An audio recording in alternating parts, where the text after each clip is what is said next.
So I'm calling the select board meeting to order on May 31st at 6:30 PM. Someone's there. Who's in the meetings? Hello? I'm gonna find out. It's not turning off.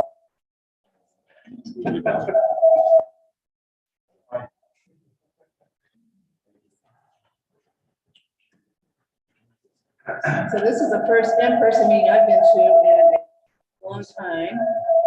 So if you hear things like roll call votes or I'm going around the room, it's because we're so used to Zoom meetings, it's hard to get out of it. Okay, we're gonna start off with public comment.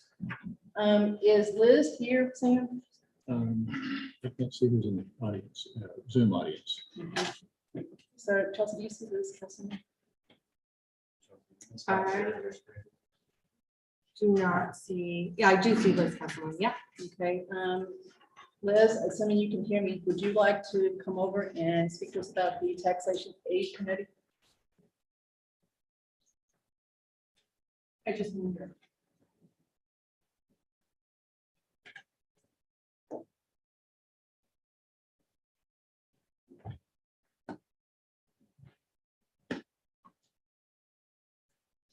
We can just ask her if she was there. Liz? We're ready Liz, you just do- need to unmute.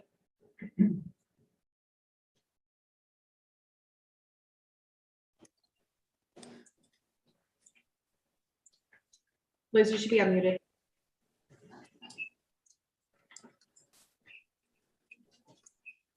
Hi, sorry, was I supposed to do this differently?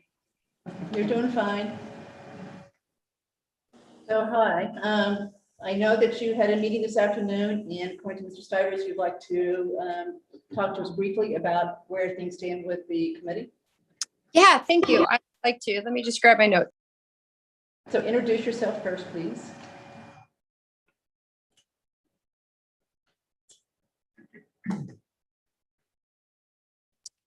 Okay, thanks.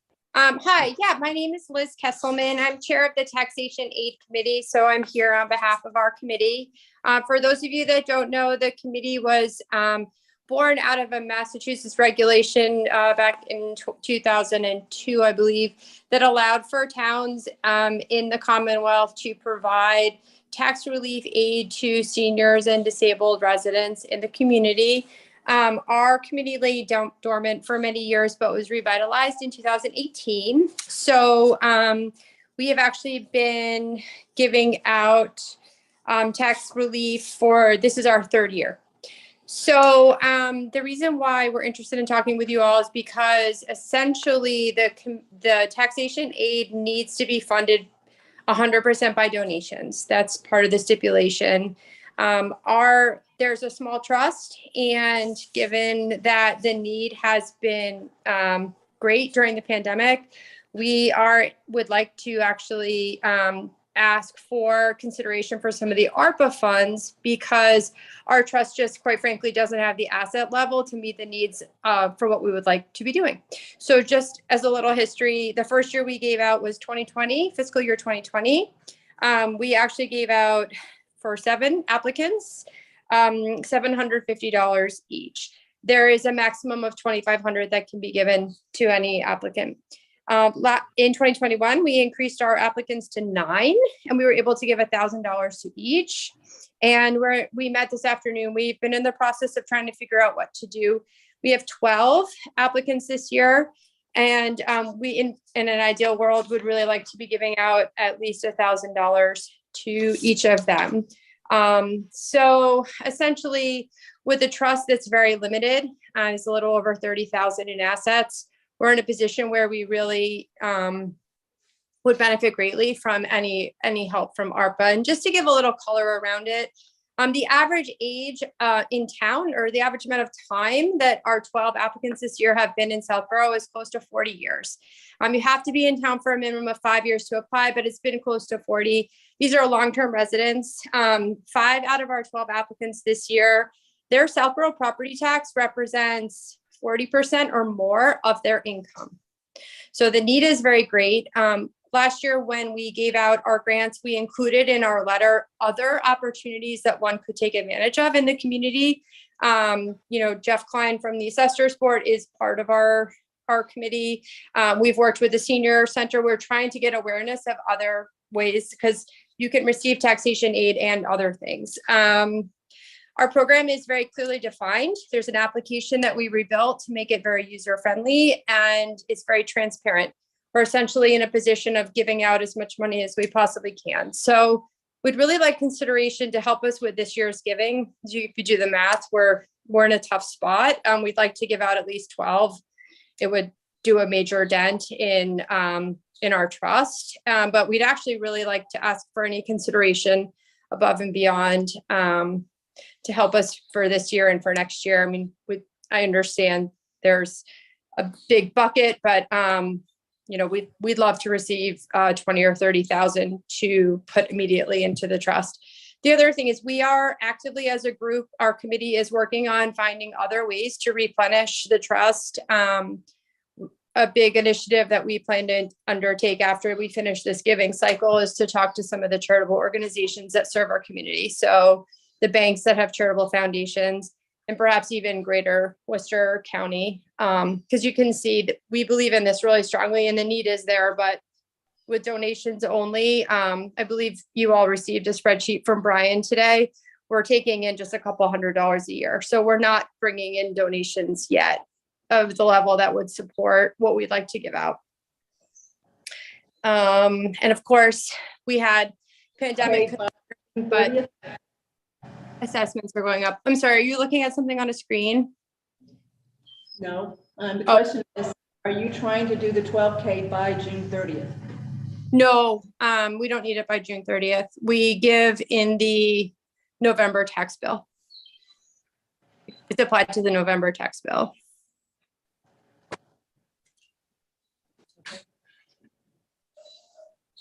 Else?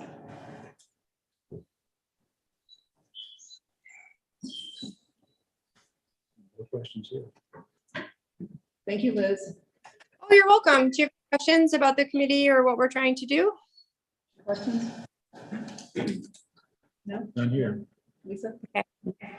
Thank you, Liz. Well, thank you so much for your consideration. Really appreciate it. Bye-bye. So next, Sarah, can you and Kathy come up to?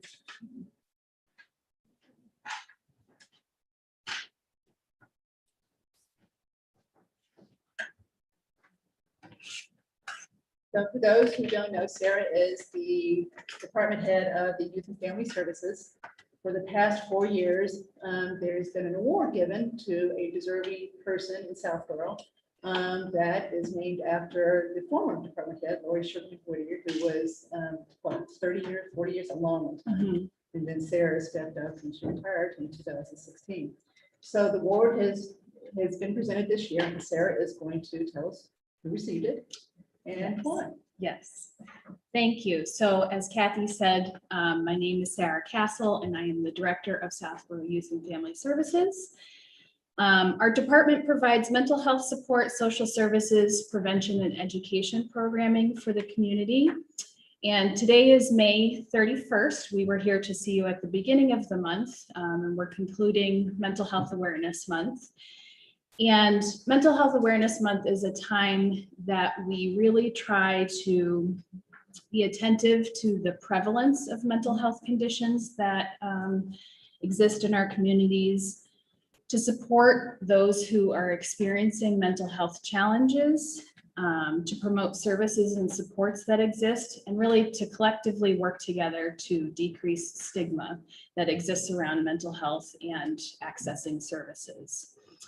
And so as Kathy had stated, Laurie Sugarman Whittier in 2016 retired as the former head of our department and dedicated her time and energy to working here in the community for over 30 years. And in her 30+ years in Southborough, she provided support to countless numbers of families and individuals, and really advocated for the values that we promote during Mental Health Awareness Month all year long. So this is why our Youth Commission Board named the Laurie Sugarman Whittier Wellness Award in her honor to really to grant to a community member during the month of May to someone who has promoted the same mission. So I appreciate the opportunity this evening to come before you to tell you about our recipient of this award this year, Kathy Wilson. And Kathy is the school psychologist at the Mary Finn School. Kathy has worked in Southborough for 11 years. And like Laurie, has provided support to many of Southborough's youngest residents and their families. She's a dedicated employee, and per the report of the families that we've heard from, has provided exceptional service. I can attest to this firsthand, that her kindness and warmth and comfort has been very reassuring to families. Always has, but especially in the last few years where it's been exceptionally difficult and been a time of uncertainty. And I would just like to share something her principal, Clayton Ryan, had said in response to her receiving this award. Clayton says, "I've worked with many school psychologists over many of my years in education, and Kathy Wilson is the best. Kathy is one of the most student-centered people I know. Her commitment to making all students feel safe and secure is unsurpassed. Kathy is a strong advocate for children's mental health and inclusion. She promotes individual differences and how we can all learn from one another. Kathy is an expert at helping students understand their own feelings and the feelings of others. It's a true honor to work with Kathy Wilson and have her at the Mary Finn School." So as Kathy shared, we have already presented the award to Kathy Wilson as the recipient of this year's Laurie Sugarman Whittier Wellness Award, but we really appreciate the opportunity to publicly acknowledge her contributions to the community and to highlight what an asset she is to our community. Thank you. Thank you. Thank you.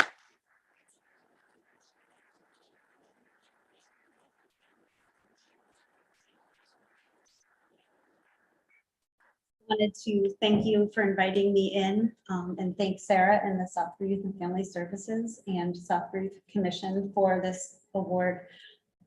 When I started working at Finn 11 years ago, I had the privilege of working with Laurie Sugarman Whittier and Sarah. And so to receive this award that has been named for her is truly a privilege. So thank you so much. Congratulations. Thank you. Thank you. I think a lot of Finn students will be happy to hear that you got this award. Thank you. Thank you so very much. much. Congratulations. Thank you.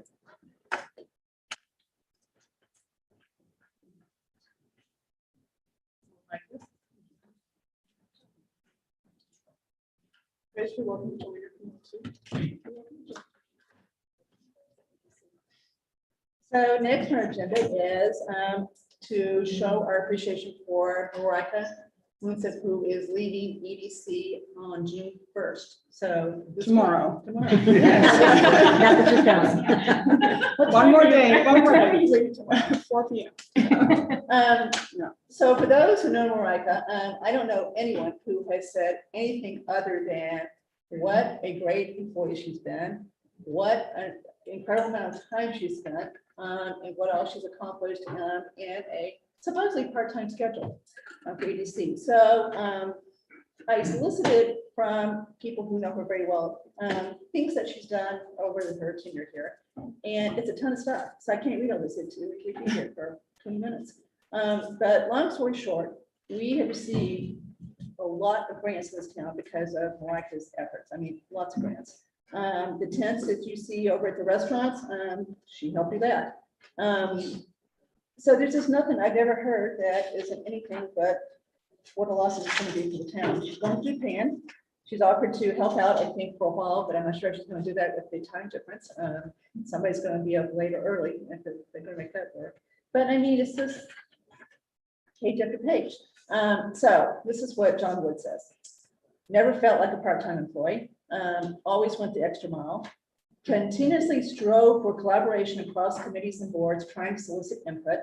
expert at finding money and always available even on off days. So she was just really into this, and it's going to be sorely missed, and it's going to be a hard act to follow. Well, I want to thank you all and thank you for your kind words. It's been a great opportunity for me to work for the town that I live in. And I think that's part of the motivation for me to go beyond. I just want to thank the wonderful group of volunteers that are the Economic Development Committee. They are dedicated and putting in a lot of time and effort, and they've always supported me with every idea I brought up with, any help I needed. And I also want to give a shout out to Claire Reynolds, who I know is not an EDC member, but a volunteer and resident of this town who's been very helpful in applying for some of these grants. So I can't take full credit. It was a joint effort, but I've thoroughly enjoyed working for you all. And I know I'm leaving for Japan in July, but if people want to reach out and need anything, can't find anything on the shared drive, please reach out, and I'll be happy to give my. We have learned how to work remotely pretty well. That's So, true. Yeah. EDC, hear me. Yeah. So Anyone? but thank you. Wants anything else? Just thank you, Marika. I know you've been a big part of the EDC and coordinating the business meetings that we've had lately have been extremely successful. So a lot of kudos to you, and you will be missed. Thank you. Kathy, I'd add also, I've followed the EDC pretty closely, and it's clear that Marika has been sort of the motive power that has kept that process moving between meetings. A lot of things come up that need to be followed up on, et cetera. I think a lot of good things have happened in terms of support of the business community, not only the grants, but a variety of reinforcement of business activities in town, largely as a result of Marika's efforts. So we owe a great debt to you. Thank you, and best wishes for success internationally. Thank you. Thank you. Yes, good luck to you, and thanks for kind of laying the foundation, and hopefully we can continue with the path that you found out. Thank you. All right. Thank you. Thanks.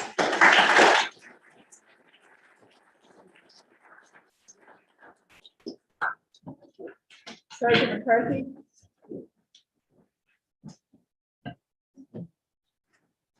Everybody. Good evening. So Andrew, do you want to introduce him as far as what he's going to do? Sure, so. Yeah, so Sergeant McCarthy, I saw on the internet that you had made a trip to Washington DC recently. We did. Okay, could you speak about that a little bit?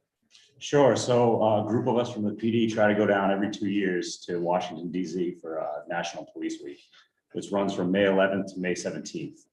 And May 15th is National Peace Officer Memorial Day that was brought in 1962 by President Kennedy. We go down there to honor the men and women who made the ultimate sacrifice to their communities. Thank you. I just wanted to express my appreciation for you and for organizing and the group of Southwood police officers that took the time to do that. Absolutely. It's our pleasure. Much appreciated. Thank you. Thank you very much. It was great to see some of the old guys together again as well. Oh, that's great. Thank you for the support. Thank you. Take care. Thank you.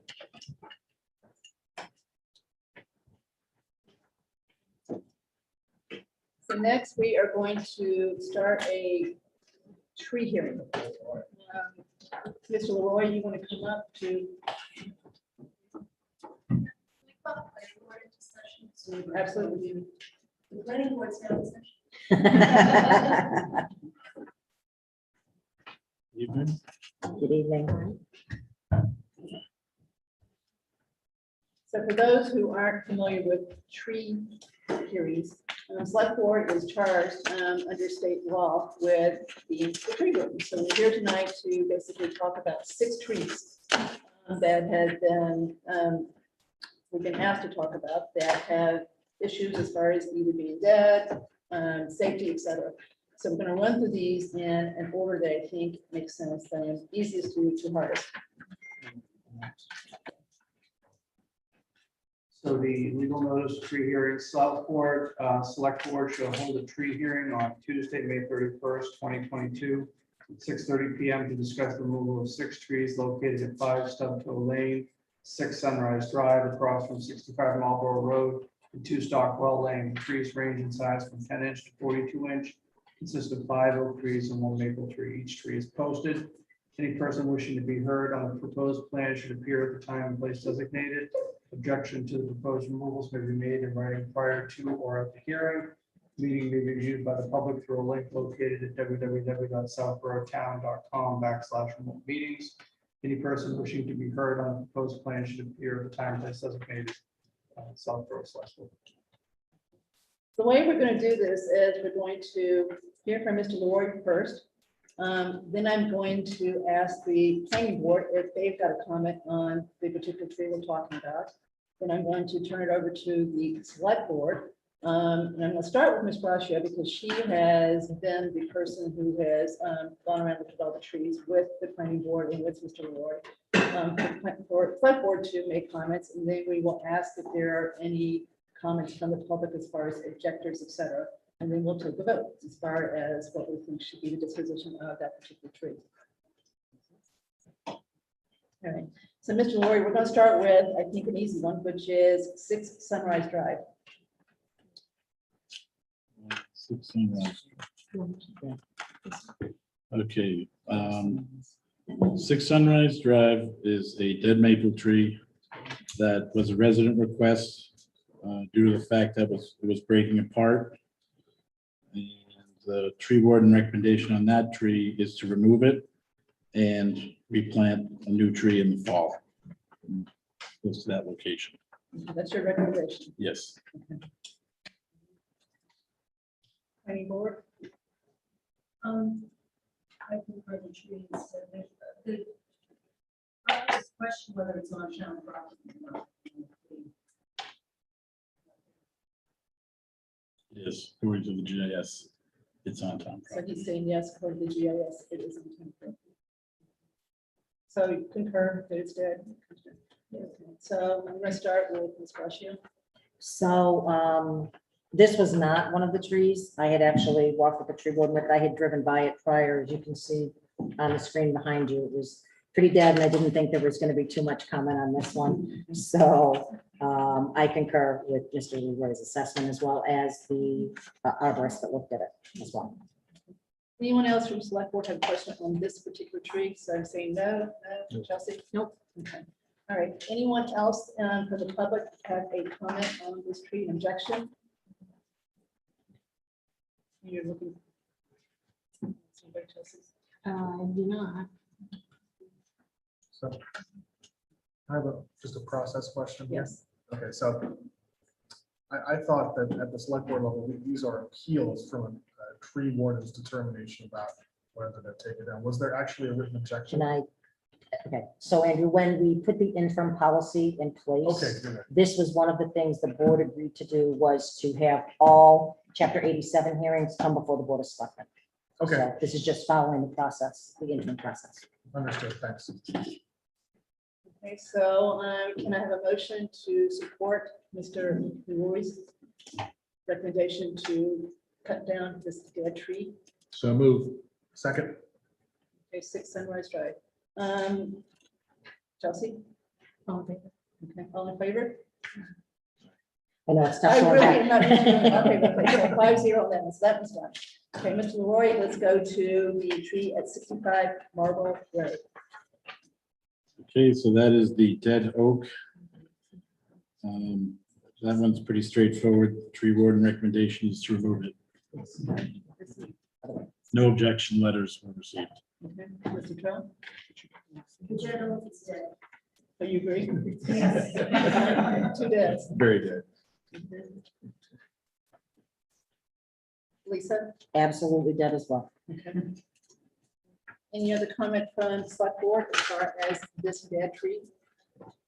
Nope. I've seen that. Anyone in the audience that wants to speak to this tree? Thank you. Does anyone else speak? Nope, nobody in the audience. Okay, no one here. So motion to support the recommendation of Mr. Leroy to remove this dead tree at 65 Marlborough Road. All in favor? So move. Second. Second, all in favor? Aye. 5-0. Okay, so 2 down. Okay, next one, I'm gonna skip, if anyone's looking, we're gonna skip, Stubtoe, we're gonna come back to that, we're gonna do Stockwell and Highland next. This one's kind of easy. This one's not under our jurisdiction, it's actually not on town land, it's on a person's property, but it's also subject to open land. So the person who wants this tree to come down because of its perceived danger is going to have to deal with the owner of the property first, and then probably some open space rules too to get this one done. So this is not one that's, we're going to consider tonight, it's not under our jurisdiction. All right, the last one, as far as the section goes, we've got 3 trees on Stubtoe Lane. There's 2 trees that have a double trunk, and there's a separate one. So, Mr. Lloyd. So the double stem oak on the corner, it's suffering from crown dieback at the top.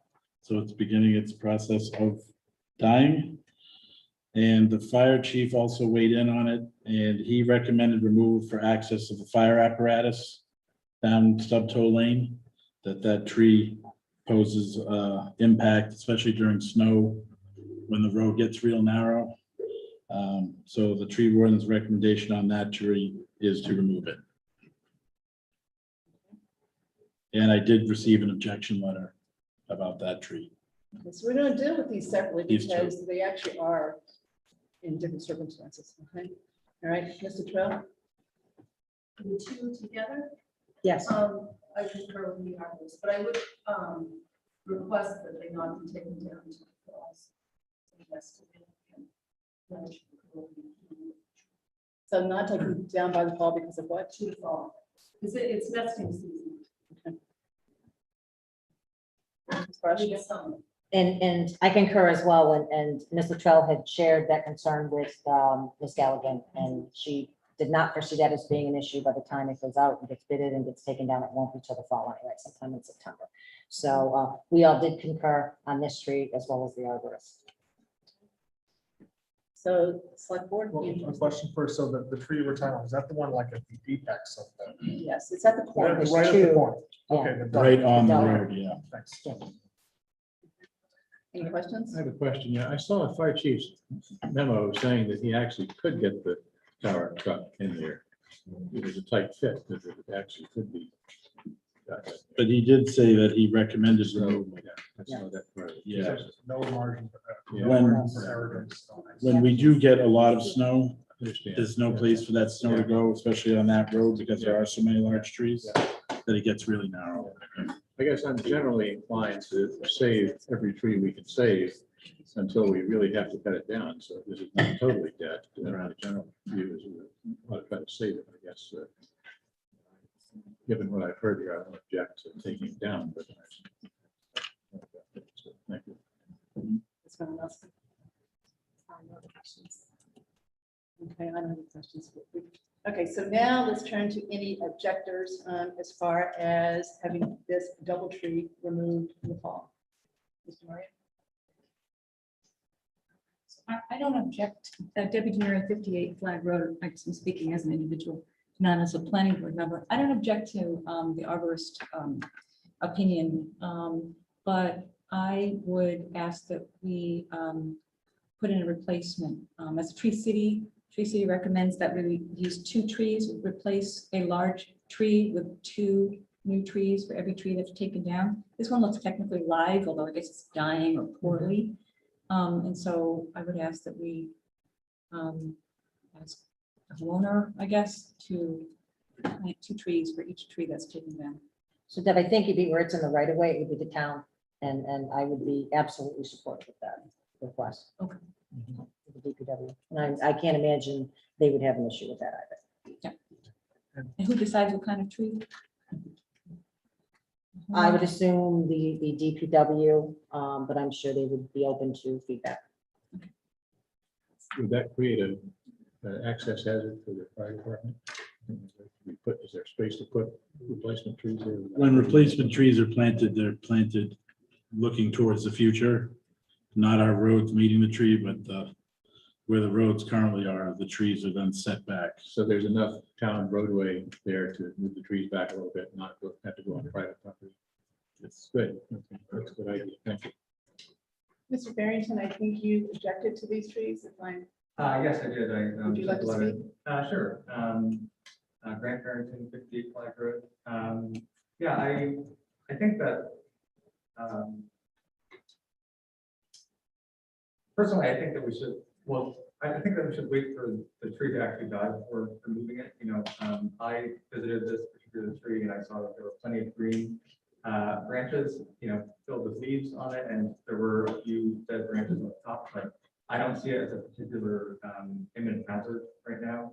And also there's, you know, as Mr. Stiver said, there's a letter from the fire chief saying that he currently does not have an access issue getting down the road. So I just don't think that is, you know, warrants removal at this time. You know, also the giant tree is 30 inch diameter. And, you know, I think over the last, I don't know, maybe 3 to 5 years, there's been a number of large trees cut down around town, especially not following proper processes. And, you know, I think we should try to save as many trees as possible. Wait and see if it actually dies before going forward. And also, we did have a number of arborist reports done in, I think it was May 2021 and November 2021, on a number of roads around town that identified a backlog of about 80 to 85 trees, I believe, that were classified as dead by the arborists. So I just don't see how this is a priority. You know, I urge the board to save it for now, and if it dies in the future, then come back. Can I add a comment to that, Kathy? So the reason it became a priority was there was a request from a homeowner. You will start to see the backlog of trees from the prior list. We're working towards starting to put steps in place for hearings on those that are required. So between now and fall town meeting, the goal is to figure out what the cost is to remove those trees that are on the list, you know, and bring it back to the board and bring it to town meeting for approval to get those removed. But this was moved up because it was a specific request. And also, Kathy, I would ask, we reference the fire chief's letter a couple times. It's short. If you don't mind, I'd like to read it in the record. Just Karen, and again, this is from Chief Achilles. Karen, I assessed the location today with Tower 21. The vehicle was able to make the corner with little to no room for error. At this time, I say no immediate hazard, but any reduction in road width due to snow or ice could impair access. Therefore, I recommend the removal of the trees described and also the trimming of overhanging branches in the area of the corner. I'm available to discuss further as needed. We have 2 hands. So we have 2 hands in the audience. Mr. or Ms. Canal, I'm not sure.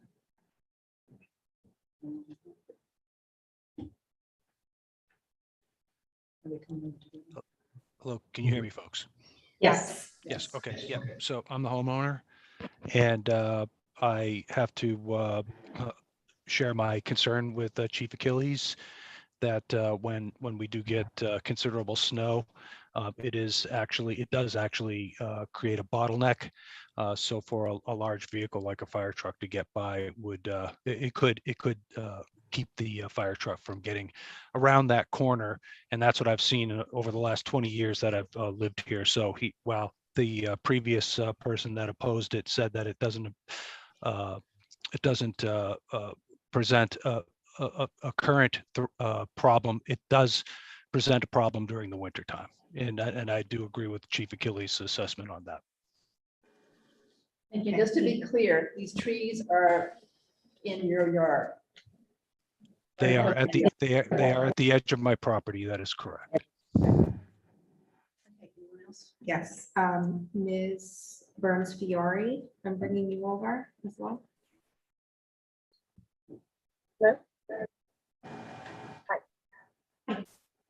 I see from the packet that Mike Ventura has offered to pay for the removal of these trees. Honey, we can't hear you very well. I don't know how to fix that. Can you hear me?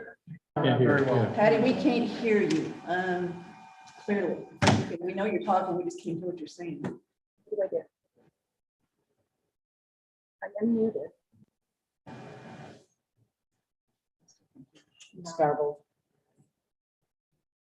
So Patty, Can you hear me now? That's better. Okay. I'm not sure what I need to get closer to here.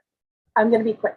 I see in the packet, there's a letter from Mike Bacura, who has offered to pay for this at no expense to the town through his company with a fully licensed tree company. What is the determination of the tree? If it's going to be cut down, can we have him cut it down at no expense to the town? So I still didn't hear exactly. she's saying that there's a letter in the packet from Mr. McCura that offered to incur the cost of removing these trees.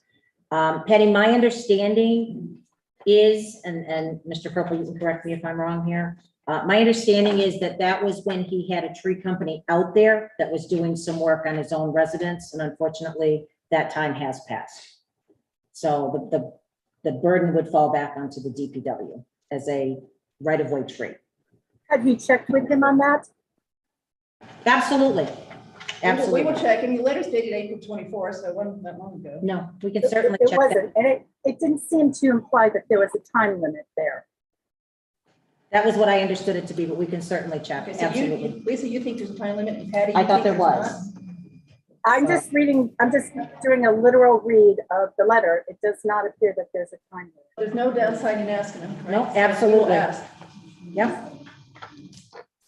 Thank you. Okay, can I have a motion to support the Oh, recommendation? I'm sorry, I think we have Mr. Canal. Yes, Mr. Canal here. Yes, I just wanted to follow up with the statement about Mr. McCura. There was, he did have a tree company at that time that had all their equipment out there, which is what poses the one of the biggest costs to bring all that equipment out. And he had that work done at that time. But since that time has come and gone, that's why he rescinded the offer. So do you think he has rescinded the offer? Yes. We'll ask him, just to be sure. Thank you. Okay, anybody else? Well, he just put his hand up. Mr. Knapp? Yeah.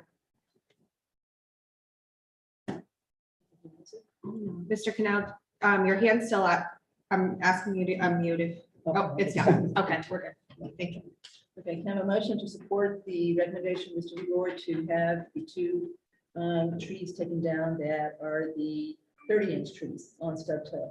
Taken down in the fall. Taken down in Replaced. the fall, by and two. replaced by two. Yeah. Mutually agreeable trees.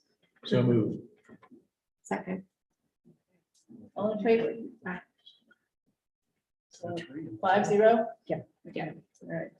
Okay, now let's go to the third tree on Stubtail, which is a little bit different situation. So it's not on the corner. Mr. Lord? No, it's to the left of the driveway, the oak tree. It's still healthy and viable. So the recommendation is that when we have a tree crew out, we trim, there's some dead in the tree above the homeowner's home on that side of the tree, that we clean the tree up. And the recommendation is not to remove it at this time. Mr. Trout? But I would, again, recommend. Yeah. And I did receive an objection letter about this tree as well. Okay, so I think we've got person. Lisa? I concur with everything that's been said, Kathy. That was the discussions we had. Anybody else that's like board have a comment on this tree? No, I mean, looked at it, it's more off of the road. It doesn't have as much of a concern as the road's right at the center. Oh, we said that a different story. And it's healthy, according to the arborist.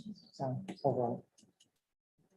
All right, any objection to keeping this tree and not cutting this one down? I just have a question, not an objection. Is there any way to, I've seen a lot of trees around town, which when they trim them, they really severely impact the shape of the tree. So around power wires, for example, cutting out large swaths of the tree. So is there any way to make sure that the general characteristic of the tree is maintained? Well, Mr. Leroy's hearing what you say. Uh, Ms. well, Galligan's here, she's hearing what you say. That's the utility company. When they trim around the power lines, they do what they call flat cutting. They're not too concerned about the condition of the tree when they're done. They're more concerned about the lines themselves. The way the DPW trims trees is we trim each tree as its own, not just going down the line and trimming it. So So we have a little control over what the power company does. yes, so we don't allow flat cutting down when utility companies come in. So any of this cutting, trimming would be done and controlled by DPW and tree warden. So, Thank you. You have an objection? So can you tell us who you are? Who you are? My name is Shamir Ramesh. And I was wondering, when we put the main trees in, would we have to check the soil before we put them in so that the other new trees don't get sick? if it's replacing a tree that died from what would be not natural causes like aging out, then we would look into the soil before we would plant a tree in the same spot. Yes.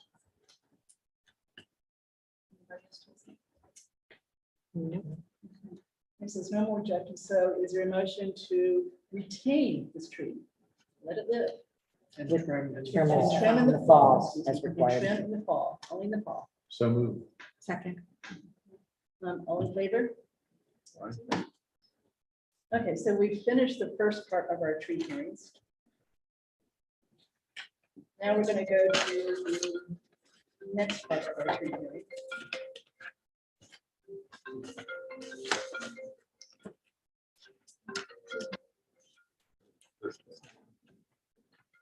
Mine. Yes, it is. Sorry about that. I never have my phone on. Great. Sorry about that. Okay, so just in the civil section.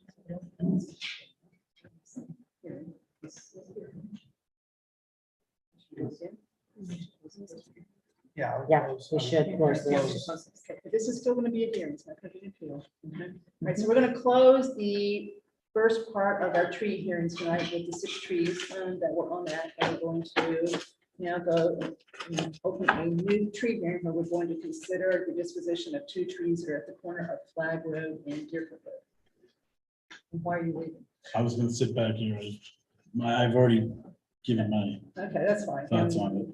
Do we need Yeah. to close the first We need to hearing? close the first hearing by vote. Okay, so all in favor of closing the first hearing? I move we close the first hearing. Second. All in favor? 5-0.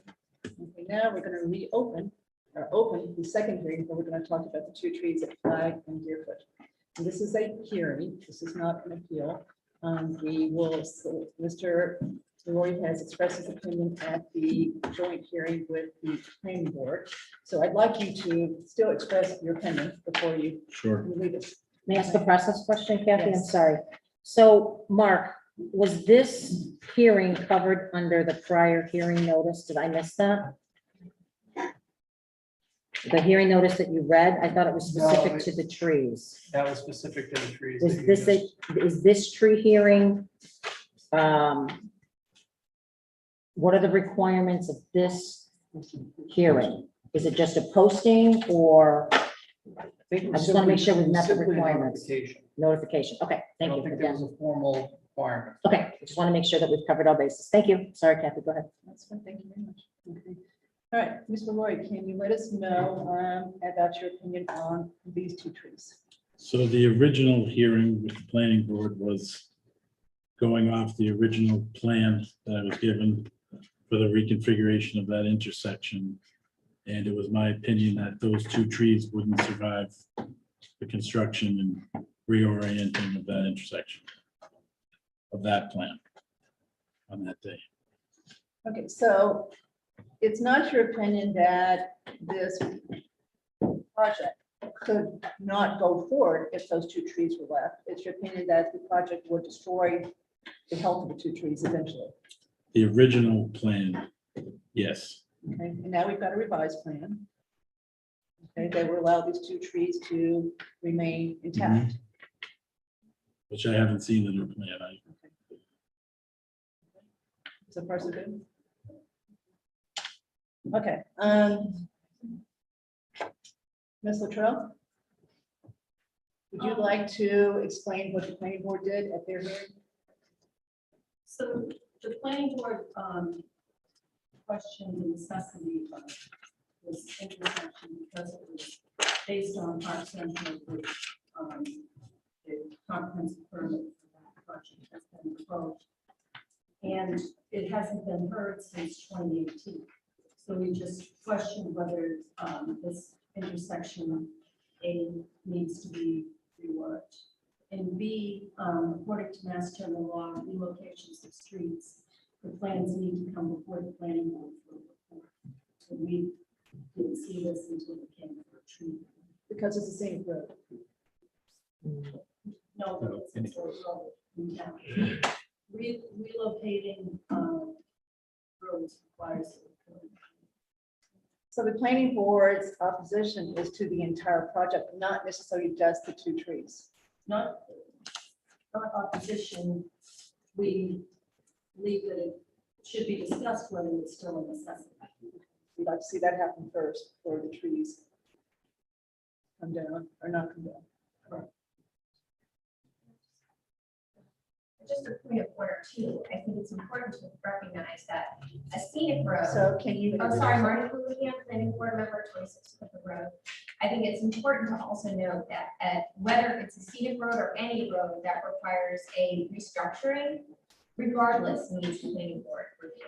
That never happened. The only reason we saw this was because our planning board town planner actually saw that the scenic road trees listed on the report. So I think number one, it was we weren't completely bypassed. Number two, when we evaluated the health of the trees, there was no reason to remove them from the scenic road. Thank you. So all noted, we're not going to talk about the project as a whole tonight. We're just trying to determine the trees as far as our opinion on trees. Can we ask Ms. Galligan a question? Absolutely. Karen, can you explain what the trigger for,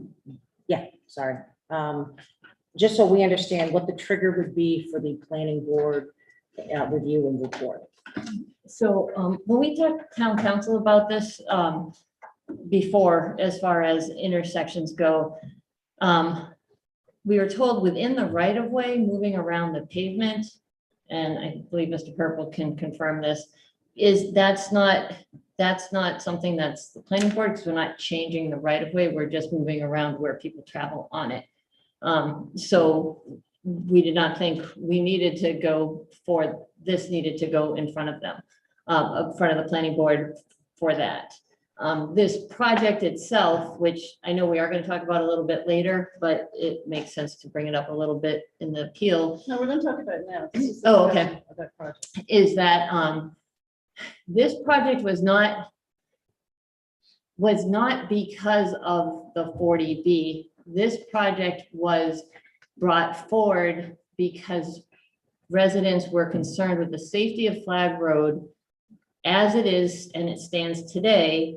And during discussions about the 40B said, it's already unsafe, people are already speeding, there's already problems, we can't add more traffic.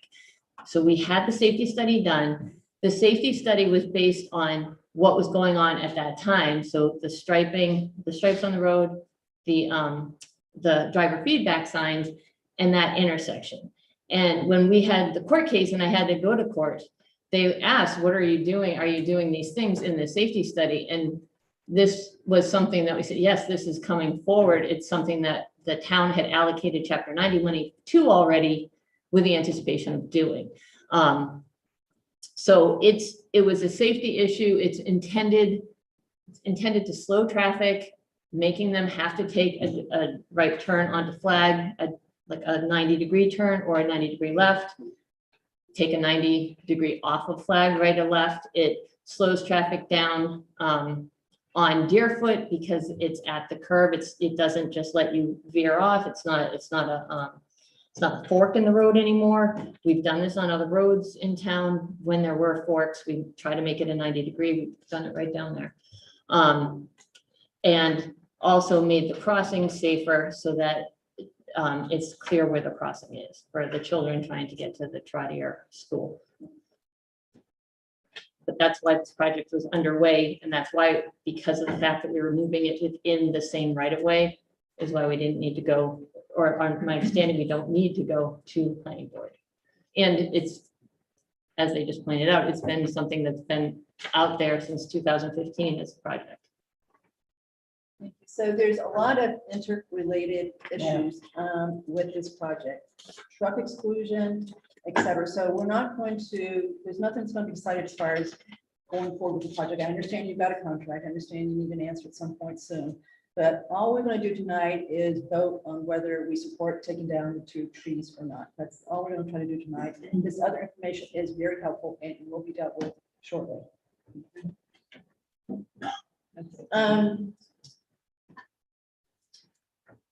Can we verify, Kathy, with, or Mr. Purple, were you privy to the conversation with council? That's. There's been a lot of conversations with council about trees. So what Ms. Galligan is saying does sound correct, but I would like to. Just, yeah, again, I'm not doubting the conversation took place. I just think, you know, I'd like to know what the trigger is as well, you know, just to verify that. And as well, with the new set of plans, if we could make sure that those also get forwarded to planning board. And can you explain what you mean by a new set of plans, so everybody understands what that's referring to? So Karen, do you want to address the new? Sure. So without taking down the trees, we can still, we just need that intersection, the larger tree, the huckleberry. Hickory, thank you. Is in the way, it's where the sidewalk would go to get children from the crossing to the Trotter walkway. That tree, it can't come down because the planning board already voted not to have it come down, but we can still get a safe, accessible crossing, land people, because that's the requirement, and then people would walk the way they do now, which is along the roadway. Okay, so your new plan works around that tree. Yes, and also the maple tree that's in the currently in an island, but will be attached.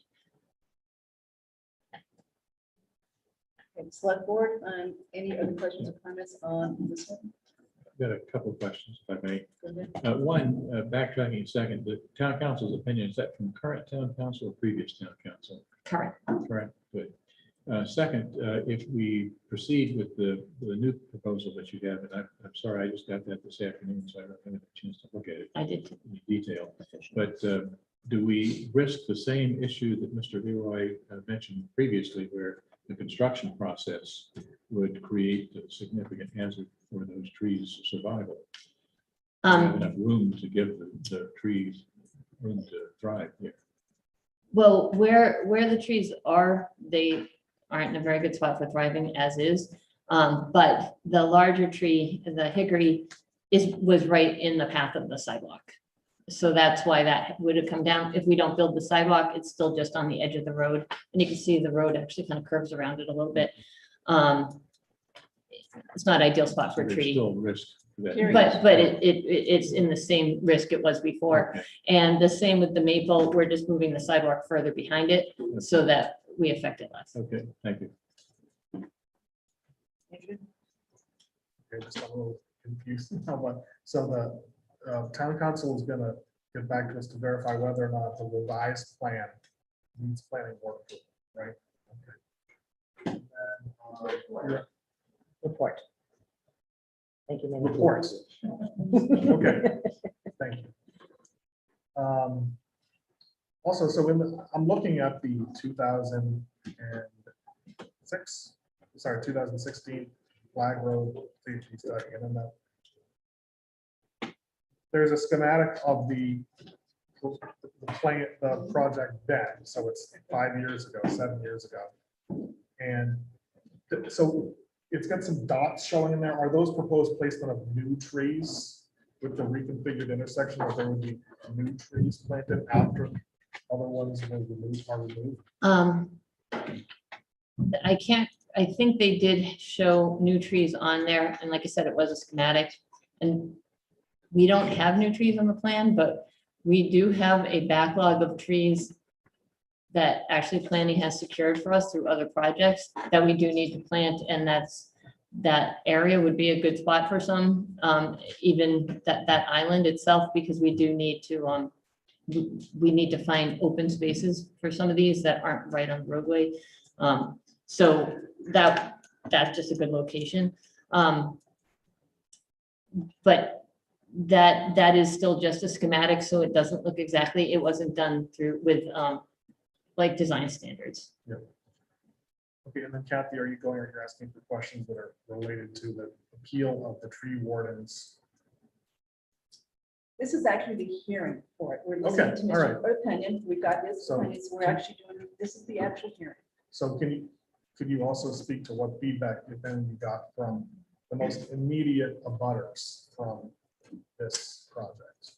Because I know Actually, the packet has letters that were sent to the people who are in the immediate vicinity of this and what. the correct. feedback you got. So I did only receive some, end up meeting one person out there, they're here tonight. Mr. Coombs? Yep.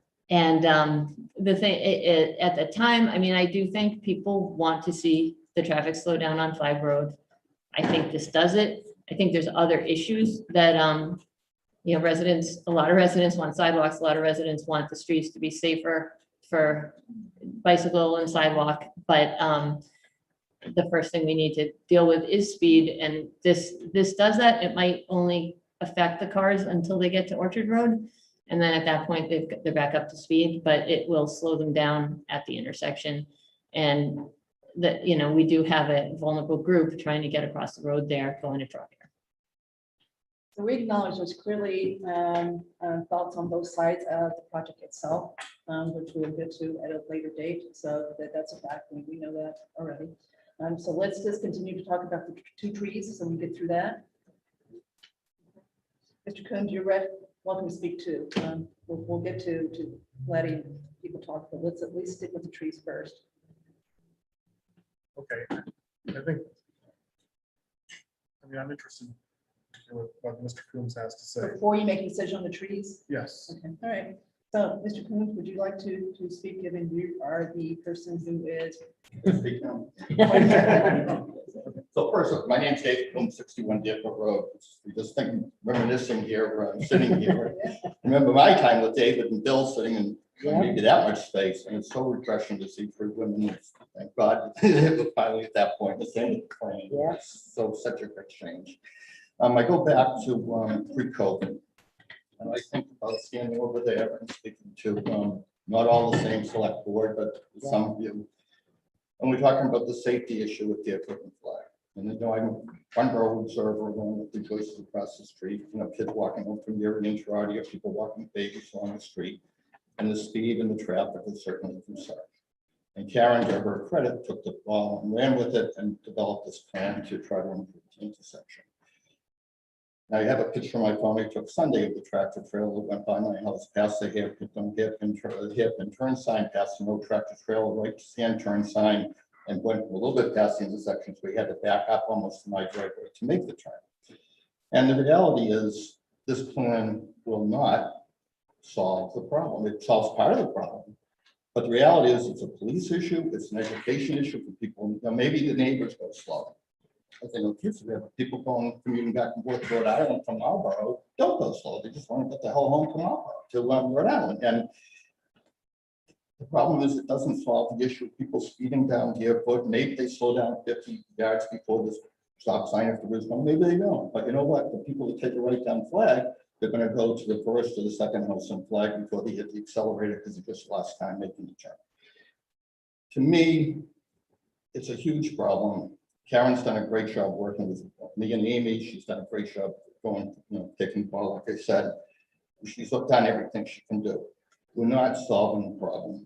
And we're putting a lot of money and time and effort into something that I don't think is going to deal with it. I mean, if I thought it solved 100% of the problem, 90% or 80%, 75%, I'd say take a flyer. Let's do it. I don't think it's even approaches 50%. So why the hell spend the money when the town doesn't have money? Why put a tax burden on people? When 10 years from now, it may not be you, it probably won't be me, never will or will be, but maybe not. But the reality is, someone else is going to have to deal with this problem down the road. So I don't think you should kick the can. I don't think you should approve to take the trees down. And I think we should all collectively look at this in terms of the town concept. The town context, we look at, their Parkerville, you look at Pine Hill, everybody's got a problem. Deerfoot's one problem. But we need to collectively figure out how we're going to address it on a multi-pronged approach. And I think until we do that, there is no reason to spend money or take trees down until we know we're going to solve the problem the right way.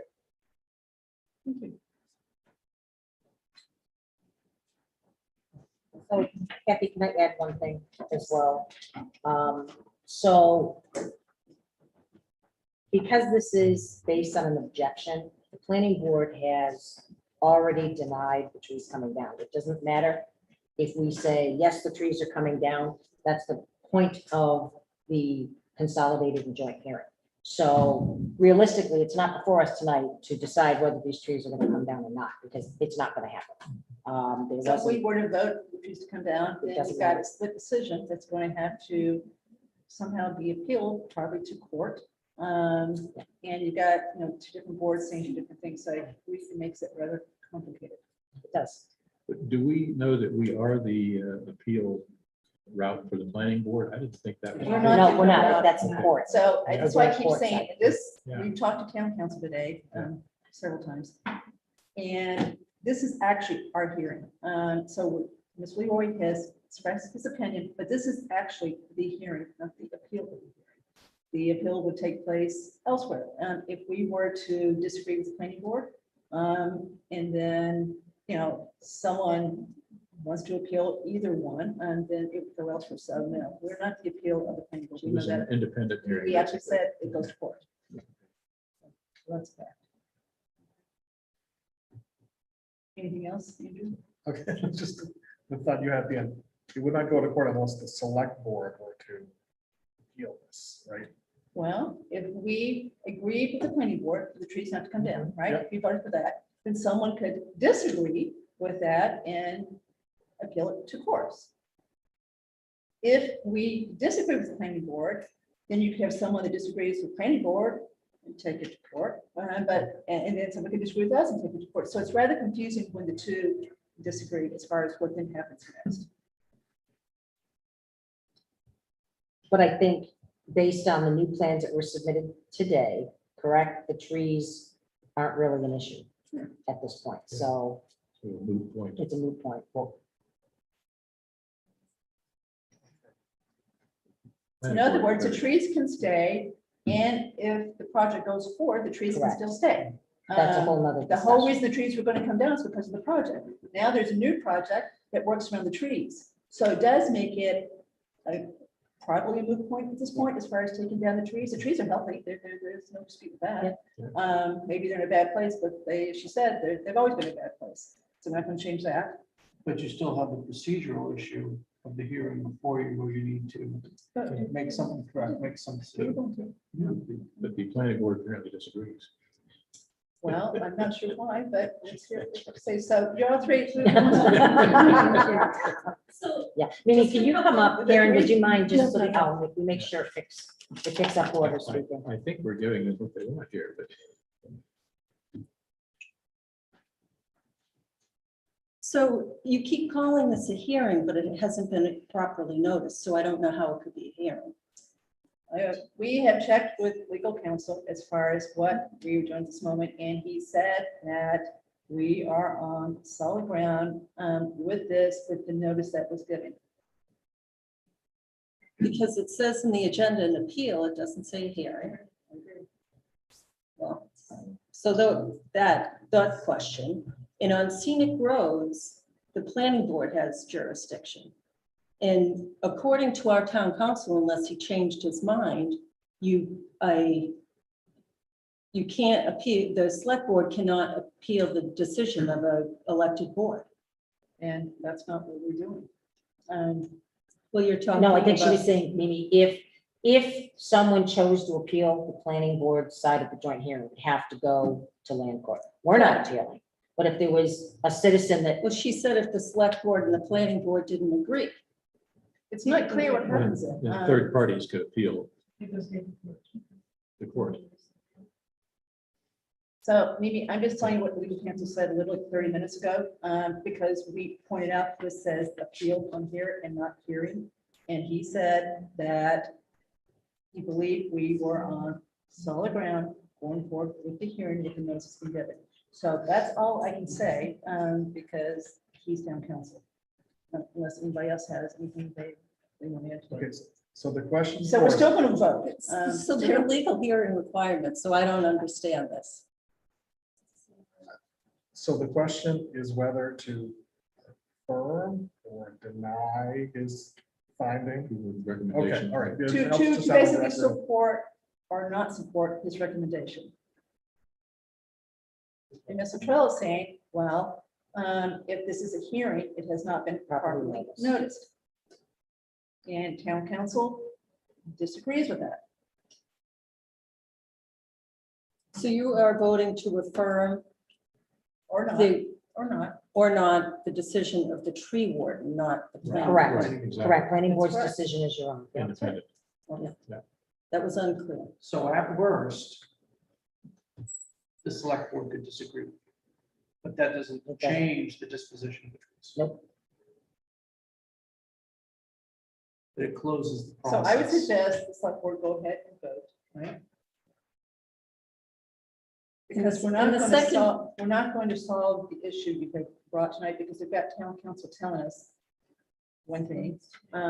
I agree that your question's valid. Go ahead, Mr. Murray. I just want to say. Can you come up as well? I'm sorry, just so the elephants are okay. Debbie Demir at 58 Flag Road. We're also not following the process that the select board agreed, which is the interim process. So based on that, the interim tree process on consolidated tree hearings for scenic roads or non-scenic roads, if you follow that decision tree, the trees that are on scenic roads, follow that down, it ends with the planning board.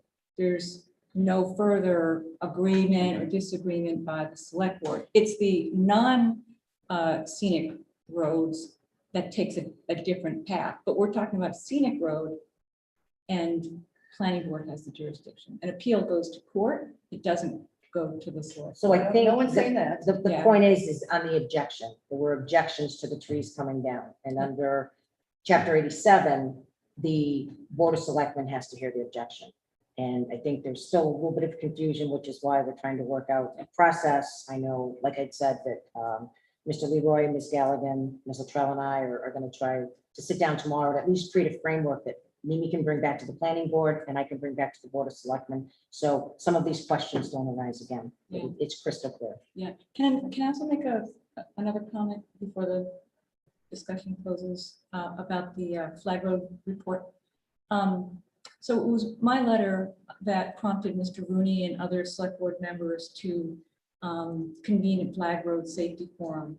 And my letter and my husband's letter, and we heard from all kinds of neighbors, and maybe Mr. Coons and others came out. And that was in 2015 or 16 or something like that. The report lists a number of options, I guess, for improving the situation on Flag Road. I don't really remember anyone complaining about this intersection. As Mr. Coon says, people aren't zipping down the road and tearing down the intersection.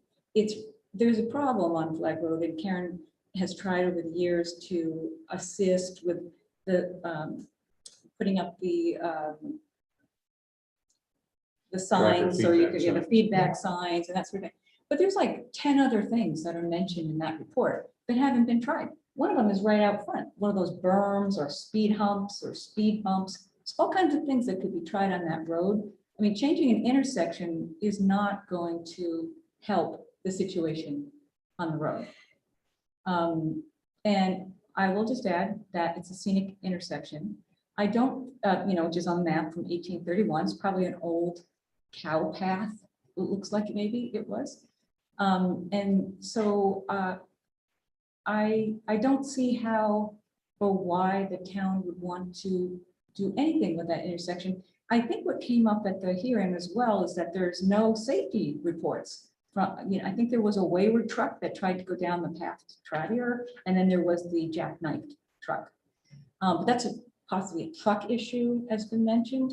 So, I am in favor of taking a look at that report. It's very dated now, but there's probably some suggestions. Deerfoot takes a turn. I see no reason why I can't put a stop sign there. I think we should try some like minor measures before we take drastic measures. I think a stop sign is probably pretty cheap compared to changing the intersection. So, thank you. Thank you. Okay, so based on what we've heard, based on the confusion as to whether we can properly notice this hearing, based on the fact that we know with the planning board decision, the trees aren't coming down, there's no danger of that, I would propose that we table this as far as our discussion until we get further clarity and understand exactly what our role is in these two trees. Okay. And then even the broader discussion of the. Yeah, well, we know we're going to that, intersection right? itself. So anyone disagree with that? So this is really the hearing will then be continued to another. Yes, Hearing so is I definitely- propose, yes, thank you, that we continue this hearing until we get further clarity as far as our role in dealing with these two trees, our role or not role. So moved. Second. We have some hands up. if you want to take those. Ms. Wheatley, I'm gonna ask you to unmute. Hi, this is Erin Wheatley from 22 Clifford Street.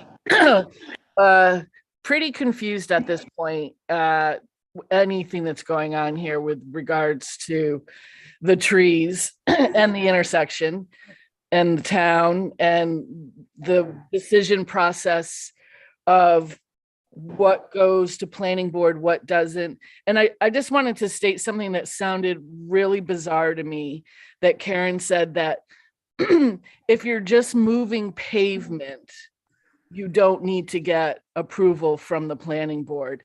And I'd like to add that into understanding pretty much every change is moving pavement. So is that a way of not having to go to the planning board that I haven't heard of before? And the designs that I've seen for the changes in the intersection were pretty significant, not just moving pavement. And so I was a little concerned about that as a resident, to really understand, is that a real thing? And do we need to add something to the rules of our town that moving pavement also needs to go to the planning board? That's a lot in one series of questions. So we decided that we are going to get clarity as far as the jurisdiction of the planning board over this project. That's number one. Number two, we have decided to continue the hearing on the disposition of the two trees. Okay. So that we can get further clarity, so it's not as confusing as it appears we've made it tonight. So we're sorry about that. No, I appreciate that. I mean, my main thing, I've been following this and obviously have similar feelings with the people that have spoke around. The issue isn't the intersection, it's really speeding, and how do we, affect that in our town. But I also do think sometimes other issues come up when people are talking that reveal a lack in maybe oversight that we need to extend a little bit stronger around changing things in our town without the residents and the boards that we have in place having oversight of that. So thank you for that comment. Thank you.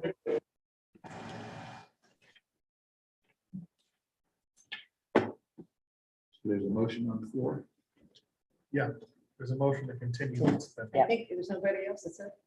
I thought there was one person, no? Mr. Bennington. Yeah, I just wanted to say that I agree with some of the other people that kind of question your authority to even be dealing with this matter, but I suppose that now that it's before you, I would just urge that you actually just go ahead and deny the request to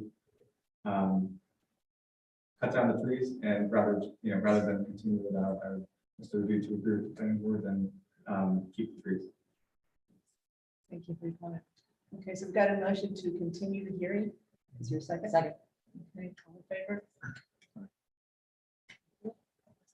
Mr. Charles, you need to, oh, sorry, Marnie, I thought you left. I just want to make sure if you do leave, Mimi is able to adjourn the meeting.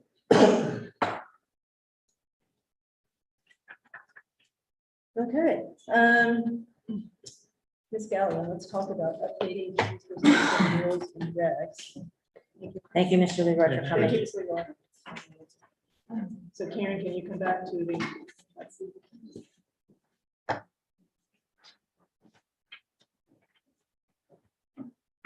Before we start talking about the specific proposed changes, as everyone may remember from the recent town meeting, there was an article approved that is called Rules and Regulations that would apply to what we're going to do tonight, except for the fact that it's not effective yet. However, based on discussions with Mr. Purple and Mr. Dennington, who was the primary sponsor for that article, we believe that we should at least follow the spirit as far as this goes, that it was proposed by select board, so we therefore should practice what we preach. So what we're going to do tonight is discuss the proposed changes, but we're not going to vote. We're going to vote on the 14th as part of the consent agenda. And we'll review because you're doing that agenda. Got it? Okay. Anyone have an issue with the plan? Nope. Okay. All right, so Ms. Gallagher, tell us what you want to change. Right, somehow I only ended up with the track changes version in front of me, and I thought I put a memo together, but I don't know if it's in the packet or not. Basically, we have no real changes of significance. There's a new waistband for the mattresses and box springs, so we had to change that. We are changing the mechanism that how you get stickers. We're going, the permits are now going to be through the same process that you get building permits and our other permits in town. So it's just a different website to go to. So it's not City Hall Systems anymore. And then the last piece of it, I did send you the, and I don't have it, what the costs are so that you could make the decision, because as you know, this is not an enterprise fund. So we don't make a recommendation on what the cost should be. That's really up to the select board, because it's just a cost that goes to the general fund. It does not fund the DPW in any way, shape, or form, any different than any other general fund or tax does. We did change one other thing. We put the dates for when you can get a prorated sticker, because I didn't have dates on it before, so we did that. So when you move yourself, if you're not here for the whole year, there is a break if you're not here for long enough. Correct. So that's it? Yeah, there was no substantial change. Questions? Lisa? Just a couple quick ones. Karen said about that. So, yeah, it's been worse. I would assume that the link you're gonna have posted on the DPW's page for stickers with the new process. Yes. Okay. And can you tell me, is it a state mandate on the mattress? Why, or how did Yes. that come about? Yeah, it's a waistband by DEP.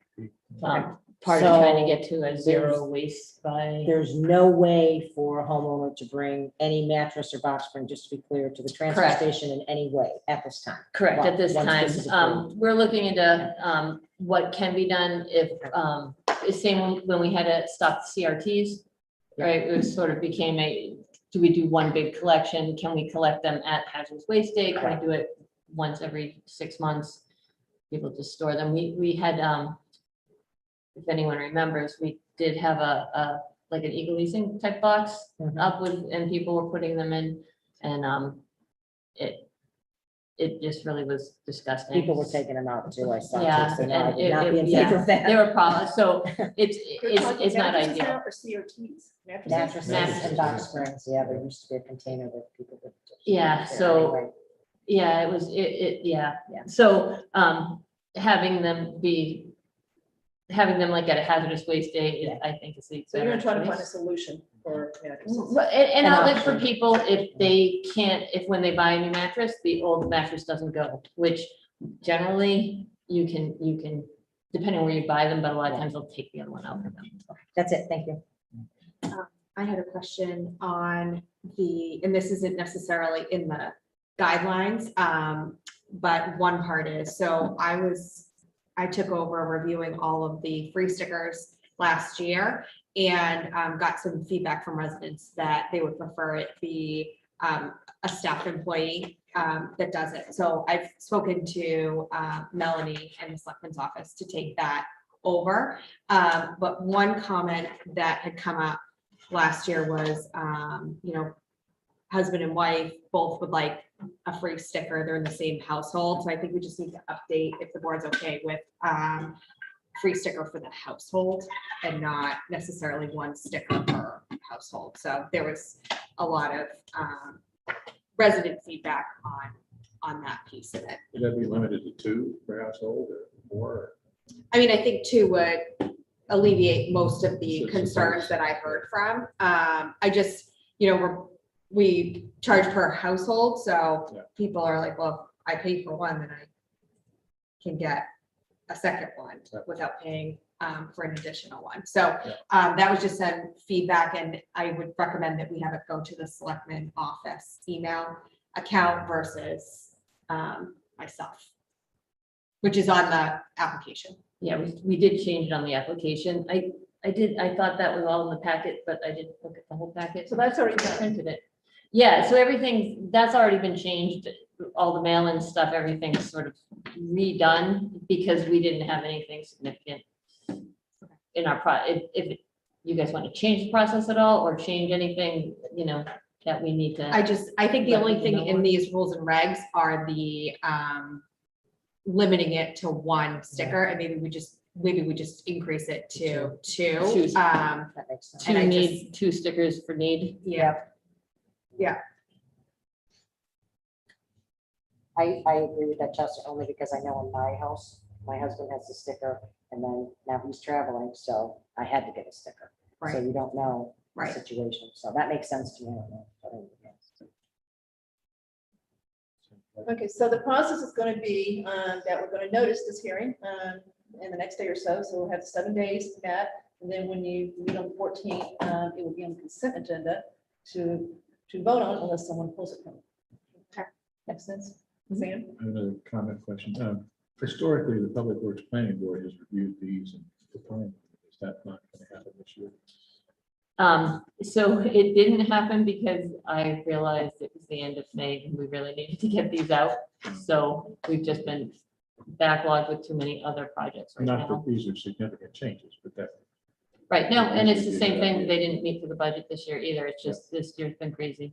So Mr. Stivers, are you offering to try to get the group together to look at these before the 14th? I would be more than happy, but I've tried that before. It hasn't worked, so I don't want to push the string. The other comment I had is typo driven. In the fines and violations, there's reference to the Board of Selectmen and the town code. It's not the Select board. Yeah. That was actually throughout the document. Okay. Yeah. Find that. Kudos to somebody for updating the town code. All right, so everybody happy with this one? Yep. Okay, thank you, Clarence. Mimi, do you need to adjourn the meeting? Is Marty coming back?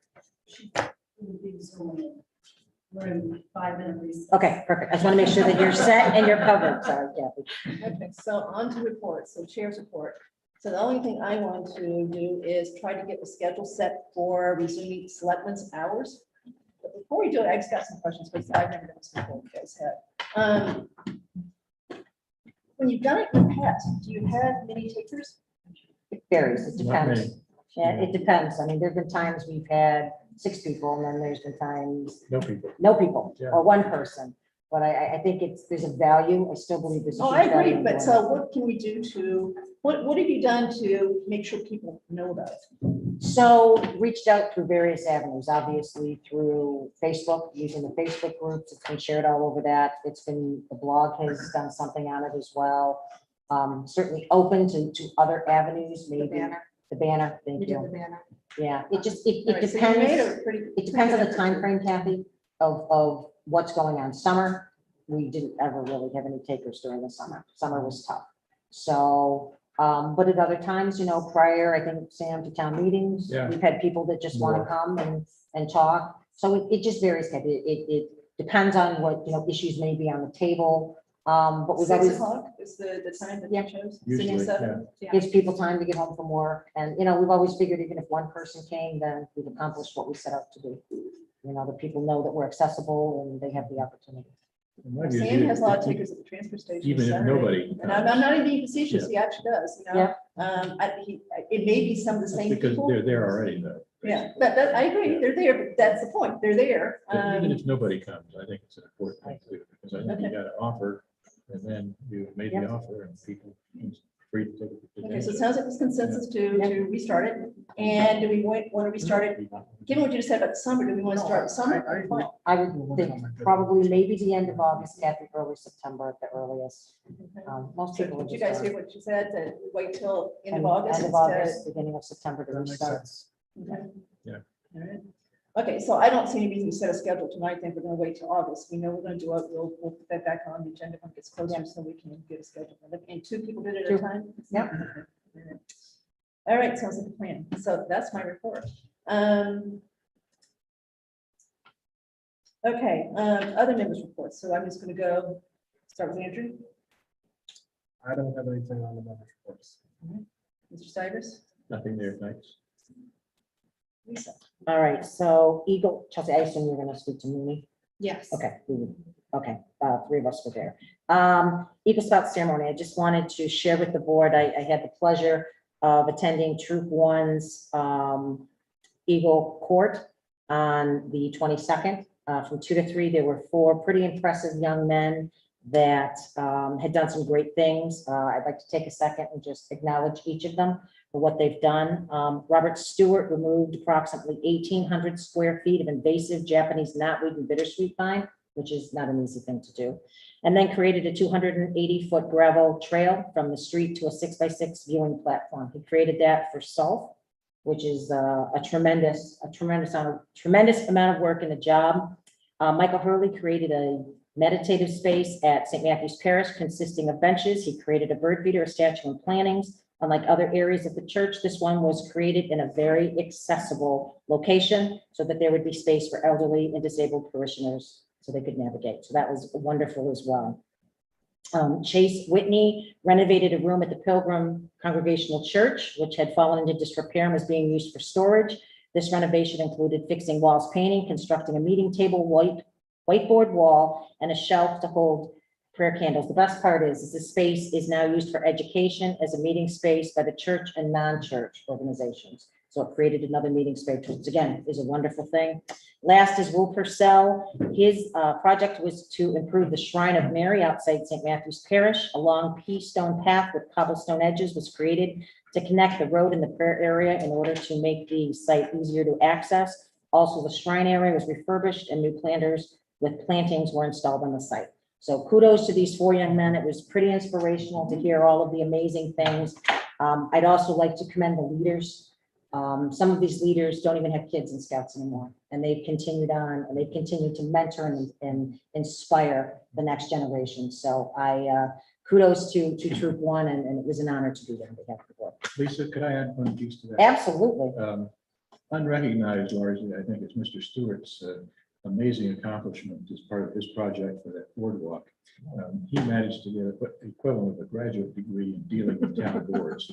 There was a months and months and months long process there with the Conservation Commission, the conservators of the property there, the neighbors, there were many neighbors' concerns. And I was very impressed with his skill at dealing with all of those things. Basically, he listened, he responded, came back again and again and again to the permitting boards with answers to the concerns that were raised, and finally got it done. So he turned out to be an expert in terms of managing that process against a series of issues that I'm sure he didn't anticipate when he started that project. He thought it was going to be a building project. Turns out it was a public relations and a permitting maze navigation project. He did a wonderful job. So, One last thing to add to Sam, kind of in the spirit of that is, these kids raise a lot of money to get this done. There's a lot of blood, sweat, and tears that goes into it from the whole troop and volunteers. So they do a tremendous job and they deserve to be recognized. So that's it. And Chelsea, I'm sure you'll speak to one other as well. Sure. So Mooney Field lights in, when we put the agenda together, I should have added Neary tennis court lights because both were activated last week. These were both projects from 2017. So I know the rec commission with Tim Davis's leadership and the newly named Algonquin Baseball Softball Association, used to be Southborough Little League, are very excited to have the lights working down at Mooney. And my kids cannot wait to play under the lights, but it's dark too late now. So they won't be playing on that probably for a while. But it was a nice ceremony at Mooney. And I would encourage residents to go down to the tennis courts, and I think the lights stay on until 9 o'clock. There's a button you can hit, stays on for 30 minutes.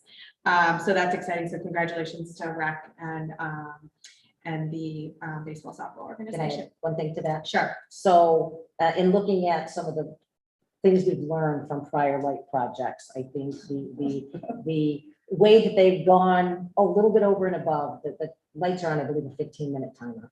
And you can re-hit it to get another 15 minutes. So it's definitely efficient and there won't be lights on when they don't need to be on. So. So how late can you actually play tennis at? Till 9, I think. And so the button won't work after 9? No, right, it won't work.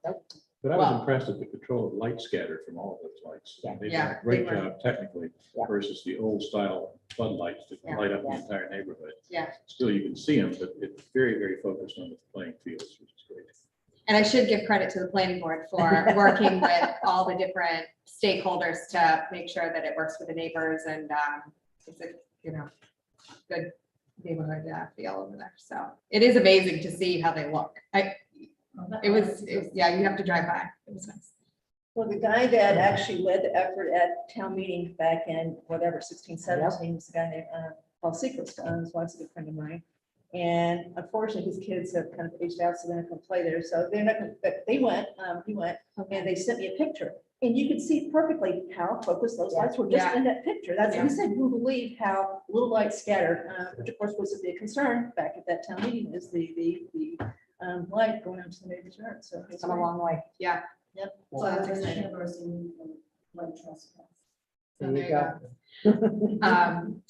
My next update actually didn't make it on the agenda because it happened after we did the agenda again, but if you notice that we had a class in our meeting tonight from St. Mark's, and they invited a select board member to go speak to them. And so I went last week, and it was an hour and 15 minutes of Q&A.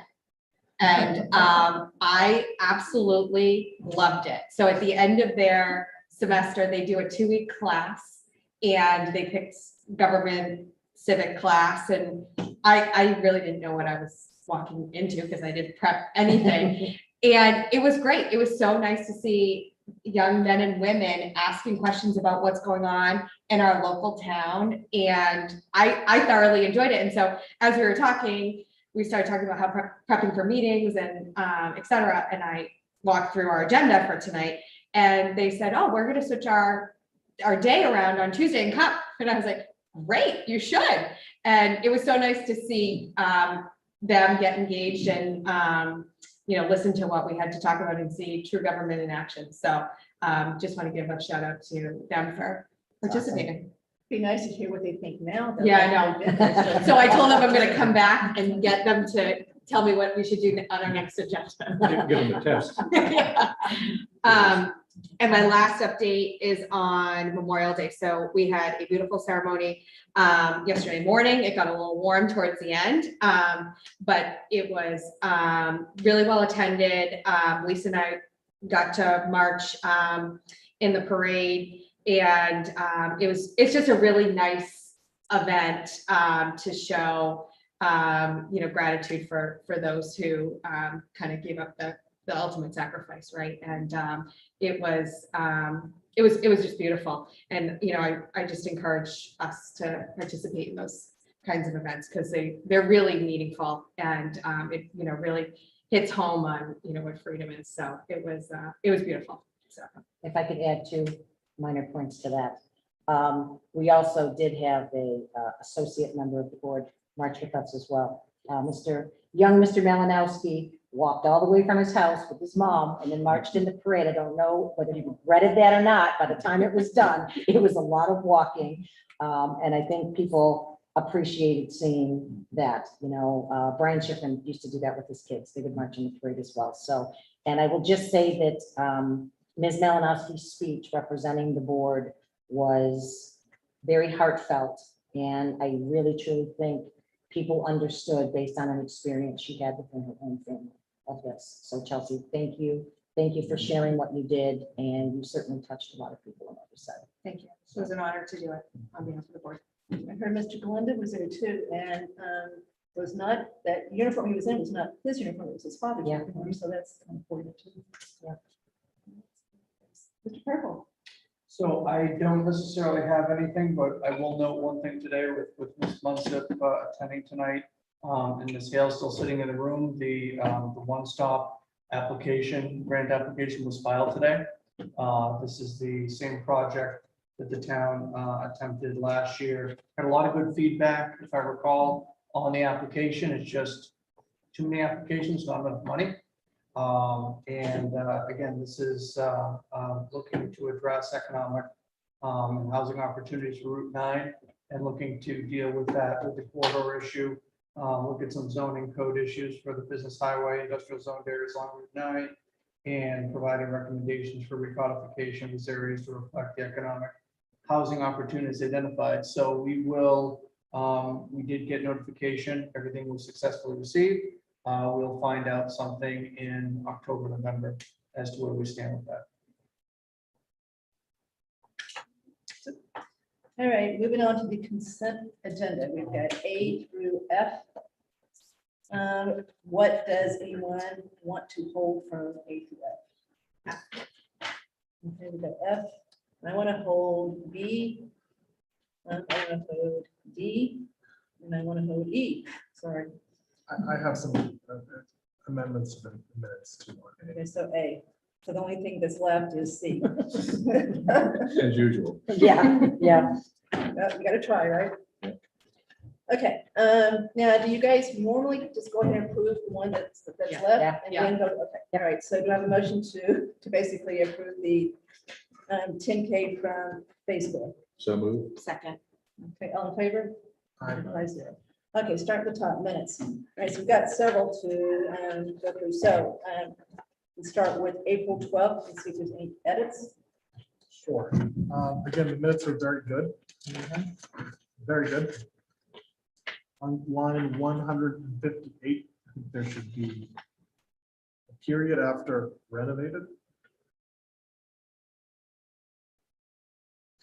And on line 197, the word was is missing. It should say Ms.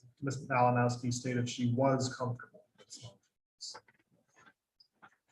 Those are the only changes I had for the April 20. April 12th minutes. Anybody else on April 12th? I had a change previously that was included, so I'm fine. Okay, Lisa's fine. Yeah, Chelsea? I'm good. Okay, let's go on to May 2nd. May 2nd, they all have one typo, I think. The board voted to enter into executive session. Should be the board voted to enter into executive Yeah. session. And that's the same on all Yep. four of them. Okay, same for all four, May 2nd, May 5th, May 9th, and May 17th. Yes. Yes. Okay, so same change on all four. Yep. Okay, all right, everybody agree? Okay, anything else on those four? So we also got We did. the full set of minutes on May 17th. So are we approving both sets or, okay, so how are they're both open session minutes for the 17th. So how are we differentiating? One's at 5:30? One's at 5:30, one's at Yeah. 6:30. Sounds like a good way to me. Okay. Yeah. So we're approving the 5:30 5:30. and then the 6:30 we'll put on the 14th. That's what your Yeah. intention is? I just Okay. have a chance to read those. And then Yep. No, that's okay. I just want to make sure that I know what I'm Yep. doing. We're very caught up with this group. Yeah. Okay, so is there a motion to approve April 12th, May 2nd, April 12th as amended, May 2nd, May 5th, May 9th, May 17th at 5:30 as amended with the same change? So moved. Second. All in favor? So that's 4-0-1, so I'm going to abstain because I was not at those meetings. Okay. Okay, next one that got filled was approved annual staff performance for fiscal year 23. Okay, I've asked Mr. Cook about this. He gave me a very logical explanation, but it still makes no sense to me why we do this. These are people that are employed at will. I agree they've got a title, but I don't understand what we're accomplishing here. Why do we have to do this? I'm assuming, I'm short of saying because we've always done it, I'm assuming Well, it's maybe the because answer. they're either a employee at will, Yep, which is they are. basically a 1-year contract. So this is just There's no extending. contracts there. Well, I know, contract is You one could- word, You but could say, bye-bye tomorrow. I'm assuming, I don't know, Mark. You can, an at-will employee could be here today and. Correct. All of these positions have always been appointed for 1 year. There are some exceptions. You've got the town accountant who needs to be appointed for either a 3 or 5 year. Yep. We've settled on a 3. Yep. And I think that is the only, I would assume part of that, Kathy, is just for transparency as well. Typically, it sits in the consent agenda. There's no real discussion on it, but if the public wants to go through the packet, they can see, who the employees are, who. I see no downside. I just didn't I- understand the reason for doing it. We've had some things last year where we actually questioned why we did it. And then when we questioned, we realized we didn't have to do them, or we could have done them a different way. So I just want to make sure that wasn't in that bucket. I mean, I'm fine doing this. Again, I see no downside, but it just did make sense to me when we did it. I mean, I think this is something that Mark could certainly just do under the town administrator, but other than just for transparency and having it in the packet for the public to see who the employees are that they pay.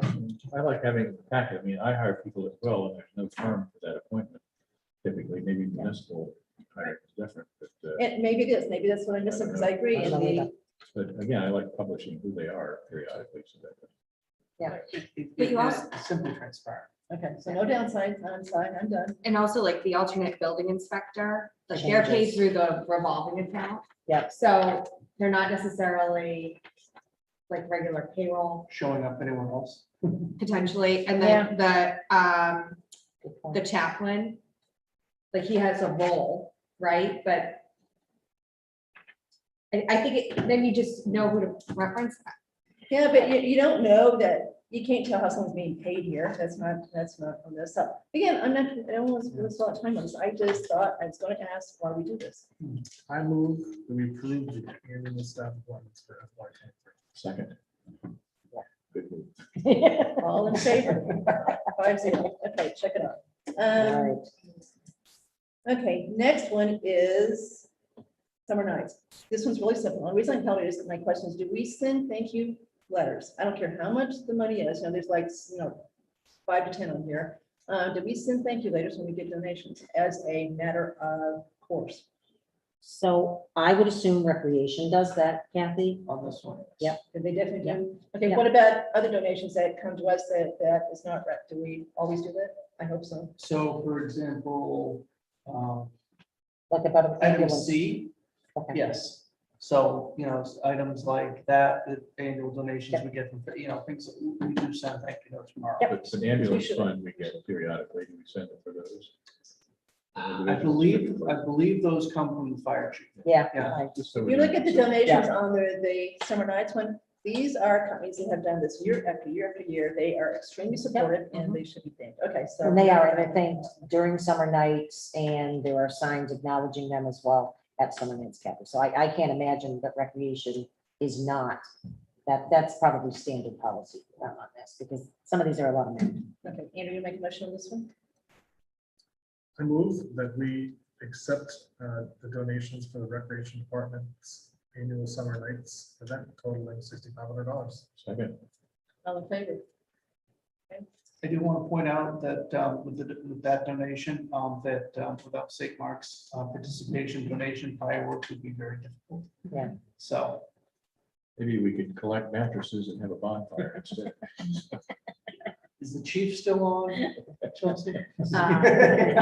Well, supervised, supervised by. Of course. Yeah. No marshmallows though. Summer nights is very important. People really love it, and it is great. Great. It is. for Sure. Okay, next one is to dissolve the ad hoc ARPA committee. Sam, I know you questioned maybe it's a little premature, but they absolutely want it. They're ready to go. And apparently go out and have a good night together. So I double checked with the chair that she would like to see it dissolved. They feel they've done their job. I defer to them. So I find it- Okay, any further question on that one? Just to thank them again for the great job that they've done. Well, job well done. I think that. Yeah. All right, motion to formally dissolve the ARPA committee. So move. Second. Okay, all in favor? Okay, the next one I also want to hold. So Chelsea, you want to start? Yes. So I had a question on the capital item on this one. And Mark, I don't know if you know the background on that. So I have enough information to be dangerous, but Ms. Gallagher is also in the room and can add color if need be. So the upgrade for the intruder fire alarm system at Hosmer for $16,000. I will fall on the sword a little bit and say, yes, that should have been a capital item, should have, gone to the committee. Again, it's a liability issue.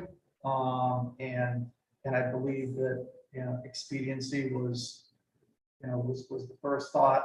But yes, that's something that should have gone to capital committee. Probably would have been taken off as quickly as it would have gotten on the plan, but Yeah, but that's not the point. But It's supposed it to be is- there. We really need to run things by them that Yep. we've agreed to. They're a great committee, and so it's our ability to veterans. they do work. I've already had conversations with the capital chair on that as well. Knowledge, and we'll ensure that those items get there and they get their due process. So my question is a little bit different, and again, it's going back to the policy that you guys have adopted as far as looking at line items when they get overdrawn. So what does it accomplish to basically approve this when it's already done? I don't understand what we're trying to do. If she came to us ahead of time and said, I think this is going to happen, what do you think? I just don't know what, I mean, it's not carcinogen, this is a big thing, but even carcinogen, what it's there, we're not going to spend any time talking about it, likely.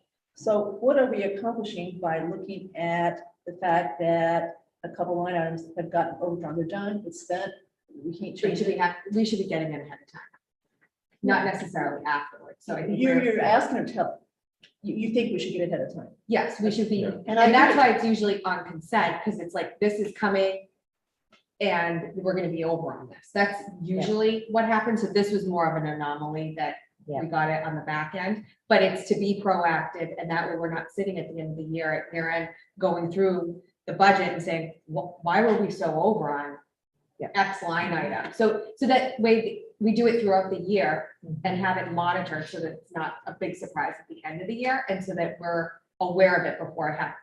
More often than not, it completely makes sense. Something came up and we need to deal with it. And the department head would know that they can, the department head generally knows, because it doesn't happen until All right, Probably so you second want a heads quarter. up. Yeah. Get some emergencies, I get that. Okay, now, there's no such thing as a perfect budget, right? No one's gonna come in at the end of the year and say, perfect. There's always Right. gonna be something a little bit over, something a little bit under, it's Yeah. just life. You can't be that predictable about it. So at the end of the day, I'm still not sure that this is a great use of time. I'm fine with it, but, So let me give you an example of what prompted this. Paying for a full-time employee out of the expense line items and not having any knowledge of it until after it was already done. But we used to talk about not being able to do that. But this- Years ago, that you could, the Yeah. thing that was separate was the salary line. You couldn't, you could not use that to do anything other than salaries. And if you had a vacancy like IT, you leave it alone. At the end of the year, you're gonna close it up, right? So you can't play around with the salary line, which I still think is a pretty good idea, because that one is separate. You shouldn't be able to do that. So I agree with that. And just so you know where the $5,000 came from, so for FY, Mark, keep me honest here, 21, I went through line by line at the end of the year, and I counted up the number of line items that were like, I think I picked like $10,000, $5,000, and like $3,000. And I think it was like 22 line items for $5,000 over. And like In total, the whole town budget. the whole town budget, it was 22 line items that were over 5,000 out of sync with what the budget was. And I was like, that sounded like a reasonable. Total. Yes. So that's how we came up with the 5,000, because I agree, I don't want to bog down the $300, right? But And Carla's not doing anything with this. She's not moving money. No. So we No. say bottom line, so because you want to base an interest budget on what you really Correct. spent, not on. Correct. Okay. Yeah. All right, so I guess And- I'm fine. And kind of along those same lines, I think it's important for us to know as we go into the budget season, if we continually see a shortfall somewhere, then if we don't know about it, we can't have the discussion about potentially increasing a budget or a line item. Well, if you get a shortfall, then you should take care of that. You should basically deal with that with the next budget. It should, that Well, budget. should but if we don't Kathy, you know- gotta do it before the third quarter closes, because you're already in budget season. So that's part of the reason why I go through all the Yep. budgets every quarter to make sure that, like, was it last year, Karen, that we went through and we knew we were gonna go over on trash, right? So we knew to increase that. This year it was fuel. We knew we were gonna be over, so we increased the budget for FY. So those are the things that we're capturing, but like one-time items are like, oh, we know that's not gonna be an issue, so that's fine. But that's part of the reason. All right, I'm fine. Let's go. Andrew? So I think the summary is the whole discussion shows the value of having these. I agree. I agree. I move that we approve the request to bottom line spend the water budget. Second. All in favor? It's still so hard to get used to doing this. Okay, all right, moving Madam on. Chair, can we take a 5-minute recess? Okay. So we will recess for 5 minutes. We'll be back at. 8:22. All right, 8:27. We're still hot. We're still, the mic's still hot. That mic is still on. Just so y'all know. The mic is hot. Let's see. Like. There you go.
I threw it out.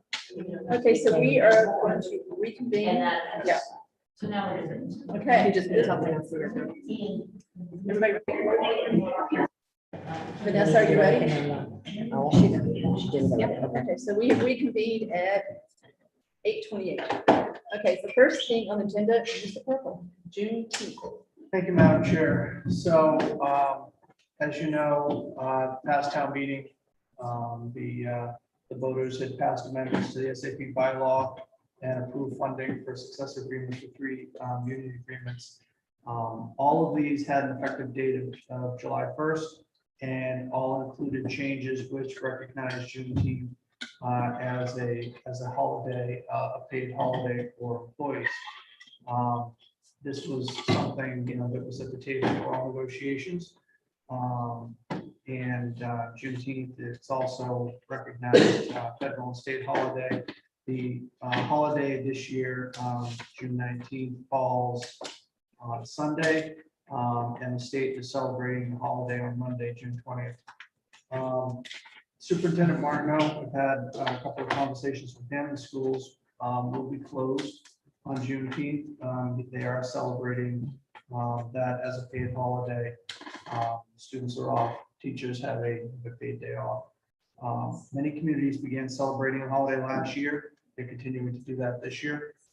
And in taking a look at those essential departments that would still be here, still be working on that day regardless of the holiday, because they're a 24/7 department, which means fire, police and dispatch and DPW.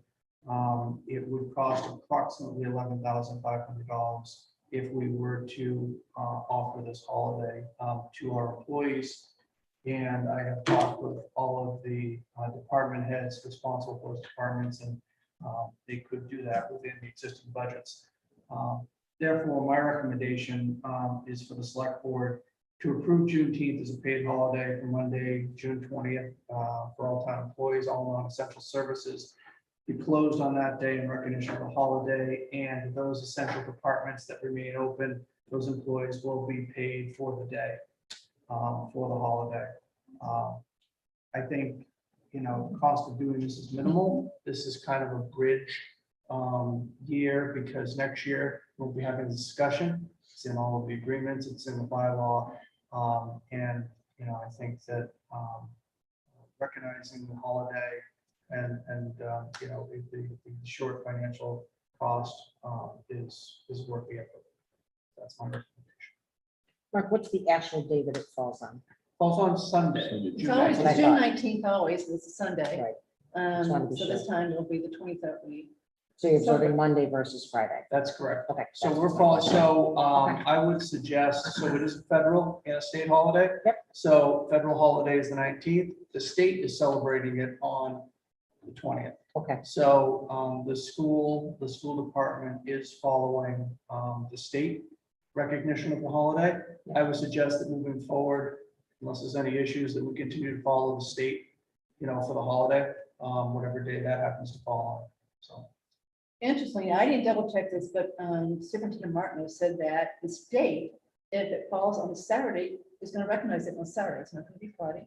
So I find that a little curious, but that's, so I didn't check it. That's what he said though. So we're a long way from that happens. You go forward one every day, Right. except for leap year. So we're a long way to get to Saturday. But anyway, at some point. Let's not invite issues. Okay, okay. So now, what you said was a little bit different than what I thought you told me previously. I thought that the essential workers were going to be given a choice of being paid or taking the day off between. So- June 30th.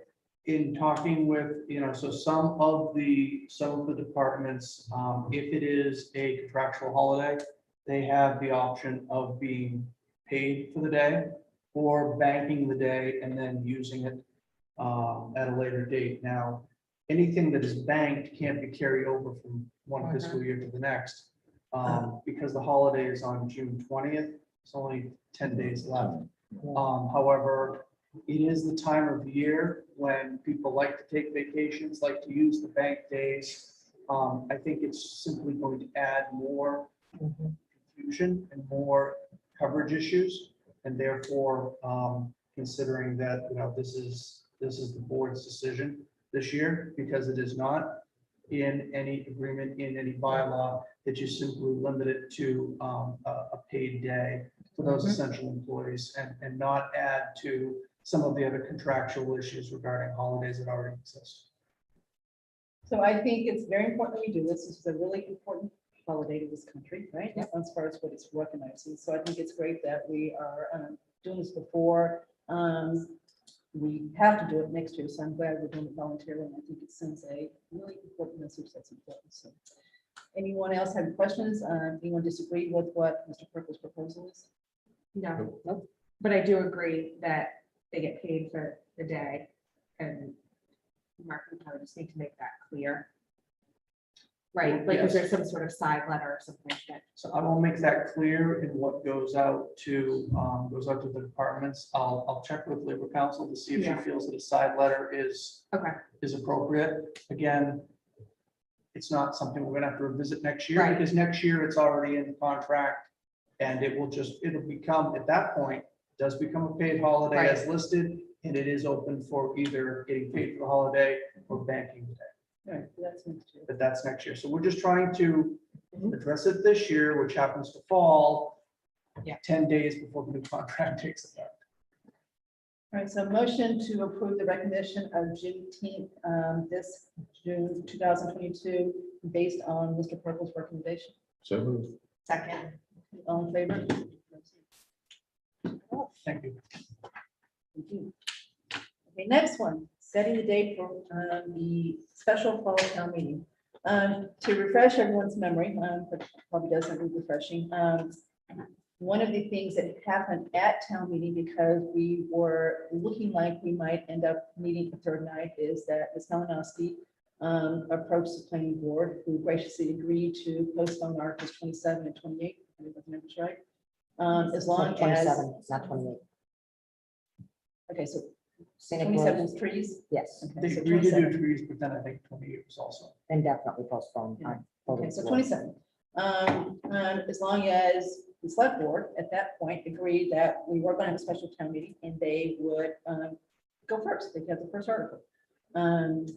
So that was agreed to, it was stated at the town meeting, and so that's where we are. So we are going to have a fall special town meeting. Right now, there's not a ton of stuff on it, but my guess is by the time we have.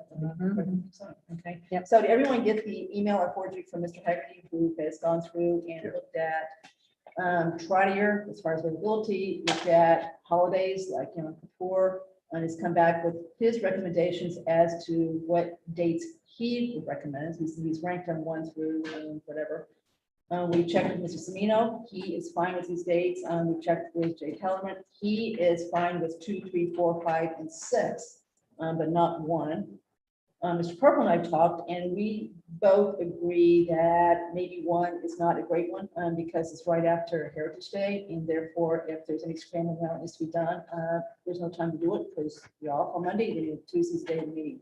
So we both would prefer number 2 instead of number 1. And this gentleman can't go to number 1 anyway, so it's on the point. Mr. Semino has suggested that the meeting start at 7 p.m. So that would be the time. So discussion on where, got your calendars, right? So number 1, does number 2 work with everybody? Let's just start and go 2, 3, 4, 5. Is anyone, can anyone not do 2?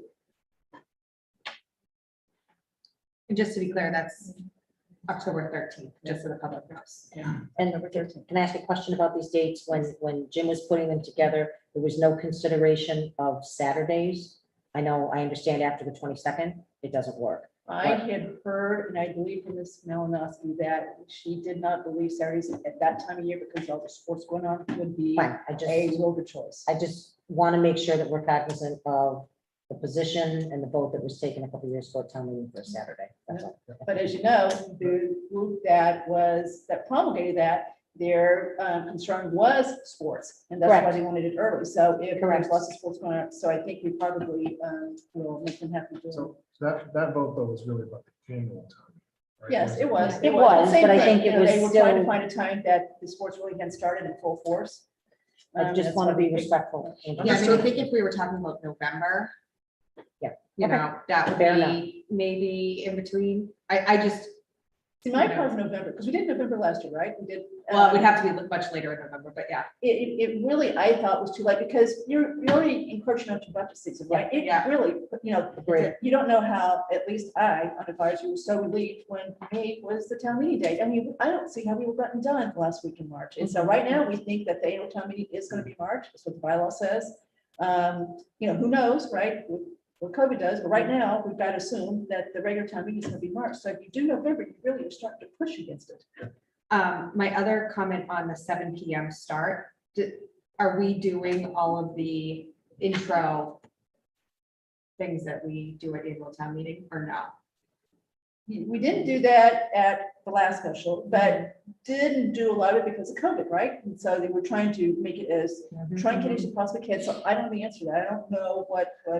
So my concern was not, if we're doing a lot of intros and Article 1, or, well, I'm gonna call it Article pre-article, maybe. So I can uphold my commitment. I just would be concerned to start, it was an hour of, so then we wouldn't be starting until 8. I just want to, I'm okay with the 7 if we're going to get right into the articles. Well, starting at 6:30 like we did this time certainly helped compared to prior years where we, sat around and wait for a quorum, and sometimes it gets started at 8. So I do think the 6:30 helped. I mean, we really pushed it, to look how late we went Yeah, we Saturday did. night. Yep. Mr. Semino, maybe, I don't know if he's texted and he said. Oh, 7. he's here. Okay. Okay. I didn't see him in the audience. I know Chelsea is in favor of eliminating Article 1. Okay. Mr. Semino, you should be able to talk. Oh.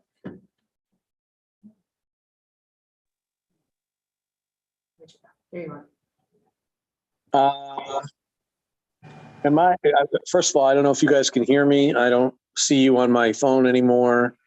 Hear you. Technology is kicking my ass. So am I audible and am I recognized? Yes, you are. Okay. I'll make it official. I've sort of unofficially mentioned after town meeting in last month. I have no desire to have Article 1 on a town meeting warrant ever again. Okay. It's a superfluous article. The floor can hear reports anytime it wants. It doesn't need to pass an article to do that. And so, especially for a special, you guys put whatever articles on the special warrant you want, and that's all we'll do. So I don't anticipate any preliminaries, let alone extensive ones. Okay. Thank you. Okay. Maybe does the 13th work for at least the planning board members that are here, as far as you know, given you guys are going to be very important that night? You're going to be first. Okay, do you mind if we ask, Marnie is on via, Marnie, if you are available on the 13th? Yes. Okay, never mind, I was never raising my hand. We're good then. All right, so we'll just jump right into October. Go right into it. 7, I still think sounds better. I mean, you got people getting home from work, they gotta eat. Now, they're not going to Algonquin this time, so that saves a little time, right? But I still think 7 probably works better for most people who are trying to run home, eat, feed kids, get them settled and get there. But I mean, and the moderator, this is his meeting, right? And he said 7 o'clock, so I think we probably ought to at least stick with the 7 for now. I don't think we're gonna have as full of agenda, obviously, as we did at prior town meeting, so I think 7, I think it's probably. Well, if we can start at 7, start at. I think that's a true statement. So. Yep. Sam, any comment? Fine, yep. Okay. 7 o'clock. Okay. All right. So can we have a motion to basically hold the fall special town meeting on October 13th at 7 PM at Charlie? So moved. Second. All right, all in favor? Okay, done.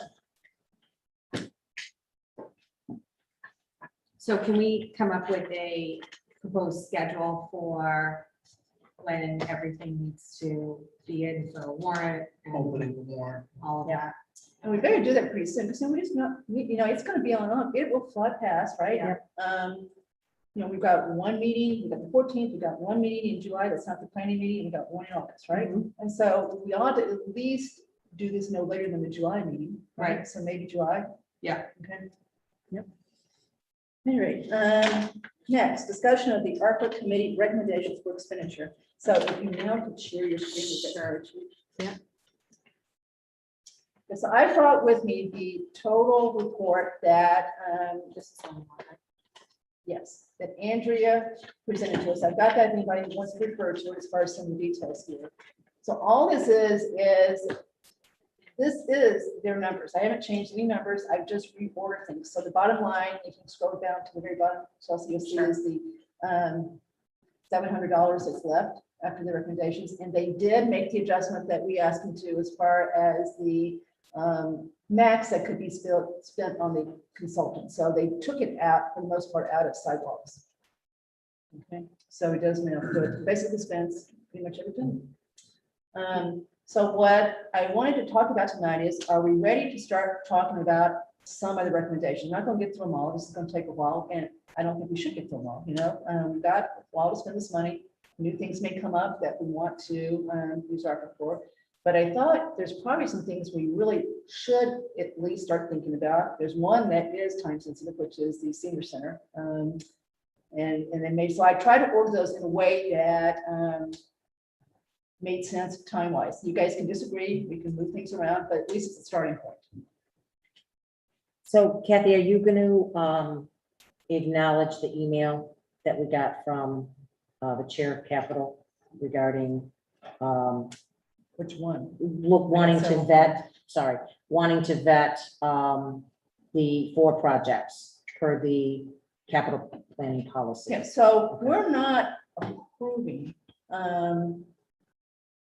we're not ready to spend the money. All I'm trying to do tonight is basically go through some of them and see what you think about them, right? So yes, I got Jason's email, and absolutely, there are many things on here that need to go through capital as far as the details and then come back to us, But if we don't like it to begin with, capital's not very good at it, right? So we've got to at least say, yeah, we like it, we think it should be considered, and then they'll take it and they'll come back to us. Okay, anybody disagree with that? As far as the capital, okay. So far, so good? So this is a little bit different. We've approved, this is gonna be a different motion than what we already have approved. We're not going back to those. I listed, so those are done. Right, okay? so the motion is actually to move it forward through the process, not to approve the actual project. No. Okay. Just is there anything you want to throw out? Now, there's one that's related to another agenda item, which is the Norfolk culvert. So I've added that here because that's, if we're going to approve it, we got to pay for it. And this is one way to pay for it. So that one we may want to approve tonight, right? If we really want to get this thing done quickly, that's got to have money. And there's only a couple ways to provide that money. Okay, so can you go now back to the very top? Sure. Okay, so it is fixed now. So the very top, no, it's not. Okay, so Chelsea, can you give her the 20 and put the 20 down below for the rec ADA? This one? Yeah. So that's in the wrong, that you guys have not approved, you did not approve that one. And so it's in the wrong place. So now put that down, put it between, insert a line between 26 and 27. Okay. Okay, and put it there. Okay, now back to the top. Okay, so those 4 things the select board has previously voted on to do. So as far as I'm concerned, they're done. I mean, you still may need, I don't myself, but the 59, let's take one at a time. Great Neck Hill, that's a real number. That's a contract where work is underway. I think it's a fixed price contract. So that was probably done as far as what it's going to cost. The assessment. Oh, yeah, we're a long way from fixing it. So that's the assessment. Phase 1. Right. Yeah. The architect fee, that's a done deal. It's 19 and change. So we approved that. They're well underway as far as coming back with the plans to add the room on the front, right? So that was pretty much done. The ADA upgrades, and this is when I went back and forth to Jason, and his last email was, you get it? And I said, sort of. Okay, so it's my understanding that the 50 has been approved, but do we know specifically for what? Have they come back, has staff come back and said, this is what we want it for? Because, you know, they wanted 100 at town meeting, right? And they let go of the first 50, but I haven't seen any plans as far as what they want to spend it on. Wasn't this 50, Mark, correct me if I'm wrong, this 50 was for facilities. So facilities is actually, these are based on the ADA self-evaluation transition plan. Yeah. And the recommendations that were made by the consultant, things that need to be fixed. Okay. This is to allow staff to begin addressing a lot of those issues.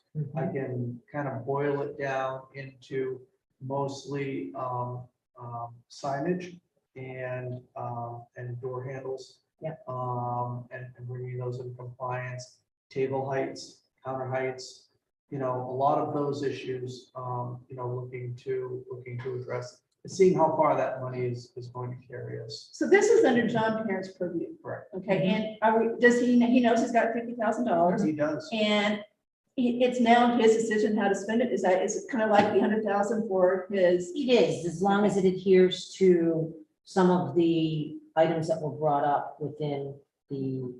Yeah. So do we expect to hear back from him? So I'm saying, he's got the authority now to spend the $50,000?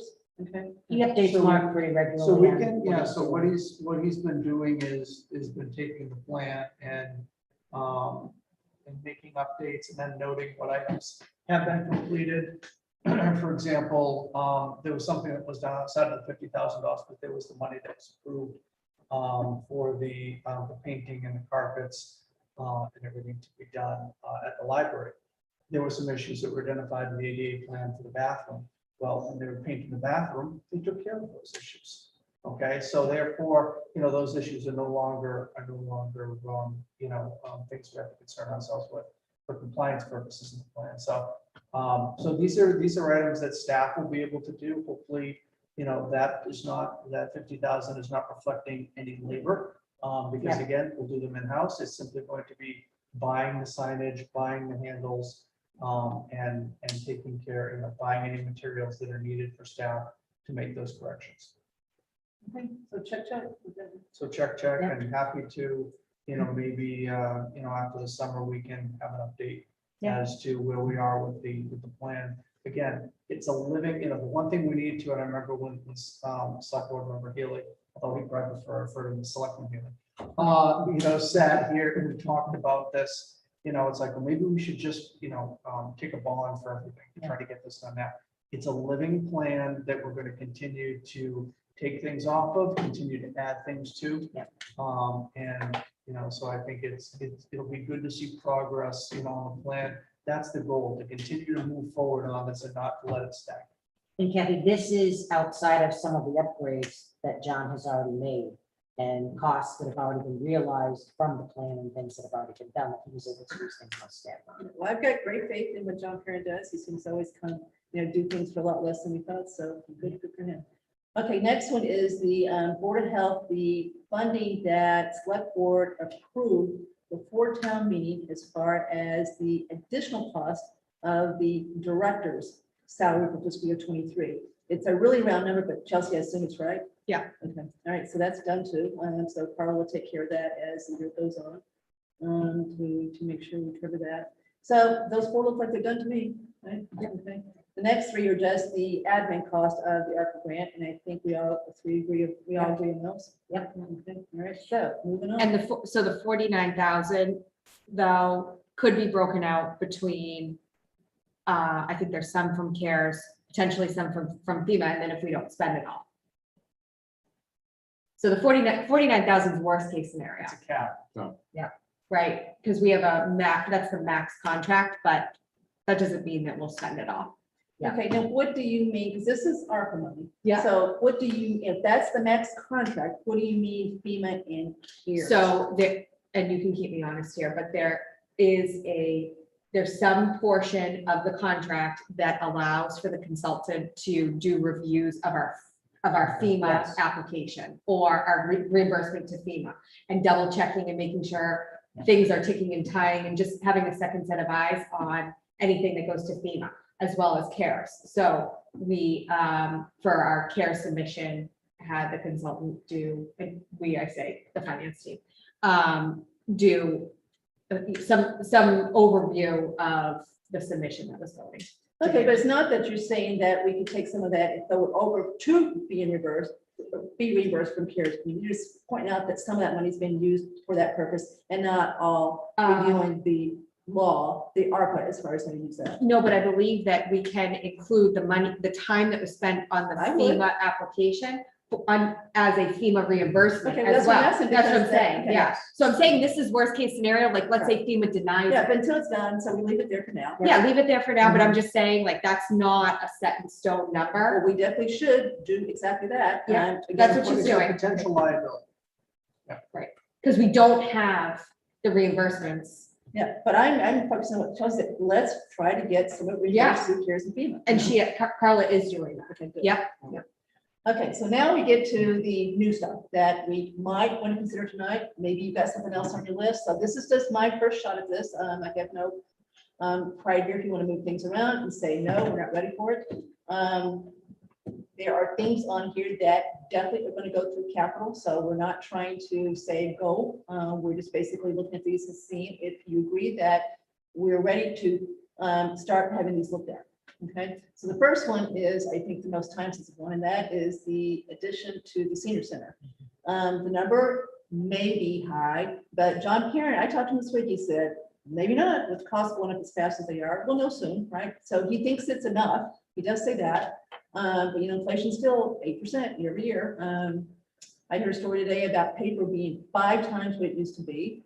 So there's still quite a bit of inflation, a lot of stuff, and building materials certainly qualify for that. So anyway, architect is underway. He's got his instructions. John thinks we'll have the plans in 2 to 3 months.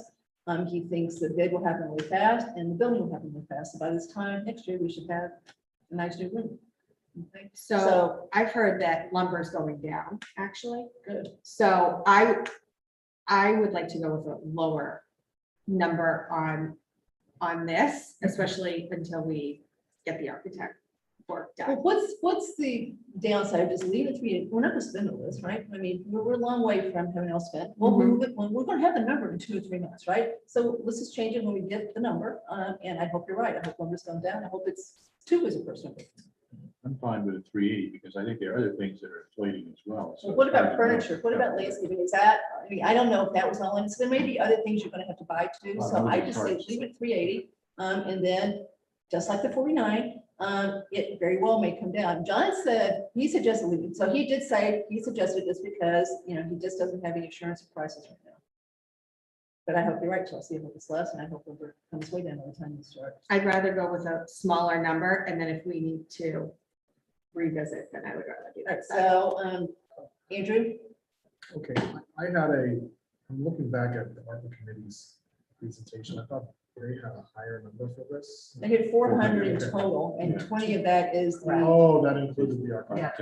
yeah, so it's their number. Yeah. Well, Chelsea, is your thing if you go with the lower number, that helps maybe Yeah, Helps what? give responses or? yeah, I'd rather go with. So you think so I'm serious about this. You think that someone might see this maybe and come, okay, well, I'm not gonna, you never know. I'd rather- To do good. I mean, if you.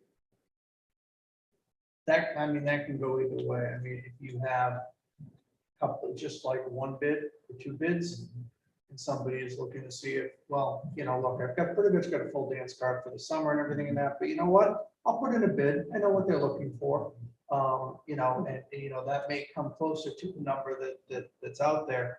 But if you get 5 or 6 people bidding on it, you know, then it's going to be probably a little bit more aggressive. The pencils will be sharpened more for sure. But the horse is out of the barn. I mean, I'm fine with, I'm not gonna, So that's 400.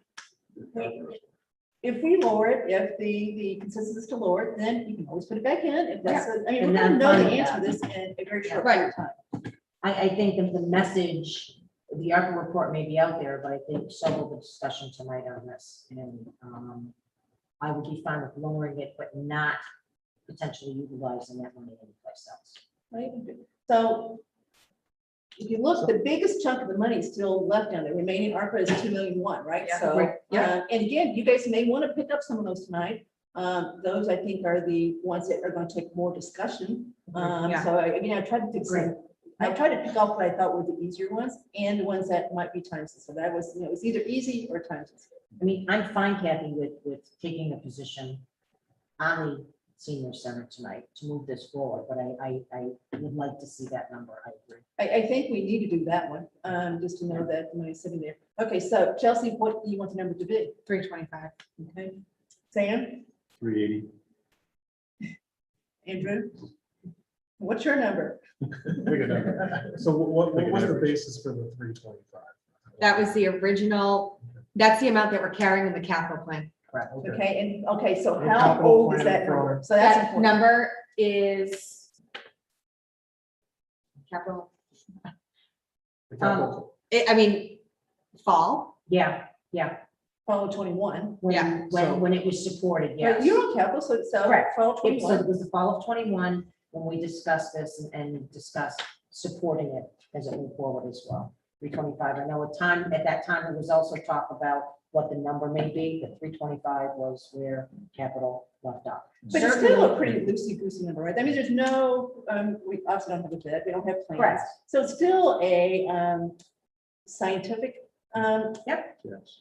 that's why, so, Inflation okay. is 2%. So Andrew, So, Which number you want if here? you go with 325 instead of 380, you open up the additional money and then it just goes on there. yeah, it's General not gonna get property spent tax that relief. fast. By the Yeah, time we have this exactly. number, we're not gonna spend the other Correct. $2.1 million. So, Correct. so I don't think there's any point in getting too excited about this as far as whatever we. Okay, decide. I'll go with the 325. Me too. Okay. All right, so, I will too, You want to update this? and then drop. Again, with the stipulation I don't that have, will it, so Chelsea, held. you're gonna have to put it in, because I don't have it dropped. So put it back, I tell you when you put it sidewalk, she took it out sidewalk, so put it in sidewalk. Or we could just say miscellaneous, but either put it in sidewalk, because that's where they took it out for the consultant, so I'd either put it back in there, because they had a higher number to begin with. Yeah, and just on the point of sidewalks, that's an item that I think deservedly has the higher number because in survey responses, people over and over say Oh, this yeah. is a capital Agreed. improvement. People want to see. Senior center was pretty popular too. Yes, no, I know that, and that's something that, because that had been previewed to us from at least 2 budget cycles before, right? But going back to a year ago, when we started thinking about how we would spend this money, right? And then some of us thought, let's go for one big thing. Yeah. Simply by virtue of having a committee, we are gonna, slice it up among the different departments, but I still like the idea of reserving, a bigger number you can there. I agree. I mean, I think with this one too, this one's slated for the capital plan, could have been a bonded article, so it is tax abatement in the long run, right? So Pretty small thing to bond, unless you split with a bunch of things. okay, But but again, all we're gonna do tonight is say, we agree, I hope, that ARPA money is gonna be used to fund us. This is one item we agree with them on. Well, that's an easy call. Yeah, that's why I started with that one. Yeah. And, Andrew's right. If we sat down, the 5 of us, and on our own, made a list of what to use $3.1 million for, our list, nobody's list would be the same. We might have some similarities, there might be some things, but everybody's gonna come up with a different way to use this money, right? This is what 674 people told us to use it for. Yeah. This is a committee that we asked to do this. They debated long and hard on this. And so I just wanted to start with the recommendations and we just took them off one at a time. Yeah. All right. Okay, everybody, so let's just vote on these one at a time, so we know we've got to vote on each one and not mush them all together. Okay. do you want to vote on this one? Yeah. So why All right, don't so I you do all the move- motions, Chelsea, as far as anything we actually vote on? All right, I move that the select board support pursuing the senior center additional space for $325,000. Okay, I think you're using ARPA funds. Using our. Yeah, and that's what we're doing here. So Yeah. select board supports using ARPA funds to basically build the extra room in the senior center.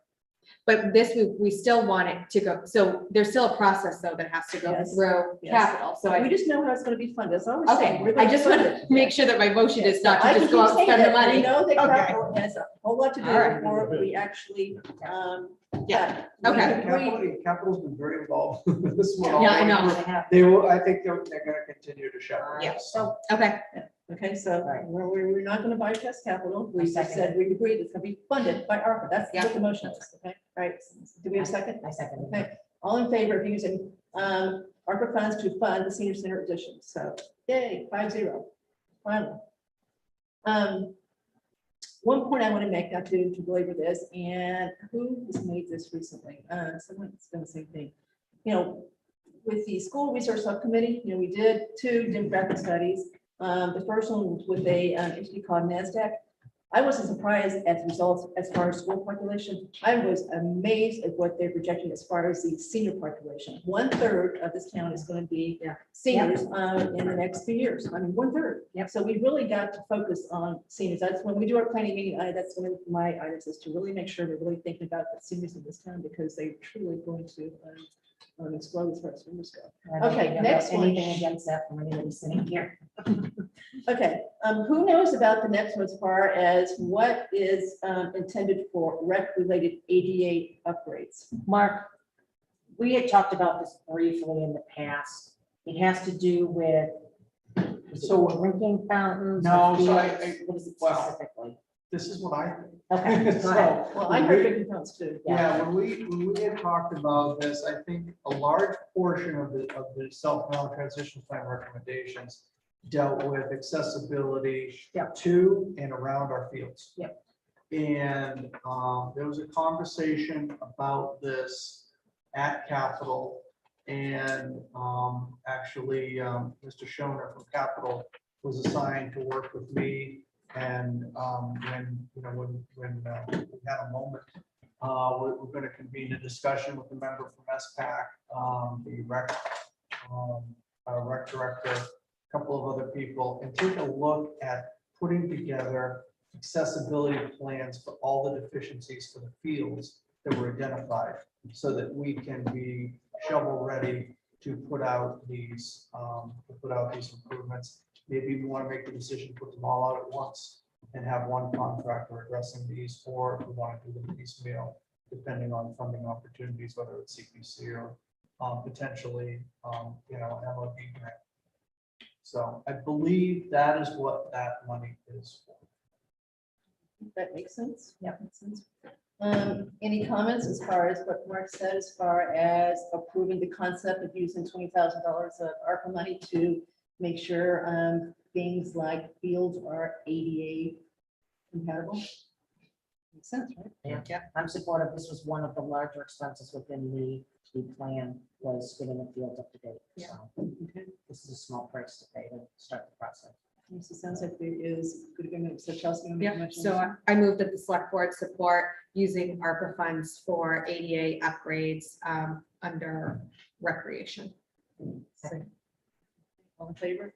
So Lisa, will you second every time too? So we can- Absolutely. Okay, all right, next one is, this is in the mental health area. So let me start out with the first one, because I know about that one. Okay, so as I'm probably on now, we have the Friends of the 501c3 that supports the town department, the Friends of South Florida Youth Commission, Inc., signed a contract with William James College to provide services. We call it the interface contract, so that town residents, when they need help, they need to find providers, they can make one phone call, and there's a lot of knowledge there to help them find what they need. So so far so good. $25,000 is probably a little bit more than it's going to be needed. So we've got it funded through 6/30/23. So this would be for the fiscal year 24. So Chelsea, you question me on that? Nope. Okay. No, no. So this would be 7/1/23, 6/30/24 as far as the contracts. So the Friends have put money in this all along. So the town hasn't, well, the town, except for the school, right? So, it depends on whether you look at the school budget as separate or not. I don't, it's part of the town. So if you just look at the town budget, we have not absorbed any of this heretofore. It's been funded by the Friends Group, by the Southborough Community Fund, and the school budget. The school budget has kicked in money here. So that's how it's been funded here. So we haven't seen it in our town budget yet. So this would be the first. Now, if we don't do this, then we'd have to consider it probably for 6/30/24, because I don't think The Southfield Community Fund wants to do it again. They like to do things once, and so they agreed to do it twice, could be back. So I don't think they're going to do it. And so, same to schools, that's us, right? It's still tax money. So if we don't do this, then we probably are going to have to put it into the budget if we think it is something that should be there for 6/30/24. So do you view this as a bridge to, is the intent for youth and family to eventually put that within the budget? Is this a bridge for that? At some point, Okay. we're going to have to. It's- If we want it, it's- if we want. I it. agree. I think it's an easy enough question. I just want to make sure that. And this would be a bridge, so yeah, so Perfect. we delay it one more year by doing this, right? And we can do it 2 years, but that's the proposal is to lengthen that bridge, right? I'm good. Thank you. All right, Andrew? Well, I have other follow-up questions, but Lisa asked the very question I was gonna ask. Sorry. No, the concept of this is, just like for Board of Health, we have used some pandemic era emergency assistance funds to bridge, which are used for staffing needs, personnel, as opposed to capital expenses, with the knowledge that these are probably going to become permanent expenses. They're going to be borne by the town at some point, right? I would slightly quibble with what you said because this was put into place before COVID. the first Okay, contract, I remember, you're right, you're right, you're right. So I wouldn't call But the town this, didn't make it. yeah, I would distinguish Yes. with what all the things we've done with trying to keep the Board of Health budget lower, right? This got put in place, it got funded. We've heard now that it seems to be relatively successful. Sarah, we'll ask her, she'll come before we actually do it and make sure that it's something she's recommended to continue doing. But right now, it looks like they're pretty proactive, or they like it, so. So Kathy, is that the full cost? The contract was supposed to Yeah. be 20 for 2022, but Okay. they kind of messed up, so we only paid 18. So let's say it was 20. It goes up, the next year, 22. So to 25 is probably a little much for the Based first on year. usage, I believe. It is. And so they know how many times to use it, and that's what they then propose the next contract. And we're trying to get it on a town fiscal year, which we're doing this year. So when it comes, it's going to be, so it's good, because it's hard to match the calendar and fiscal year. Thank you. Okay, so that's it on that one. Chelsea, I know you know a lot about this one. I do. So, and Sarah came to speak with us about this within the last 3 or 4 months, I think. And I think it was a good update. I think it's a great value. I think the resident, a lot of residents can benefit from it. So I'm very supportive of this one. This was something that was discussed during budget review several years ago. Mhm. And we all thought this was a great idea. This was actually something that was looked to be done in lieu of adding new employees at one time. Yeah. And then we added this and employees. But this was to But try to less just employees. try to take some items off of current employees' plate, and because it's very time consuming. Yeah. People call looking for services and try and point them in the Yeah. right direction. And my understanding, this has been great. The school saw value in it too, and was willing to help with the funding. So it's been beneficial. Same question, is this a bridge to something that's going to be going into the budget where it potentially should live? Are we talking about the mental health clinician 46,000 now, or is it No. still on the It's 25? 25, yeah. You gotta run Okay. it. So Oh, I went down to do the next think one. we I'm sorry. should anticipate this coming to the budget at Okay. some point, as long as the program itself is still liked and seems to be worth the money, Agreed. right? Okay. So you still have to keep asking that, right? As long as that happens. Now, it may be by the time we get to 24, we still got lots of ways to pay for besides ARPA money. But what you may want to do then is say, okay, keep that money for later because ARPA's going to run out, right? So, and you got to use it. So we'll deal with that when we get there, but at least we know that there is money there to pay for fiscal year 24 if we need to. Sorry, my Okay? question was based on, I had moved down to the next one. Sorry. You'd move down? Yeah, it moved Okay. down. All right, so I'm gonna move. And Andrew's 2 lines down. I'm gonna move that the select board support utilizing ARPA funding for the FY 24 interface contract. Second. All in favor? 5-0. Okay, now, the other two are not quite as cut and dry. So the $5,000 that's being recommended by the ARPA ad hoc is for, to give them the money to spend to do more outreach. Well, what does that mean? So I actually called Sarah today and said, give me examples. And so she gave me very specific examples. They need a tablecloth, they need supplies to take back and forth things. So there's just a laundry list of things they'd like to have that they don't have. So they would want to spend this sooner than later. So this is one that kind of is something that could be spent. It's only $5,000. So they could use this as soon as we're willing to give them to use it. So this doesn't have to wait. And can I just make a comment? So they went through that strategic plan process probably about a year ago, and outreach was definitely an area of concern for this. So I think, you know, they've worked to try to do more outreach, but obviously it wasn't in their budget for FY22. So I think they were kind of constrained on what they could do. I'm supportive. No question. Andrew? I'm okay with it. Okay. Chelsea? Yep. Okay, good. So I move that the select board support utilizing ARPA funds for outreach for youth and family services for mental health assistance for $5,000. Sorry, second. All in favor? Okay, so will you let Sarah know that that money Yeah. is approved and that they can start using that money? when Sure. they've got a reason to use it? I'll copy Carla on it so she knows that it's coming. Okay. Yep. All right, next one is one they've talked about a lot too. They need more help on the mental health side. They want to work with a clinician. They've been talking about this for at least a year. So I imagine that's in their plan too, Chelsea, although I've never seen the full plan. I hear about this through the friends group. Yeah. So this is definitely something that's high on the list, and obviously they submitted that to the ARPA committee, and the ARPA committee agreed. So again, is this a bridge to a potential permanent position, or we don't know at this point? It's not supposed to be. No. So this is different. This is not supposed to be Fair a, hire a person and then we've got to put them in the budget next year. This is supposed to be, one time, bolstering what they can do, getting some help, getting some training, as far as it goes. There's a lot of state money coming toward mental health too. So who knows where we end up here?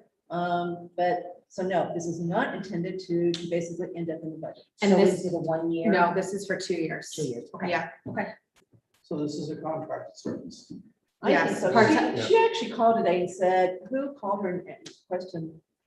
No, I guess Carla had some type of seminar recently about what's a, contractor versus Yes. employee. Yeah. So I went over, I do a lot for those. I went over all the rules with Sarah, and I do think it's a contract. It's gonna be part-time, person's gonna do other things, gonna have some control of their schedule. So I think it's a contract.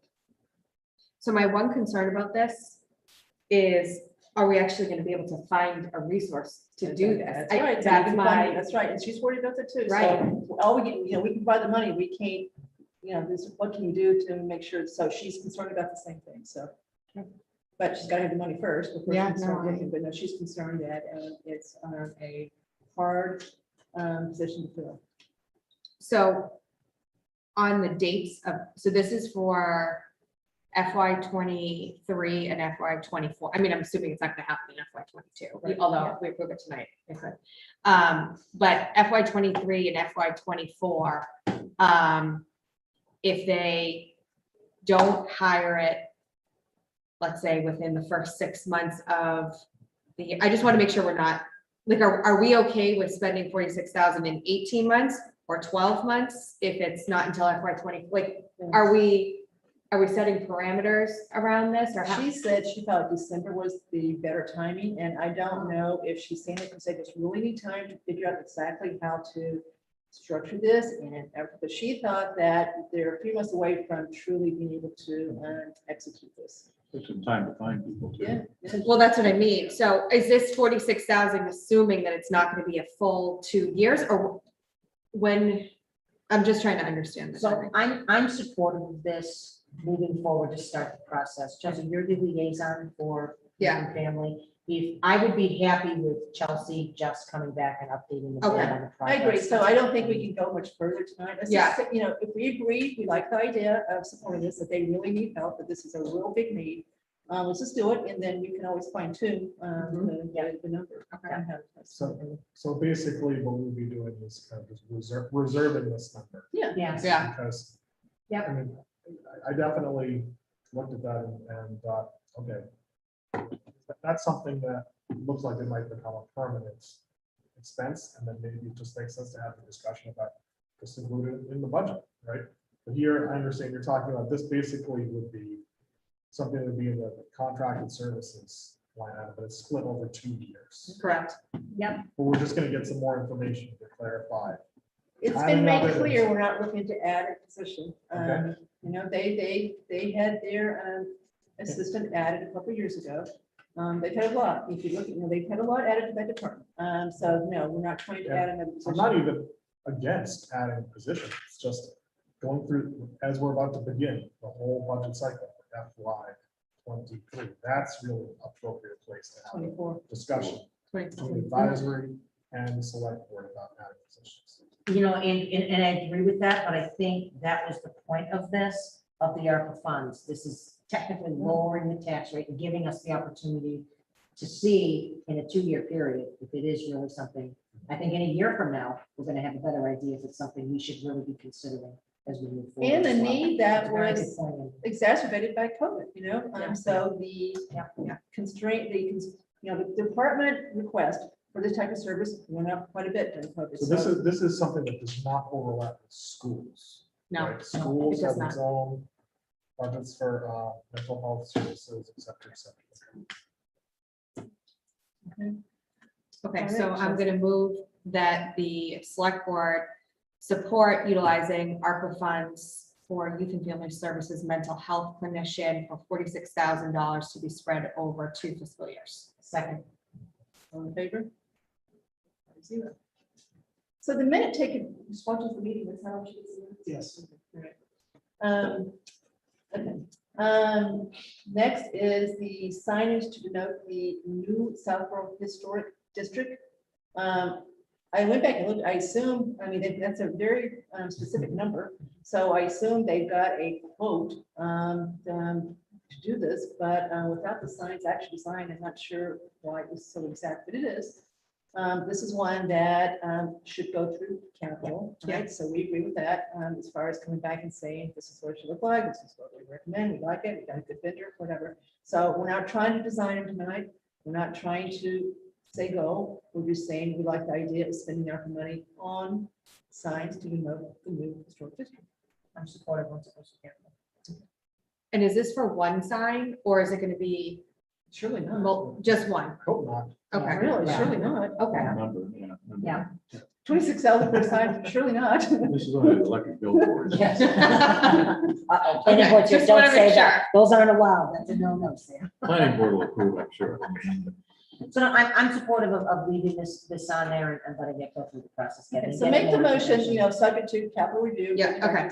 So I move that the select board support sending the ARPA request for the signage to denote the Southborough Historic District for $26,532. To the capital. Sorry. Okay. Sorry. That's Second. good. All in favor? 5-0. Okay, next one is what they labeled needs-based economic relief. And they wanted this targeted toward individuals. And they got a lot of, I don't know what, they got several responses survey that said, look, I am a tenant. I'm a renter, so therefore I didn't qualify for things that homeowners qualify for example, the real estate tax relief that we talked about. So they said, what about renters? You know, we need help too. You know, there's real estate taxes built into our rent. So they didn't say just focus on renters. They said focus on individuals that need some help because of COVID. And then left it up to us to decide how to distribute that relief if we think it's the right thing to do. So I'm supportive of that number, absolutely. I just think we need to work out the path, you know, as Chelsea spoke about the rent and mortgage program, it wasn't just homeowners that were able to get assistance for. Right. So your And we rent was heard there. from Rent was there. taxation tonight, so I think we need to explore this more, but I'm wholeheartedly support that number. I think, Lisa, and I don't know, it's right, I'm guessing that the people who said what I just said, maybe for focusing on the taxation relief committee where that is real estate taxes. So Sure. maybe that's okay. So Sam, I know you've got some strong feelings Yeah, on. this. I support the number, and I guess I support distributing it not hugely broadly, but across a number of organizations. My big thing is that I think we already have a number of organizations in town who are closely tied to folks who have these needs. So people like the taxation aid, senior center, Board of Health in some cases, those people who struggle. Food pantry is another one, I think, that's very close to who needs aid of this type. So I think finding ways to get the money to those groups versus creating additional infrastructure to distribute it makes a lot more sense to me. So I agree that money is the first question, how much, and then work to figure out how to allocate. And we don't have to do the whole thing. I mean, we heard what Yeah. Liz said tonight, Yeah. right? That's why we had her in tonight, because we knew we were going to talk about this. We thought it was relevant. But let me, I may be telling you something you all know, but it's probably worth repeating as far as what Sam said, kind of tied together. So there is an emergency fund that is set up, that is basically controlled by the Friends of the South Fork Youth Commissioning, so the 501c3, right? And the way a item comes out of that, I know Lisa, you did one last year, right? A bunch of them. Yep, so the way an item comes out of that, so there's a pot of money set up, and that's this bucket is restricted for that. So the director of the food bank, Pam, and possibly, there may be two more people there that do it with Pam and then Sarah, they get together. There's a request that goes in, it could go to all three places. It doesn't matter where it goes, it could go to food bank, it could go to Cedar Center, it could go to Youth and Family Services. So they get together when they get a request. It's a formal, they ask a bunch of information, it gets filled out, they sit down and they basically vote as far as whether it qualifies for emergency fund. And then if it does, then they send the Friends of the South East Commission an email saying, we have voted this, we appreciate you funding this, and the Friends then they then talk and say yes or no. As far as that goes. So that's how that process works. That's one way to do some of it. We understand how the taxation relief committee works. We talked about it, right? You know, what's going wrong with them is that everybody does everything electronically these days. So you don't have a chance to check off on your bill. That's where you can do it. I mean, you saw how paltry that money was that's coming in now. It's like $300 a year. Can we change that so that you can check it off electronically and add it to your bill? Well, okay, I don't know how you pay your bills. I pay my bills through, bill pay, right? Internet bill pay. There's no chance for me to do it that way. And then you've always had, the escrow is never going to do it. So you always had But that. there's gotta be a better way. I think we need to focus on finding better ways to Yeah. alert people. I think a lot of people donate to that. I agree. They knew about it, so we Yeah. need to work to find So- better funding sources. Just off of something Sam said, so I think it sounds like there's a consensus at the number. Yep. Right? Yep. So then it's just what the details of this would be. So Sam, were you suggesting that in lieu of setting up a whole new infrastructure about how to treat this, you instead use an existing, just distribute? We have the mechanisms to do that today. Okay.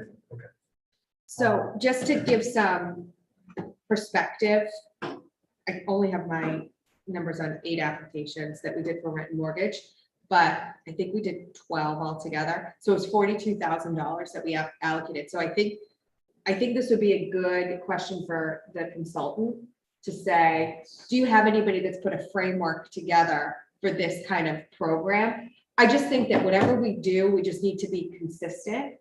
And make sure that it follows an application process and review.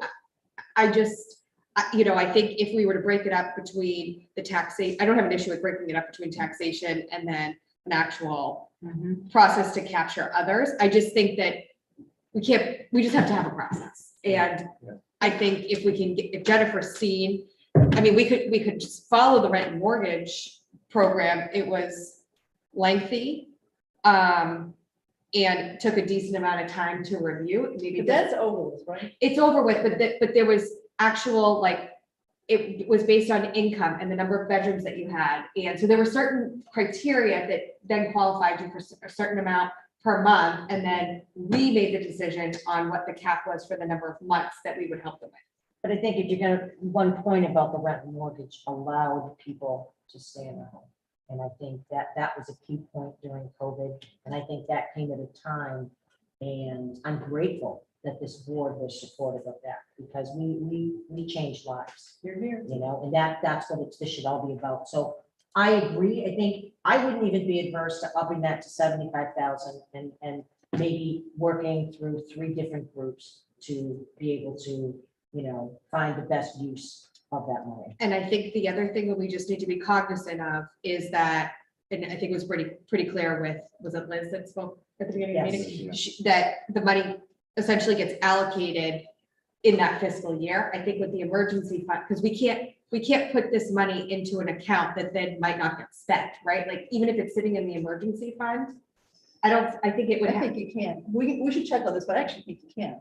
Okay. If you go back, if you remember the first slide that Andrea did the night we did the presentation, it says you can allocate money to not-for-profits. That's one of the things you could do. So once it's in there, I don't think you got Okay. any control. So I actually. Because think it's you not can. actually a town That's right. It's account. not. Yep. Got So I it. actually think you can. Okay. trace it, But again, So- this is all new. All right. Let me just comment on the emergency fund once again, because I've worked very closely with both Barbara, Sarah, and Pam on this. And just so the public is aware that the good that can come out of this.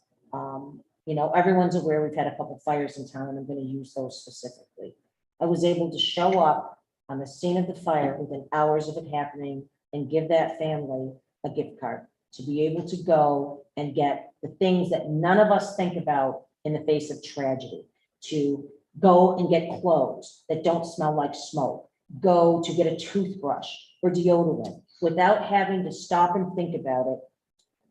The emergency fund allowed and gave this family a gift of a little bit of a safety net and security and a chance to breathe, to figure out what they needed. So I am a huge supporter of the emergency fund. I've seen the difference that it's made in people's lives.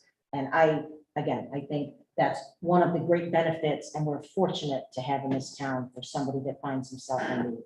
Well, I've written the checks for over 20 years, probably 25 years, since 2002, where that is, so 20 years. And lots of stories can make you cry. Yeah. And so, I'm telling you, you know, those- it's, I'm all for You it. know, So, to be able to show up within hours and, you know, again, I don't think I've ever waited more, even on a Saturday morning at 7 o'clock when I made the first call. By 7:30, 7:45, I had an answer. Very So good. again, just I'd a support great that too. opportunity. I'd take the 55. I just think it. I mean, I don't know that I'm ready to actually put a number to this. I think the concept, I don't know that we should. Agree. I mean, I don't, you So know, you can I make a don't, motion, we agree that we should allocate some ARPA funds to yeah, individual needs-based economic relief. And right. do that. And I almost don't want to cut it off. I mean, Agreed. with CARES, we didn't spend all the money that we had allocated to use. So I think we just need to make sure that whatever program we come up with makes sense for the people that we're trying to help, and we need to make sure that people know about it. So, And we can change this as we go along too. right, so, okay, so I move that the select board support the usage of ARPA funds for a needs-based economic relief to be discussed at a later Now time. TBD. Second. All in favor? Okay, moving on. Okay, so now you may recall that there's 2 amounts that the ARPA ad hoc has recommended related to trails. And so I've separated them because the big one, the Peninsula Trail. That's going on.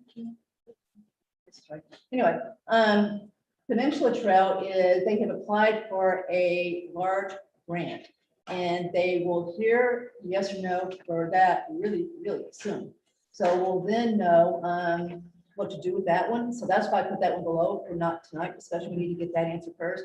However, Catherine McKee is very good. She knows how to do things. So she said, and if we were to get that, we'd like you to keep the money there and fund crosswalks going across Route 30 to get into it. So she still likes the money, even if they get the state grant. So I thought it was All smart of her. 194. Yeah, well, they don't know what the numbers are for the crossing, so she's, so that would be determined, but anyway. So the 12.5 is for a lot of things that they could do now. So that's why I separated. So the 12.5 is pretty well laid out as far as the stuff that they would like to do. We've got a standing committee now as of town meeting to do it. She's got a pretty vibrant committee. So I thought that would probably be a good one to consider tonight. So I would be supportive. I assume this is another one at the 12.5 that would go for capital. So, Well, it probably depends on what they want. to do. Well- I think if you look at the details, maybe, but I don't think there's anything that's over Yeah. 10,000 as far as the list goes. So I'm not sure about that one. And I can't remember if Jason brought that one up to me. Does anybody remember? I was gonna say, no, it said. I don't know. So there, at least I think TBD as far as whether that's capital. or not. Yeah, okay. So, I mean, based on the list, benches to popular businesses, I mean, I certainly could be supportive of that. Are they looking to get this sooner rather than later, or do they have a time frame? Yes, she is looking to get that sooner. I'll do it sooner. And it's So- it's relatively small. Is she still here? Jason's email. Oh, you know. Would be. Oh, she's still here, good. So if, I'm sorry, Sorry, no. go ahead. Jason says it's under square feet, but it still depends on what if they, It was completion of Peninsula Trail and other trail enhancements. that one for sure, we agree. We're So talking I about this didn't know- miscellaneous stuff. Understand, I don't know whether that, So- that in or not, is it other trail? This is an old email, not one we just now sent. This is the one that was sent Earlier. earlier. Okay. So has her hand raised. Yeah, who so, does? Yeah. Kath, can we bring her over, Kathy? I'd just like to hear what she's looking to do, and I'd like to And know if when, these are, when. when and a firm cost. I mean, does she think the 12.5 is gonna cover? Hi, Catherine, are you here? Hi, good evening. Hi, how are you? Do you mind, Kathy, if I just ask? Okay, sorry. Can I ask you a couple of quick questions on the trail enhancements? Absolutely. Is the 12.5 a hard cost for what you're looking to do? It's an estimate based on a number of things that we're trying to accomplish. Okay, so can you just like take 1 minute and touch on some of the major things you're looking to accomplish with this? I know you sent a list, but it's always better to hear it from you. Of course, and not to complicate it, but I do have a quick spreadsheet if you want me to share screens while I'm talking for 1 minute. I think the visual will give you what you're looking for. Sure. It's disabled. Oh, is that gonna screw you up, Chelsea? I mean.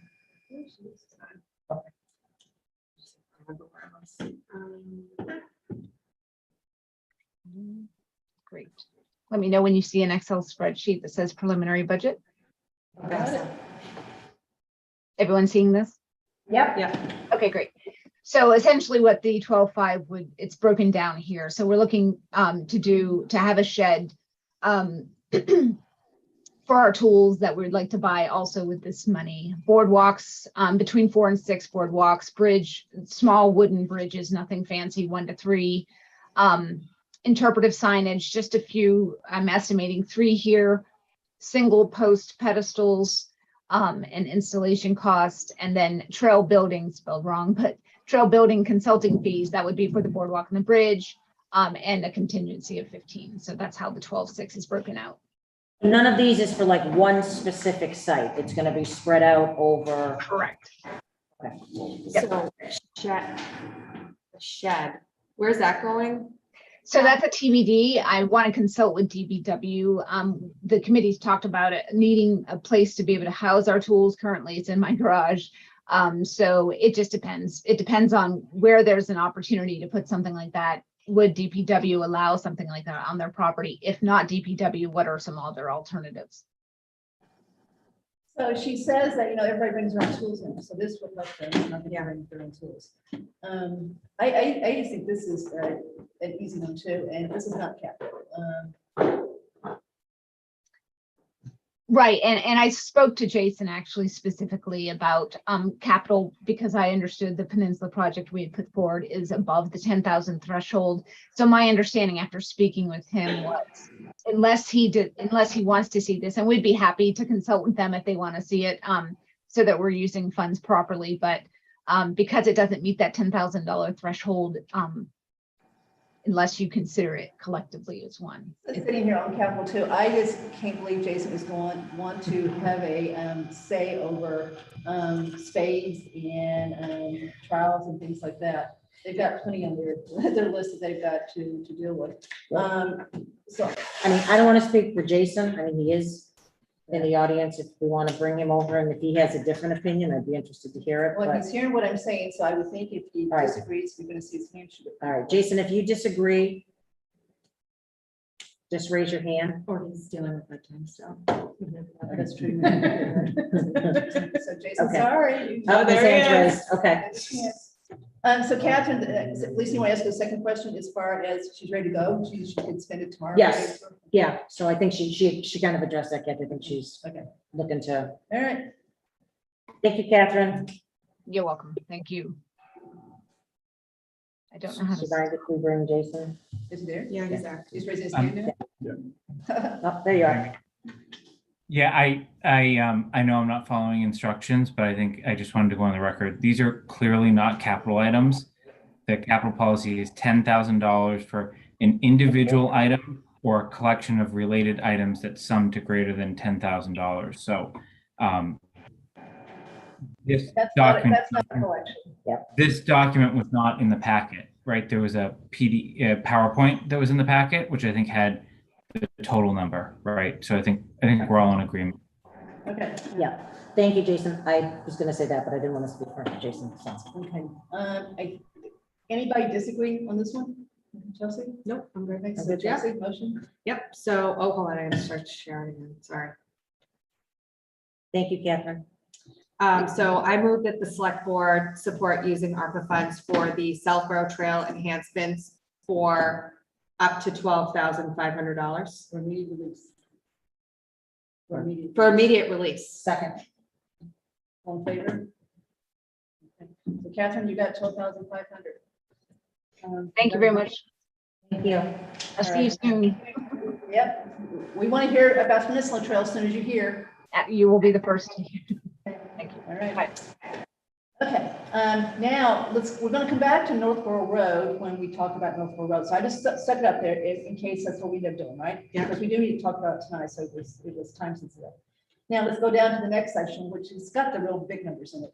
Is there, So Kathy, before we move on from this, can I just bring up, I'm going to give my pitch again for Shopsy sure. and the And 8,500. it's gonna be on, I talked to Dorian, so she's gonna You send did? a memo. I did talk to her, Okay. so Chelsea, on 6/14, Yeah. you're going to have, Dorian's going to send a memo explaining why she needs why she wants $8,500 to pay for consultant to help with the. For 1 year. Yeah. Okay. It's not a. Fair enough. Okay. employee, right? Okay, thank you. So so 6/14, you should be, Thank you. okay, so you will.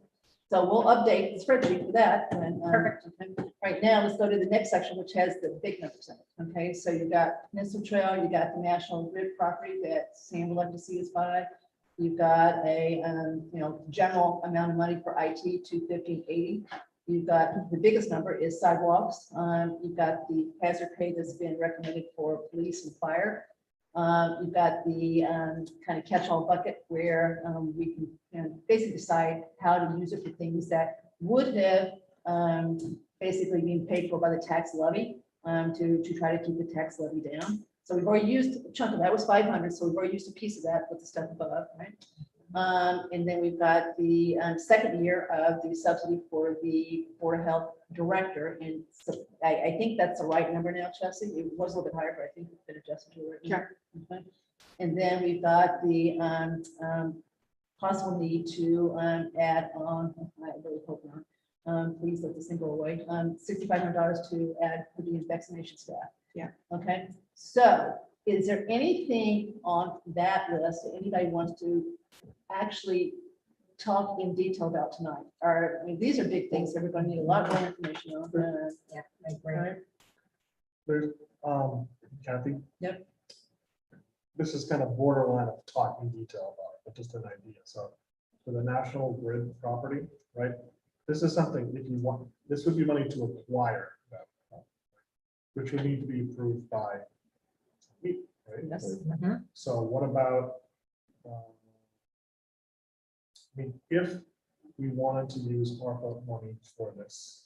Okay, We've got- hold that thought for a So second. you Are we know where I'm right going about with this? or- Even if it's ARPA money, you still have to go through town meeting to acquire real estate. So if we have kind of a docket of fall town meeting items, and this is one that would require a lot of additional study. I think some raised the concern, is the property contaminated? Yep. What's the, Yep. how much should we pay for it? But this is something where, Sam has spent a lot of time on this. This is something that potentially we put as an special fall town meeting. Right? Just wanted to put that out there.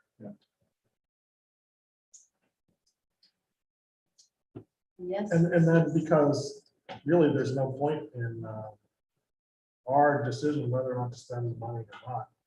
Well, we've got to get there, we've got to get there too. It's kind of, it's a joint decision. you know? Yeah, so We gotta maybe, have- yeah, Yes, how yes. about, what about have the town meeting go first? And then if town meeting approved it, then boom, we have the funding source.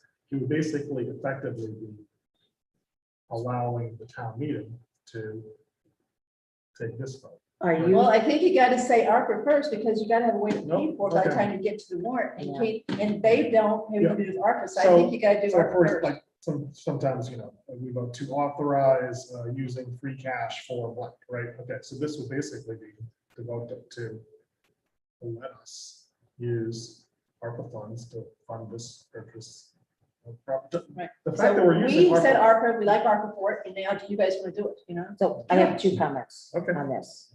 One, I think it's gotta go through capital, obviously. Yes, for sure. Two, I think that there's enough of a concern that we need to look at a 21E. I am not comfortable going to town meeting with the property that I don't know is not gonna create a liability for the town in the future. And I completely understand, Sam, there are things you can do to cover it as pavement, whatever. But I think I'm not comfortable going to town meeting and not having an answer as to what we're specifically buying. I know there's been talk of a stream, so I think there's some due diligence, Andrew, that goes in before I would be comfortable bringing it. I'm just But I thinking agree, about- we have to have before we can say we will be willing to use, in other words, to do this, we need to agree we should buy it. And so we've got to do all the due diligence that, and then you're gonna repeat it and to the Yeah. town meeting, they've got to then say, yep. Yep. And we haven't So- really investigated that yet. Right, and there is a value in the property. I'm not saying that there's not. Do you think you need to like hire a consultant to investigate that or? Might be useful, but again, I think there may be some knowledge out there. Grit, they own the property, they've used it to tell us what they know about it. Good intentions, Sam. I don't know if I would be comfortable with. I'm not saying it would. It doesn't hurt to ask. It's a starting Agreed. point. It's a starting point. Agreed. I just think there needs to be some more due diligence before I'd be comfortable. Where I'm agreeing going to with a this is fall. maybe a framework, a when this due diligence, I mean, now we're heading into the summertime, okay, we know things move slower in the summertime, but. And it might not even necessarily be fall town meeting, but just maybe annual March. This process. Yeah, To get the Yeah. process started so that, because our taking a vote to do this really doesn't mean anything at the town meeting. Ultimately, it doesn't agree. And I would take it even further than Lisa. I want to know if it's dirty or not, for sure, but I also want to know what we're going to use it for. And Yeah. not just buy it just to hang out, and have it hanging there. So I'd like to, and I'm fully, Sam, I know how hard to work on this, so happy to listen to this. I'm open-minded, but I just think we've got a lot of work to do in this one to get to the point we're ready to say go. So Mark, let me ask you a process question then. If there is a 21E or some investigation done on the property, is that their responsibility before the town purchases that property? Is that a negotiating piece for us, or is it our responsibility as a potential buyer of the property? It could be a negotiating tool, but again, it gets back to Mr. Stiver saying, well, we could ask them and see what they tell us. And if, I think it should be that, if it's a negotiating tool, that they are going to pay for this to be done, we pick who does it. We have an LSP already on board for Breakneck. I mean, We could look to do something like that. The only thing I will offer, since you opened the door to me. That's okay. To Mr. Dennington's comment, I really don't think that you can delegate your authority to assign ARPA to town meeting. So I think, Okay. so I agree So with go this. ARPA I don't first. want. What's that? And I don't want to, it's just. No, this is a understood. use- So I'm just tying it back to, the door that could open me for process is that I think the board needs to put together a package to town meeting that, the town is the proposal here is we're gonna use, we agreed to use ARPA money for the funding of this. The town needs to support, support the acquisition of property.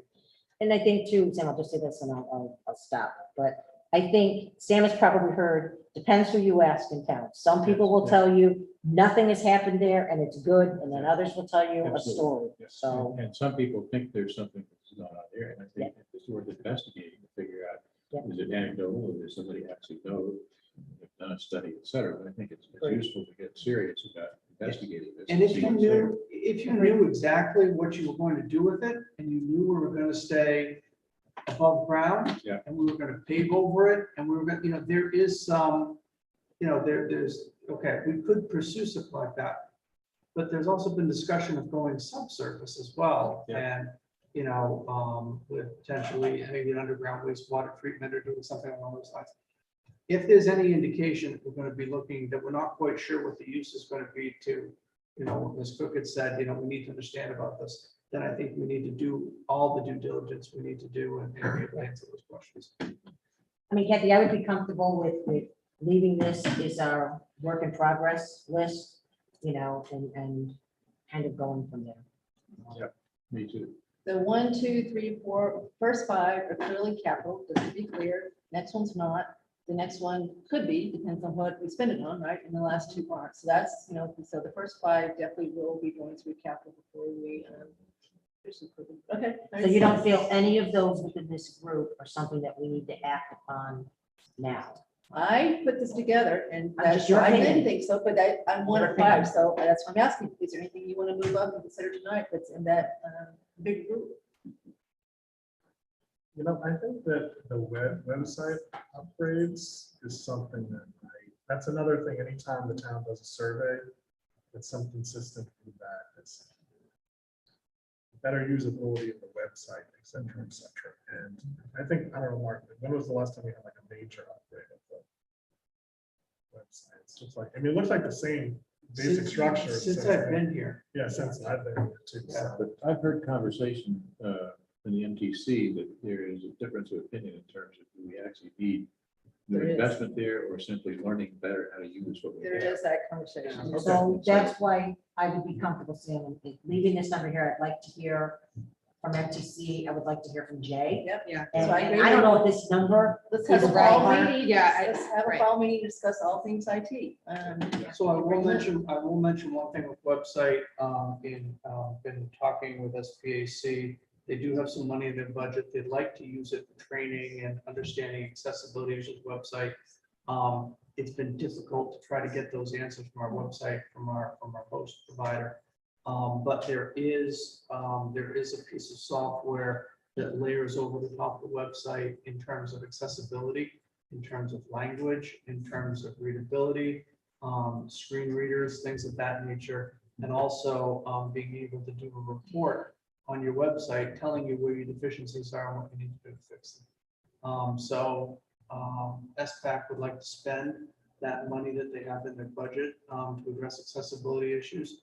And I know that Mr. Montijo has been talking with MTC, also talked with the vendor to try to get an understanding about this. So this may be something we can look at as an enhancement. Ms. Bracha has talked about a bridge in various places tonight, so maybe this is something that will help to get SPAC a little bit closer to where they want to be and extend the lifespan, so to speak, of the website as we know it, until we know what that next step is going to be. I think one thing that we may want to add to this list too is the owls. Yeah.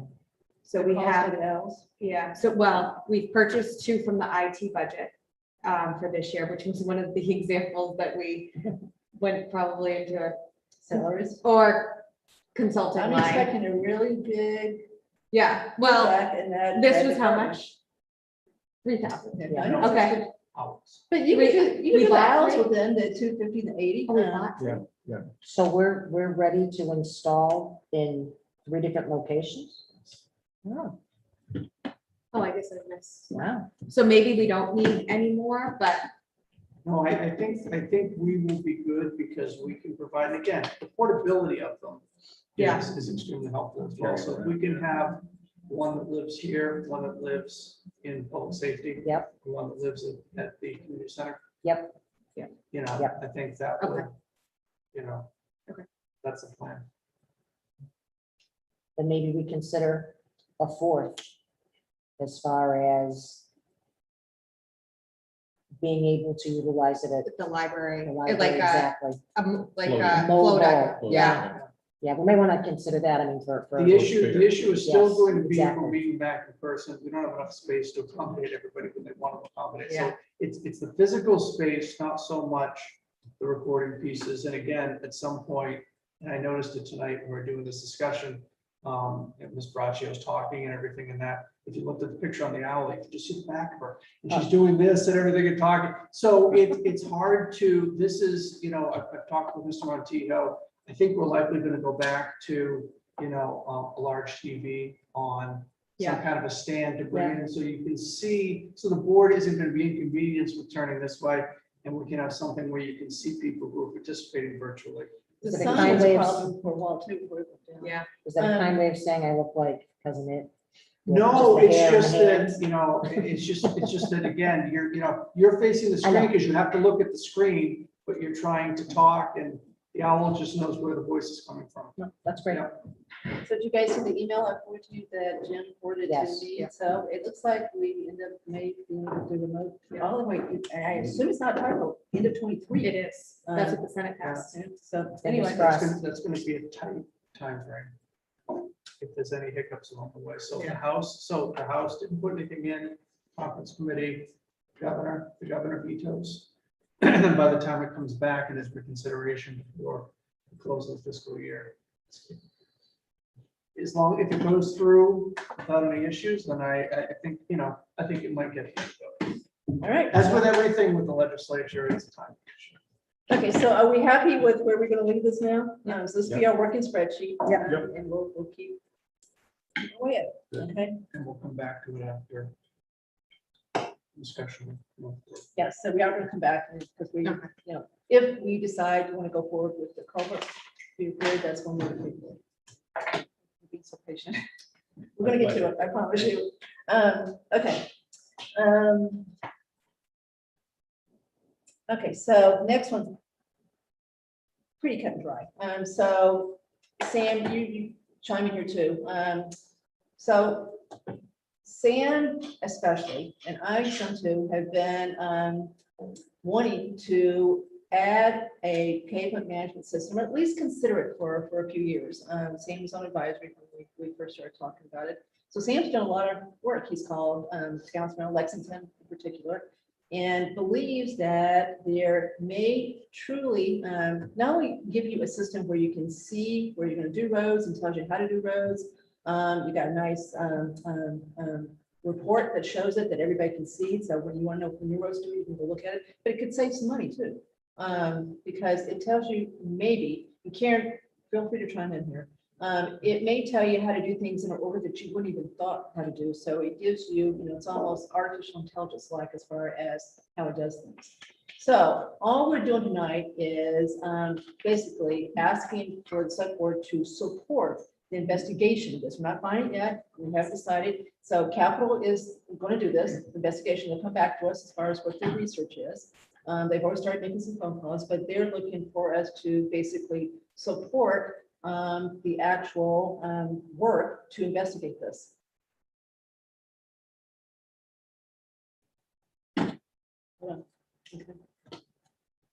It's a good idea.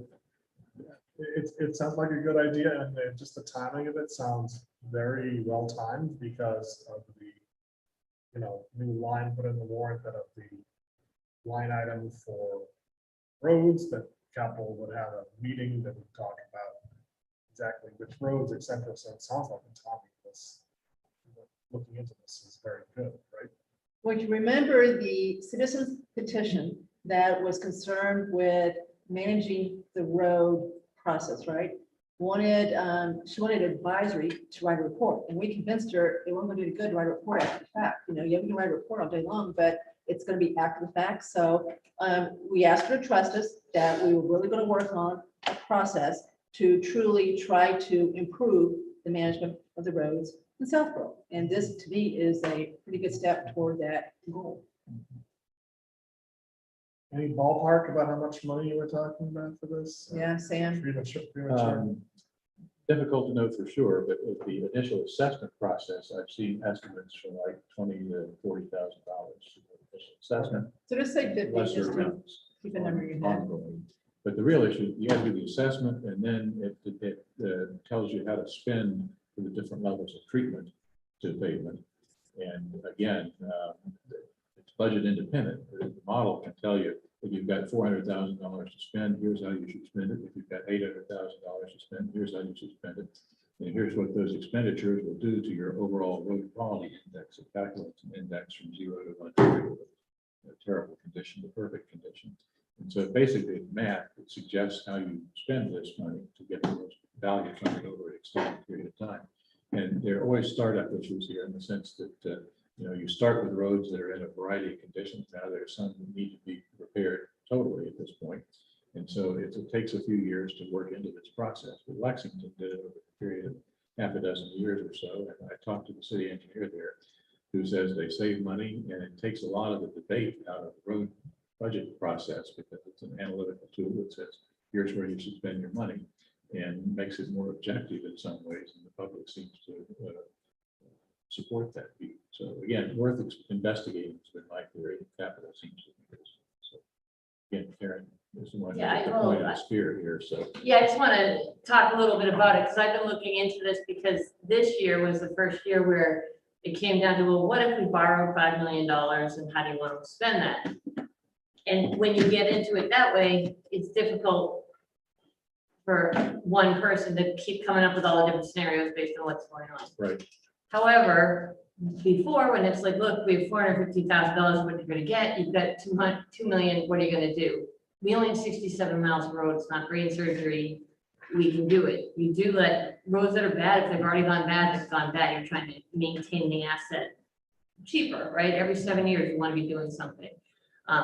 And we haven't had the money to really do that, so it's a great thing, but rather than look at it through ARPA, there is the compact grant. I've talked to Jay about this and we actually met What do you with mean looking at people. through ARPA?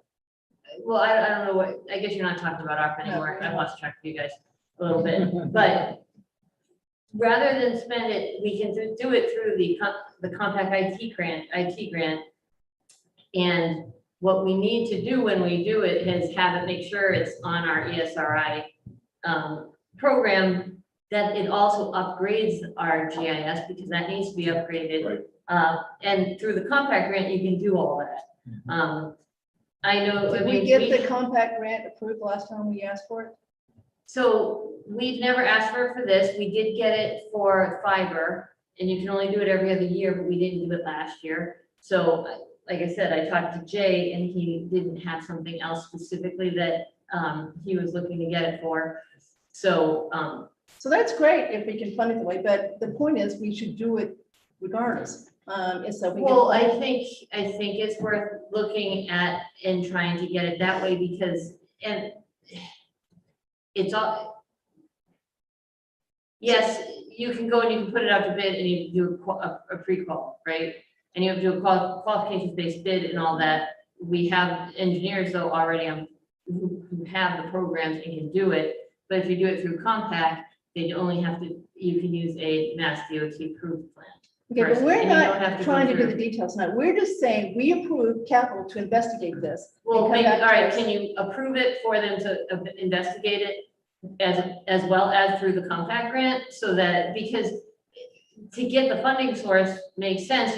Look at, oh, it's a great idea, but then we miss our chance to go to the compact grant. When is the, you know, when is the next grant cycle? I think it comes up in October is the due date, so you need to get in early. And it's not that I'm sure they're gonna wanna use, I mean, everyone would rather use a grant, assuming that you guys agree to it. Yeah, But I'm you less- need to agree to that they apply to the grant also. I'm less focused on how we do it, I guess, as opposed to let's investigate it. And But everyone already thinks it's a good idea, so are we really investigating and just come back and say it's a good idea? Or are we looking at it to say, let's get a bid, let's go and try to go Capital's gotta come forward with back and it? Look at the numbers and make sure, how we you know, do it, if somebody says, look, if you got less than 100 miles of road, don't do it.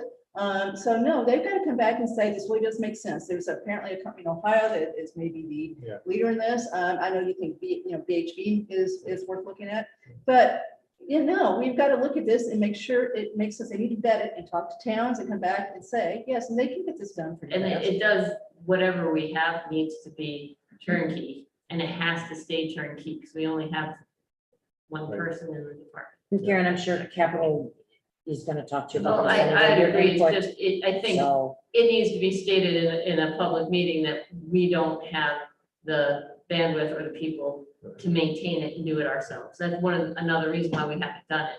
But if you do it through a compact grant, it lasts out for several years of them keeping it up. and these contractors do work through that. Northborough actually did this. A lot of towns have it. It's because a lot of towns are doing what you guys are thinking now and saying, hey, what if we gave more into the roads? It's never been a question before. It's never been, hey, what if we gave more? It's been, you got 400. That's Easy more or to less. te- Easy to tell you that's what I actually can not- do for that's that not- That's money. not true. I disagree with that. I've been working, on the road stuff for 20 years. I thought that you had made it clear that you could only do so much road work in a year, and so we try to back into your numbers. So maybe we misunderstood you. We've done a lot of spreadsheets as far as trying to get what we thought you needed. I never understood that if you had $10 million, you could do $10 million of work. That was not made clear. So now we've got a big backlog of work that's done, which is why we're talking about floating a bond, so that we really can get caught up. We know that the downtown work cannibalized the road money for a while. We expected that. That's fine.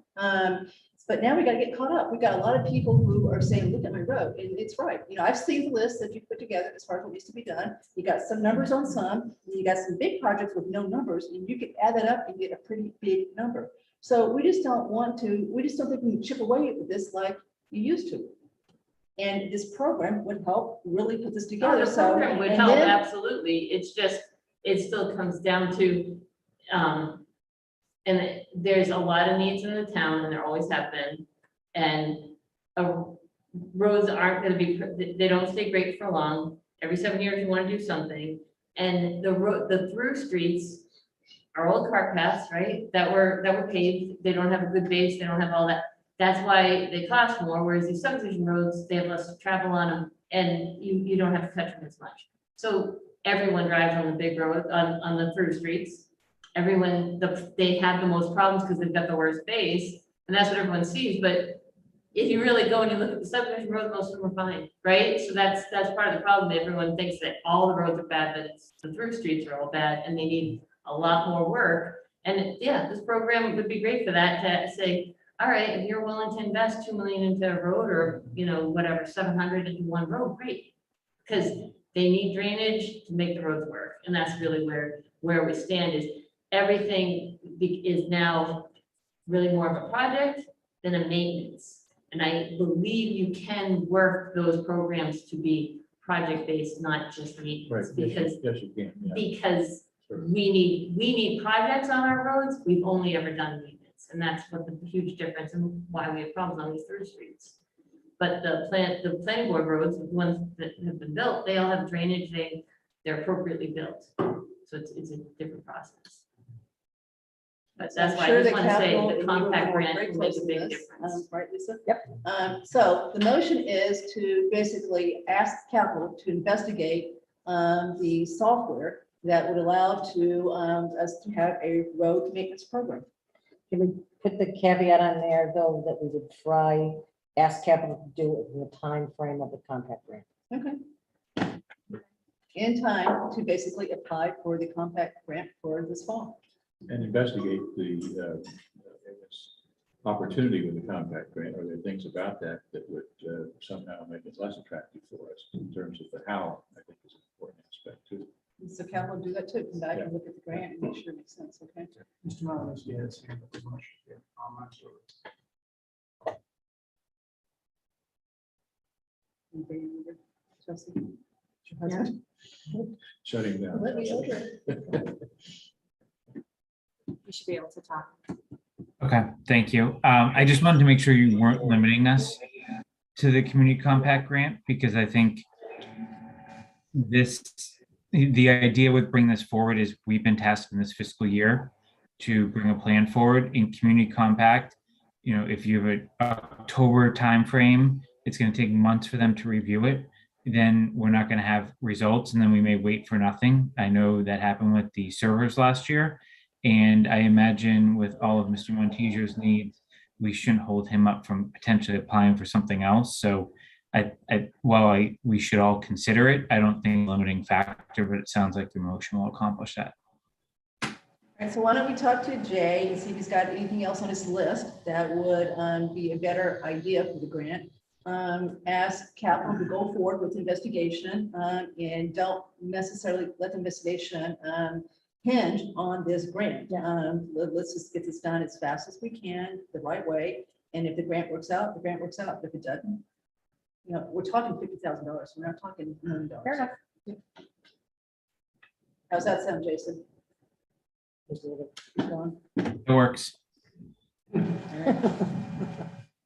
Okay, enough on this one. We didn't Sam, vote. you're happy? Get some water. More than enough. We made a motion, but I don't think. I don't think we voted. Okay, so we've got the motion. Yes. We do it, yeah. Okay. All right. And we got a second? Second. Okay. I'm gonna take Andy to come back for the vote. I thought you made the motion, so I'll second it. No, I thought Kathy made the motion. haven't voted. And then I added the caveat to it. It's good, like, you have not voted, that much I'm sure of. The motion's a little fuzzy. but- Why don't you make the motion? You want me to make the motion? Go I ahead. move that the select board support capital planning committee to investigate the pavement management system to be acquired during FY '23 and to pursue grants as applicable. Second. So we'll vote 4-0. He's over. He's over there. He's at the door. Oh, he's there. Sorry. Yeah. Okay, 5-0. All right. Okay. Okay, next, finally, the Northborough Road culvert. So to provide some background, and remember at town meeting that this issue took more time than any other issue on the whole warrant. We spent, I think, an hour and a half on this, by the time it was done. It was surprising. We didn't expect that. We had decided to remove it because the bid came in much higher than what we thought. That was the only reason that we took some time to really talk about it. So we thought we'd take that a different day. Town meeting disagreed with that approach fairly vehemently and seemed to want to get this road fixed. Once in a while. It's been this way for how many years? It's what, the culvert? Yeah. It's been, How long? it was 2015, I believe. Oh, you said 7. I think you said 87. I said, okay, so 7 years. Okay, so 7 years. So everybody knows about the culvert. We probably are driven over and seeing the what it is, right? The first discussion is, does the select board now want to get this culvert fixed? Yes. Yes. Okay, anybody know on that one? Okay, so Chelsea? I'm a yes, just because I think it's too risky to go back up to bed. Yeah. I mean, But then, well, so the first was, do you want to get it fixed? I think it was pretty clear at town meeting that people I want agree. it fixed. I agree. Totally not what I spoke to us. expected. Me too. So, I know, 200 people out of 10,000 is, They it's were pretty something. vehement, though. They were, and so I think we need to do it, not what I was expecting, but Okay, all right, so we've agreed we want to do it, right? We do it, so we got a bid. Capital has vetted the bid. Let's get the numbers out. That we're short $84,500 is the bottom line. So, Paul Semino decided that he wouldn't allow the article to be increased. He thought it was too much, right? So the town meeting decided, well, at least keep what you got there, right? So the $38,000 stayed, so we got that approved. $70,000 ARPA state grant. Yep. Okay, so I know it's 84,500. I've done the math. So if you look at the low bid, which is 194, I believe. 192,500. 192.5, then you take off the 70 from the state ARPA grant, take off the 38 from the ARPA, we've got 84.5 that we need to figure out how to fund. So what are our choices? We could use ARPA completely, which is why I stuck it up there. You could use ARPA partially and road funds partially.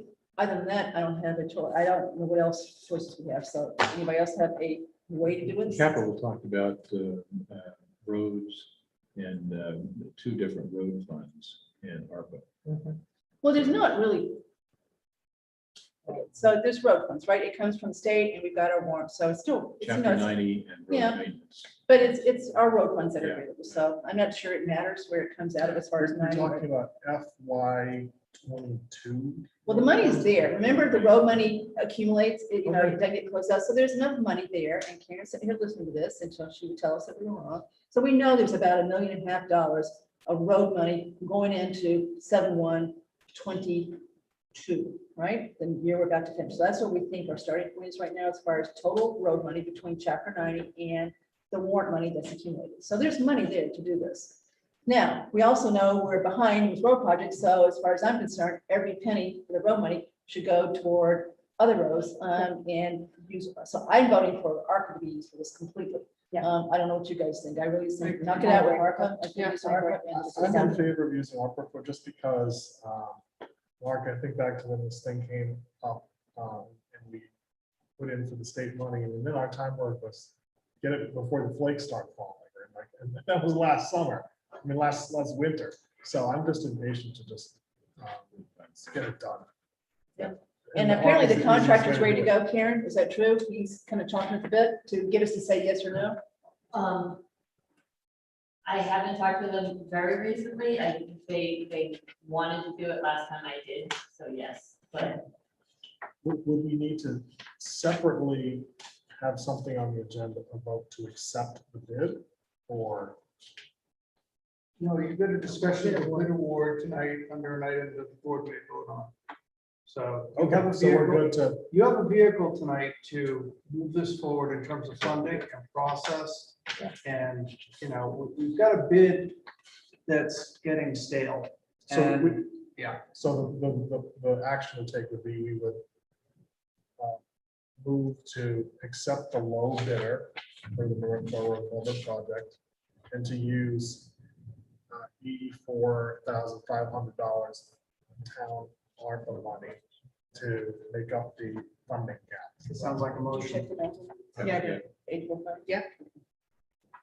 All right, so that's an excellent motion. Mr. Reed. May I propose that the, an amount of contingency also be added to that amount that Ms. Gallagher views as reasonable? Typically in construction, 10 to 20% contingency. And the reason I bring that up is to avoid having to fund any shortfalls as a result of having to cover contingency during the project. Is there the ability to also have that contingency be covered under ARPA funds? Yes, the answer is yes to that last question. Karen, do we need a? contingency? So we never say no to contingency money. Well, what do you want us to do? So 84.5 is what you need.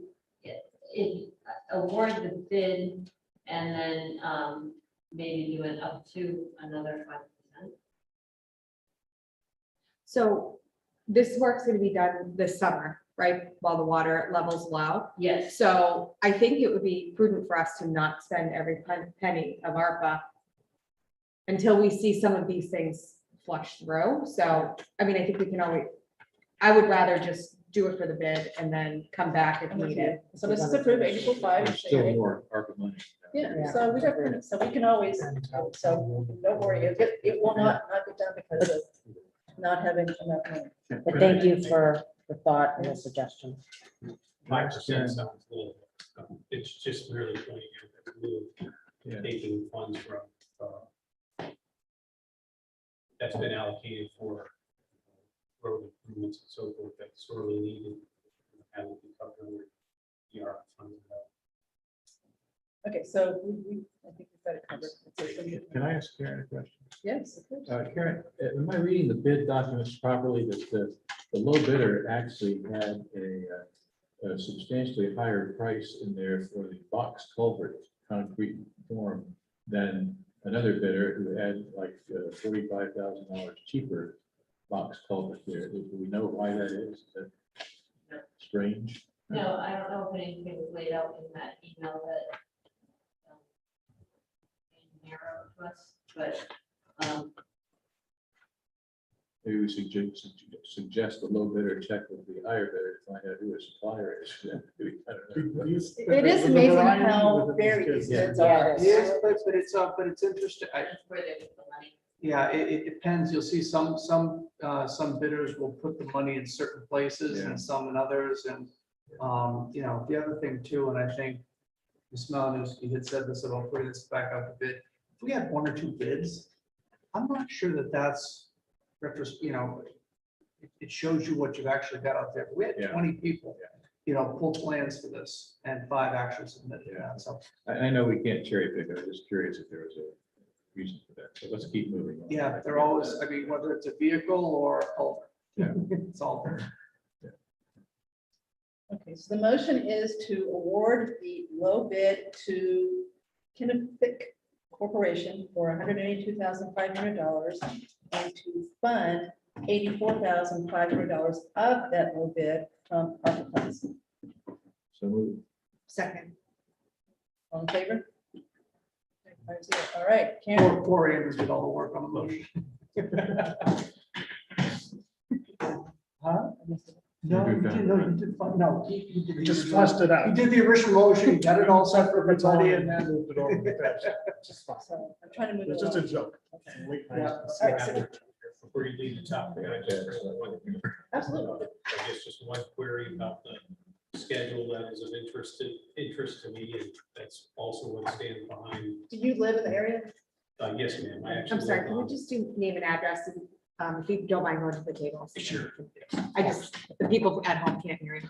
You bet. Thank you. I mean, I'm assuming they can't. So my name is John Reed and I reside at 34 Bigelow Road, which is in the northwest corner of, or portion of Southborough. That's often not recognized as being a part of Southborough. And I've actually learned through some of the mapping research and so forth that it was 495 that changed that arrangement in that area. Yeah. And that was just appreciating in the research of trying to understand how that culvert came to be. I originally thought that it was installed by a farmer for simply for the purpose of providing field drainage, which is a typical improvement to make in that type of farming field. Since then, I think I've come to the conclusion that that is actually a perennial stream that has flowed for many years from what is, I'm gonna forget the name now, but it's the swamp that is behind many of the residents on Bigelow Road. And we've lived there for 6 or 7 years, and many of the residents had indicated to me that that was a result of a beaver dam. Since doing that research, I'd beg to differ. It actually shows, based on some of the historical maps from the USGS, that swamp has been in existence long before the arrival of any of the beavers. So with bearing that in mind, I did express an interest in learning more about this project and being involved from the petition aspect, or potentially drafting a warrant article, as I mentioned to Mr. Denigan. And part of that is driven by the fact that when you look at these capital projects that have now have this one particularly has a life of at least 7 years, that it gets to the point where I believe it's in everybody's best interest to finish that sort of capital project. Two main points I'll bring up that I think help support the project. The first one being when you look at the actual road infrastructure, I would make the argument or hold, and I do hold the opinion that that is actually an important road, particularly because of 495 being constructed and actually dividing what was previously the old, I believe, and some of you might know the history better than I do, but it was actually Main Street actually ran through that road that is south of what is now Main Street, and was separated by 495. And there was also another road that ran up Ward Avenue and then appears to have connected to this Northborough Road that we're talking about. But just looking at its value, there's the 2 points. And the first one is that if that bridge that is presumably owned and maintained by Mass DOT were to need to be repaired or replaced, it actually can create, excuse me, quite an inconvenience for not only the travelers of that road, but the commerce and the like associated that relies on that artery to bring goods and persons from east to west or west to east. So by fixing that road, it ensures that there's a redundant route, and that is accomplished along this road that's been closed for quite some time.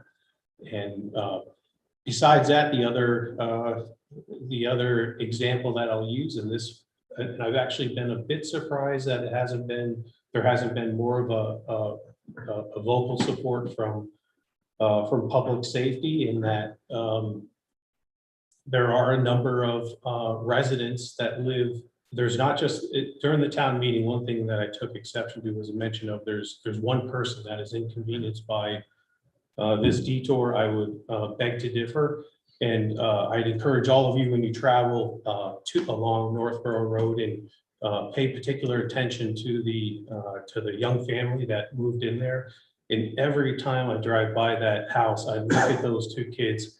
And that's what upsets me the most, is that appreciating that if you have an opportunity to finish this project and give a more direct route to those 2 kids, that is worth every penny. So I bring that up, that's I think the human element gets lost in some of these cost propositions. And I'm just going to close by saying, please take the time to drive by that house, and when you see those 2 children and you recognize it will reduce that travel time for that police officer or the fire personnel who are traveling to that house to help out those children. It is worth every penny. So thank you. We agree, actually. So you're preaching to the choir here. Thank you. Appreciate it. Okay, thank you. Thank you for hanging with us so late. Okay.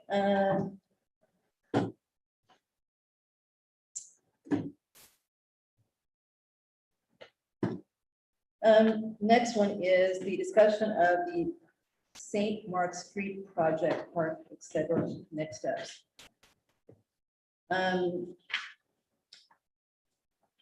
So we heard from town meeting, right? So we've got to decide tonight what we think a viable path is to go forward. We know that St. Mark's School has engaged a firm to do an archaeological study as far as what's buried on their land. It's my understanding that study is going to be done in 6 to 8 weeks. Go ahead. Well, just when you say on their land, I believe it's on the park.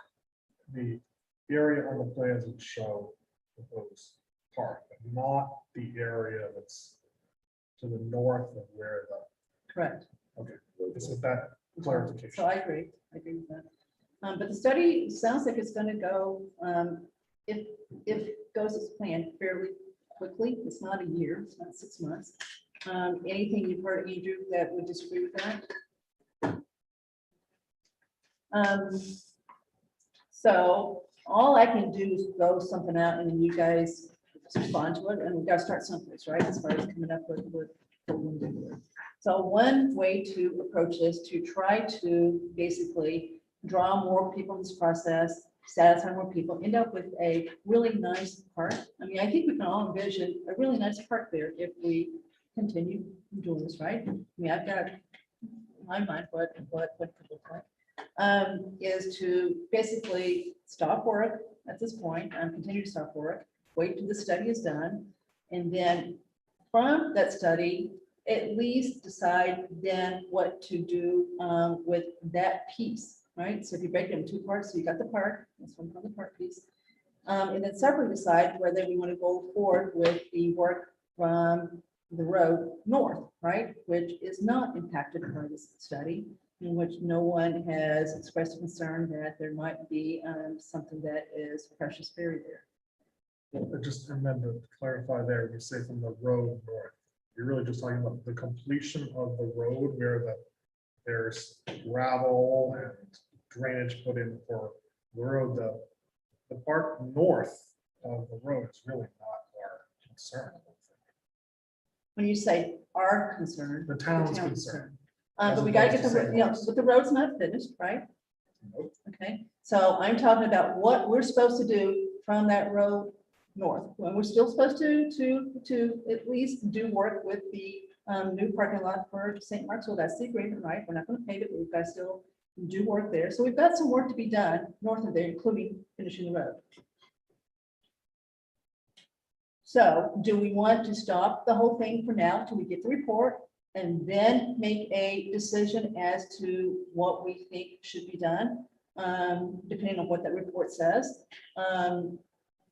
So the park stops. Do we want to expand the charge of the working group that Andrew's part of, so that they basically come back to us with an expanded proposal for the park that possibly, if your group agrees, incorporates the street walk, that satisfies open space, satisfies historic, satisfies the library. Big charge to do all that, right? But I don't think it's impossible. Come back and that gives you time to do that, why the study's going on. I mean, that's one way to do this. And then either keep going and finish up the road, the new road, and everything else we have to do north of there, or stop the whole thing until we get this report back. Or do we need to stop the road work at this point? Can we continue the road work while the archaeological dig is going on, since they're not digging in that particular area? Well, that's what I'm saying. So do you stop the whole thing, or do you keep the road work going that has nothing to do with the survey that's being done? So that's, I'm just throwing it out there. And then, so Andrew, since you're so involved in the part piece, why don't you start as far as what you think would be the prudent path forward? Again, I'm just throwing this out here about, what's most sensible, right? So, I mean, if you walk that plan, you can really see like the proposed road, a lot of work has already been done. And it doesn't seem, I have a concern that if we are to just stop the work on the road, that does this need to get? Do we lose the value of the current contract that we have? Do we lose the value of the work that's already been done in terms of putting in the permanent drainage improvements, which are encased in concrete, and the whole road has already been laid out? So just to throw out there is, if we can continue to do the work to complete the road, and then the work for the design of the park. We have the current bid is based off of the June 24, 2021 plans, right? And that's what's in our packet. One thing where there's been, mission creep from the working group, and again, that's something that I previewed 3-4 meetings ago. It's just, I would say most members of the work group feel that there could be some modifications to the design that are all under this umbrella of, we think we can come up with a design that checks a lot of boxes and that incorporates the history wall concept, retains some of the open space contributions and focus on, you know, the native species plants. And also, because the parcel is unique, it's adjunct to the library. You know, Marguerite, who's our chair, and she is on the library board of trustees. I think that she's the chair, right? Has ideas about placement of things that can, you know, use that space in a way that enhances the library. So one thing we haven't really fleshed out though exactly is what will be the cost of making some of the changes to the plans. Now I know that we have a contractor that we work with for that may be flexible in terms of working with us to try to make some modifications to those plans to see how much it would cost, but we haven't really, I don't think, formally explored that. So there's a, you know, a bunch of different things to talk about, like, or to consider. You know, another thing I don't think we should lose sight of is the town meeting vote. What was on the floor was proposal for a swap of easements. And I think there's just the difference between that and a land swap, right? Is in ways it's kind of a little form over substance, right? Because under both arrangements, the town is getting basically like a permanent interest in the land, right? But there's, I think, there's benefits to a land swap in lieu of a swap of easements that I think that, you know, you've heard some of the people that have had the most vocal concerns about this project. One of the things they've said is noting the absence of an agreement, try to work towards a swap of land. Now, I know that that's something legally that may take more time, but then, you know, if the ultimate goal is that that triangular parcel is going to have a park that's going to be the town land, I think it's something to strive for to have it be town land, right? And then the lines of demarcation are clear that, you know, the town has the responsibility to maintain that property and insure that property, et cetera, et cetera. And the current arrangement, there's still kind of murky questions about whose responsibility this is to maintain it, et cetera, et cetera. So those are some thoughts. I guess I like the prospect of actually finishing the road and drainage work and continuing to look at how we might deal with the park concept. I like the concept of expanding the committee a little bit and expanding the charge of the committee. I think I've listened to that on the last several working group committee meetings. I think they've made some good progress, have some good ideas that are worth pursuing there. It seems to me that there's a good possibility that given the various inputs that we've gotten so far, that we could have an outcome that actually meets the needs of at least most of the participants of the process in a way that folks have been included more expansively than now. So that's sort of where I'm leaning. Lisa? So Andrew, when you talk about, and Sam, you talk about expanding, I am very supportive of expanding the group. In what direction and what are you looking for as far as expanding? I mean, obviously, open space, we've discussed native plants, and I think it's important for them to have a seat at the table as far as that goes. I mean, what is your thought process on what you would look to expand the group? In what direction are you looking specifically?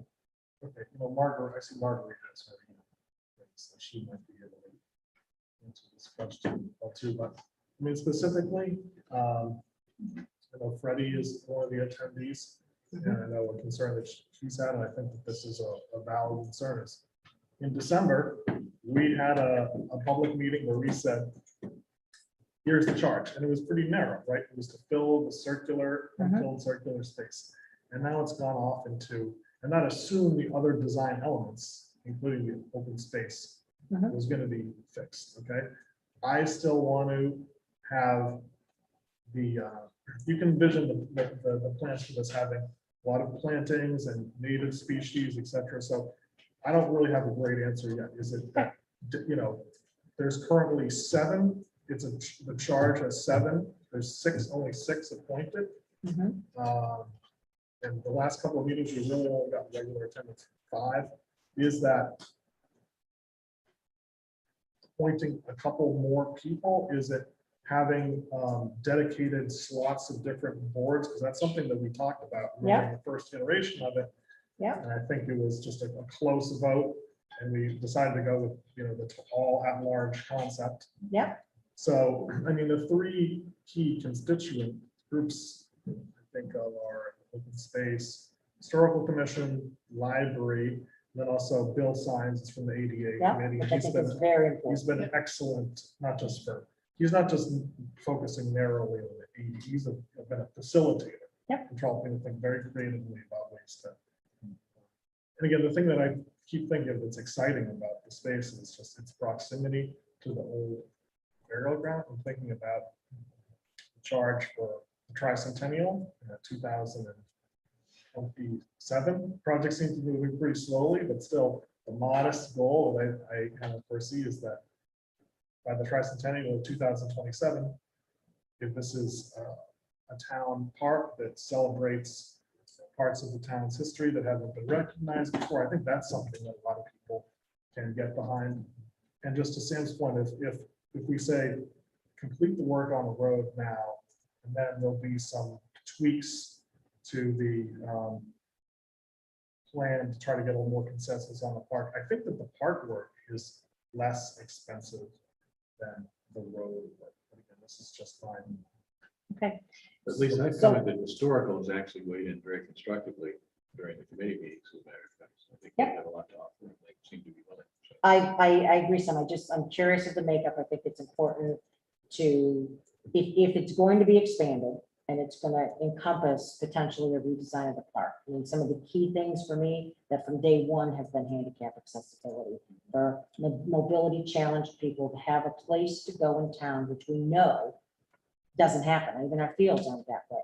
So for me, that's the one thing that I would ask, whatever the makeup of the committee is that we make sure that everyone has a place to go that can access it, and the educational piece as well. I think as far as any memorial, I think that it's very key that the Nipmunks are involved in any discussion on that. I know I've heard from the chairperson from the Nipmunks, and they're interested in being involved in that piece. I think as far as the road goes, I'm supportive of going forward, except if we're going to talk about a land swap, and that's the how we're going to move forward with this. I would rather have that in place before another penny is spent on the road itself. That's the other way to do it, is wait and have the discussion. So again, if that's the direction the board is looking to go, then I would rather have that conversation first. And if that is the intent of this board, and if St. Mark's cannot reach that same conclusion with us, now we've put a lot more money into something that we may have to backpedal on a bit. Well, I'm glad you raised that point, because the real concern under the existing interim license agreement, it does have it's relevant. Right. 300. It seems very hard to foresee a scenario where one side or the other would pull the plug, but you really have to confront the question of, should you spend this money knowing that that is a theoretical risk, right? So that's great. Okay. So that's, I guess, kind of where I stand. I'm certainly open to relooking, at the park and what the best use of that space is. I'd be interested to see an updated chart with who the board thinks we should add to that position. And again, I'd be interested in, if the board is supportive of having the conversation on a land swap, doing that sooner rather than later. 2 points off the top of my head. I am in favor of holding anything related to the park until the archaeological dig is done. I think my concern with holding out on the road is that it's part of a current bid, and I just don't know the ramifications of holding out on that. I think to leave it how it looks today is not great. So I understand the concerns around it, but I just am not sure if leaving it is really what we should do. So there's not a lot, there's a lot of consensus here, as far as what we could do going forward. The difference appears to be whether we go forward with the road piece now or entertain the land swap first, then. And you can do that entertaining fairly quickly, I think, so Chelsea, I asked about the contract too, and Karen has said, and Mark has said that the contractor is very flexible, whatever that means, which is not a word I'm used to hearing with contractor. But that's what I've been told, that, we could do change orders. We could actually terminate the contract as long as we pay for everything that's been done and do something different, maybe just do Main Street separately, take out Flag and Deerfoot, given we're a long way from doing that one right now, right? And just end up with a contract for finishing Main Street. And then go back to and do another contract with them when we decide what we need to do. So I think the challenge with that is we went out to bid on this 3 times. And so I just fear that we're gonna be in a Northborough Road situation where we have this eyesore downtown. And now it's gonna cost us 4 times as much to fix the park. So I get what you're saying. I just don't know if that's the best decision for the town. That's what it's an option. I just don't know that. I'll throw one more little wrench in, I guess. I think conversations with planning board is they would also like some additional clarity from council, kind of on the same issue we talked about before. At what point does planning board get brought in? And I know it's got to do with procurement and I think it's 30 A mark or something, but I think planning board, it would benefit us all to move forward if we're all on the same page and we understand at what point as we go forward, planning board should be brought into the process. And I don't think there's complete clarity on that.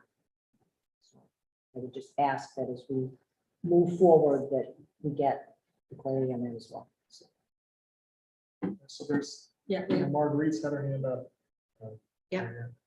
But just to Chelsea, to your point about, I have that same concern, right, about, okay, any delay on the road work. And I really, this is kind of a close call, but because ultimately if a reoriented St. Mark's Street, to get it accepted as a public way, needs town meeting approval eventually, right? So I think that the idea of working towards the land swap, and I agree with Lisa that if you want to do that, if that is an objective, really now is the time to do it. And I agree, it probably could, happen relatively quickly. The difference between the swap of easements and a land swap is not, I don't think that much different. I agree with you in substance. It is more, it shows some better responsiveness to some of the feedback that we got at the town meeting. And again, part of, I think, the real negative reaction to this at the town meeting was also because that we didn't point out some of the good parts of this project, right? Some of the, and I think that if we can come forward with a land swap proposal, that's something that is, it's a more favorable deal for the town. But just one caveat is that the portion, the land that would be given or traded to St. Mark's is the end of what is currently a public way, right? St. Mark's. So that would also need to be subject to have a vote to abandon the road. There's a couple different things. That should also be, I think, part of the goal if we're having a new deal, that just making clear that the town can't give up that land until there's a vote from town meeting to formally abandon St. Mark's, that portion of St. Mark's Street. But there was, to me, two big pockets of criticism. One was not doing the history walk, when the grant said history walk, that was one, right? And then the other one was that we were basically spending town road money, chapter 90 money on land that we didn't own. It was a pretty simple argument, right? As far as what the protest was. So if we could negotiate a land swap, right?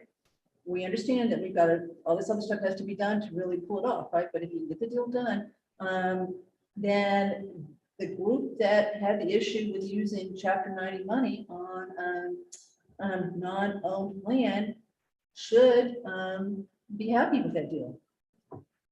Okay, but here's the next question coming down the pipe then is, if there's a deal where there's an agreement to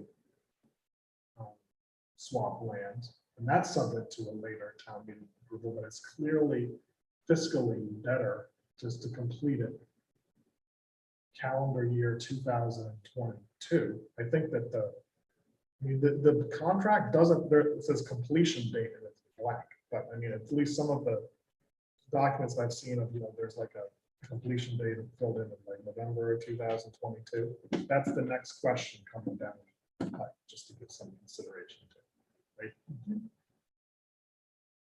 It doesn't include exploring these as quickly. Yes, yep. Sort out what the next step might be. I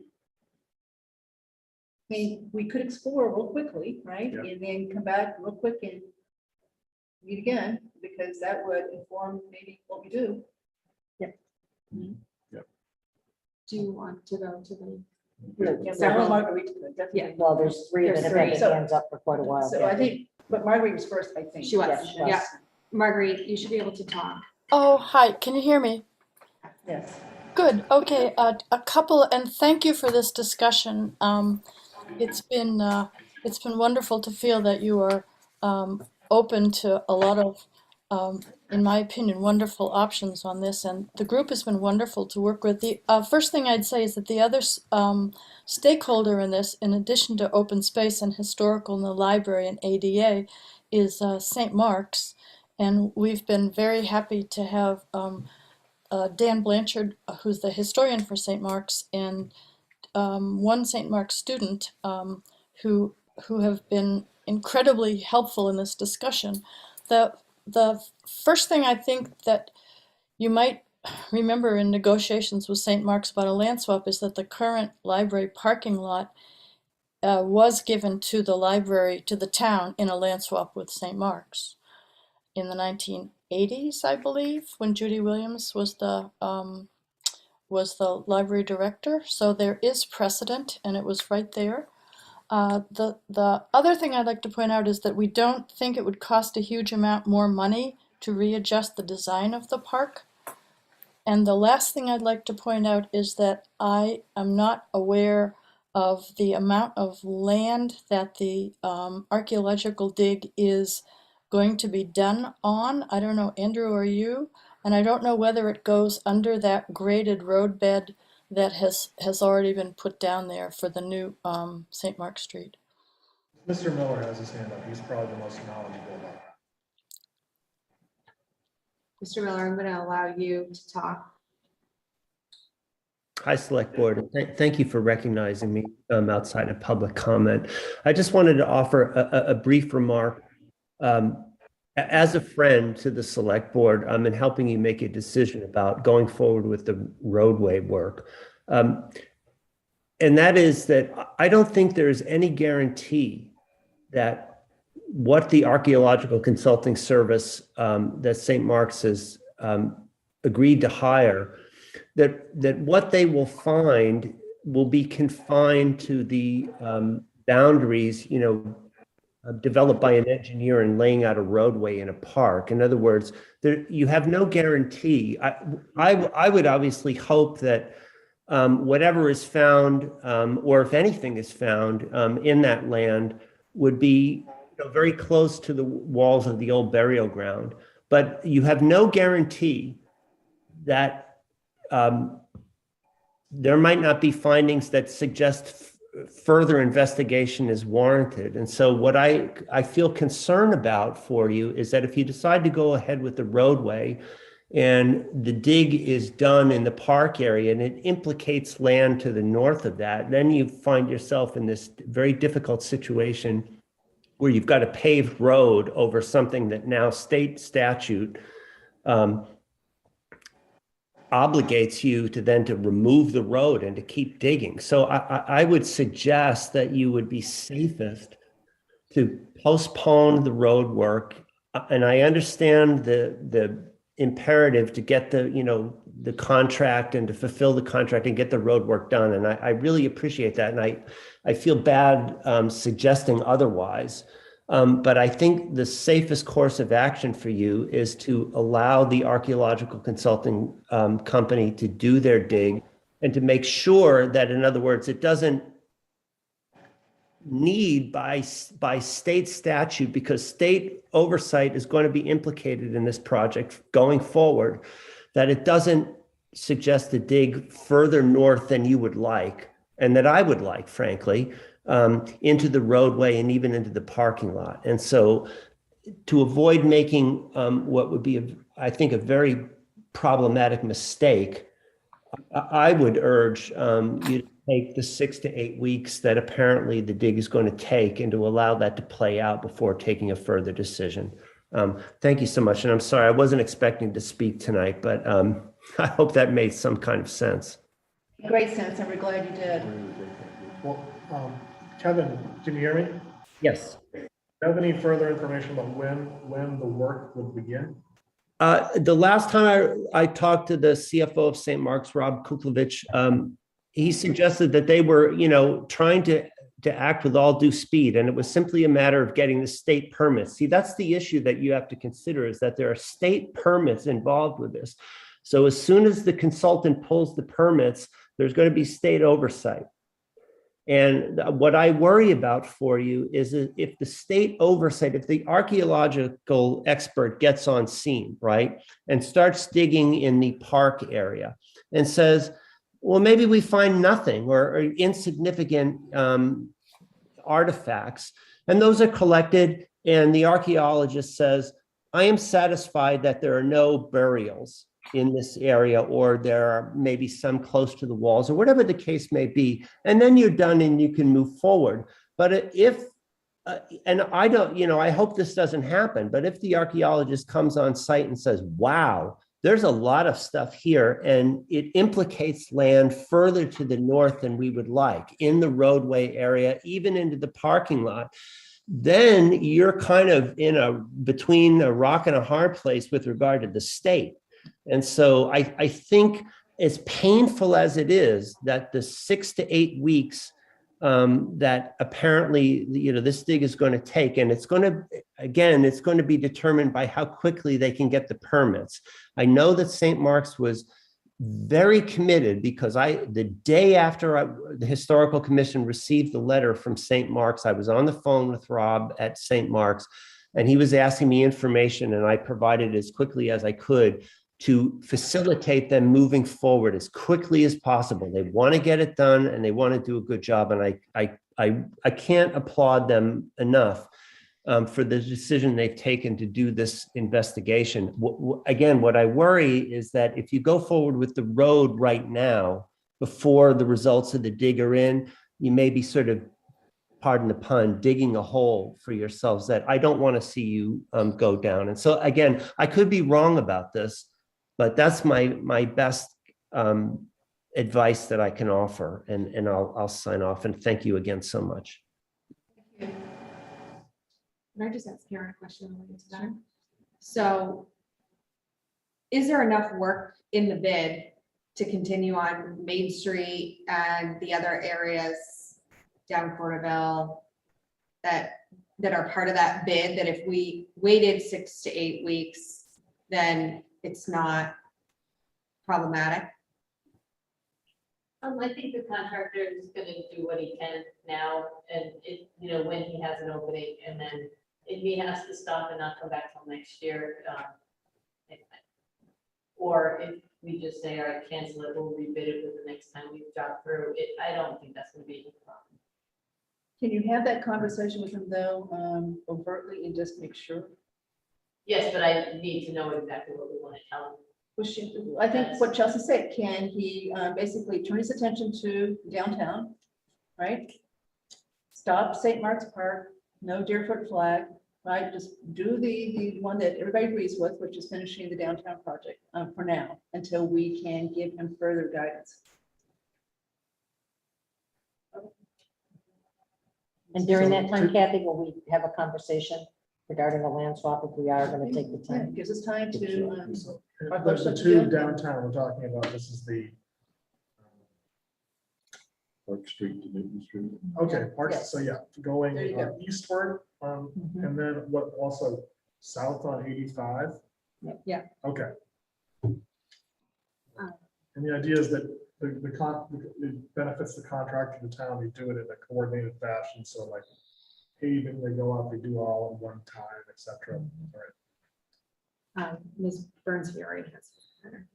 For a while. So let's go to, so Mr. Franklin, you. Oh, yeah, it's Grant Farrington, 58 Flag Road, member of the St. Mark's Street Park Working Group, but speaking with yeah, Mr. Well, I wanted to thank you, first of all, for this the conversation. I think it's really been great, especially exploring some of these options, such as the swap. You know, Mr. Miller really hit on a lot of my points, but I just wanted to say that I share his concern that if you go through with such a irrevocable decision as paving, going for paving the road for the dig is complete, then, you know, if they happen to find hundreds of native graves there or something like that, which, you know, you never know. When they did the ground penetrator in the old burial grounds in 2006, they found 700 unmarked graves that were not previously known about. So you just don't know. But that if you go forward with that, then that could lead to some problems. So as I said, Mr. Miller.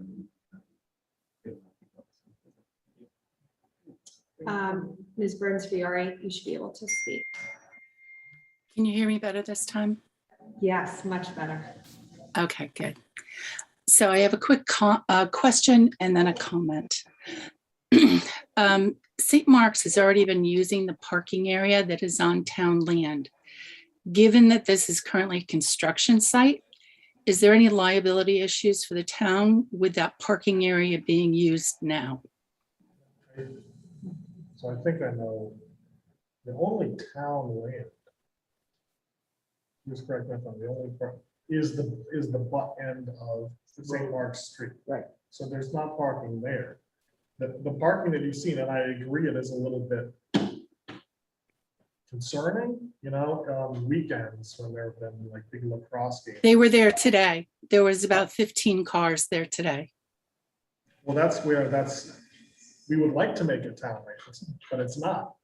It's So theirs. it's theirs. So as I think, you know, the point you're making is that there's a little bit of disconnect between wanting to recognize it's potentially sensitive and then wanting to pursue permits to do archaeological excavation there, but on the other hand, having, you know, SUVs parked there for extra parking, but we don't own this land.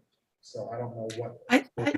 I'm confused. I thought from the maps that we had seen on this area and who owned what, that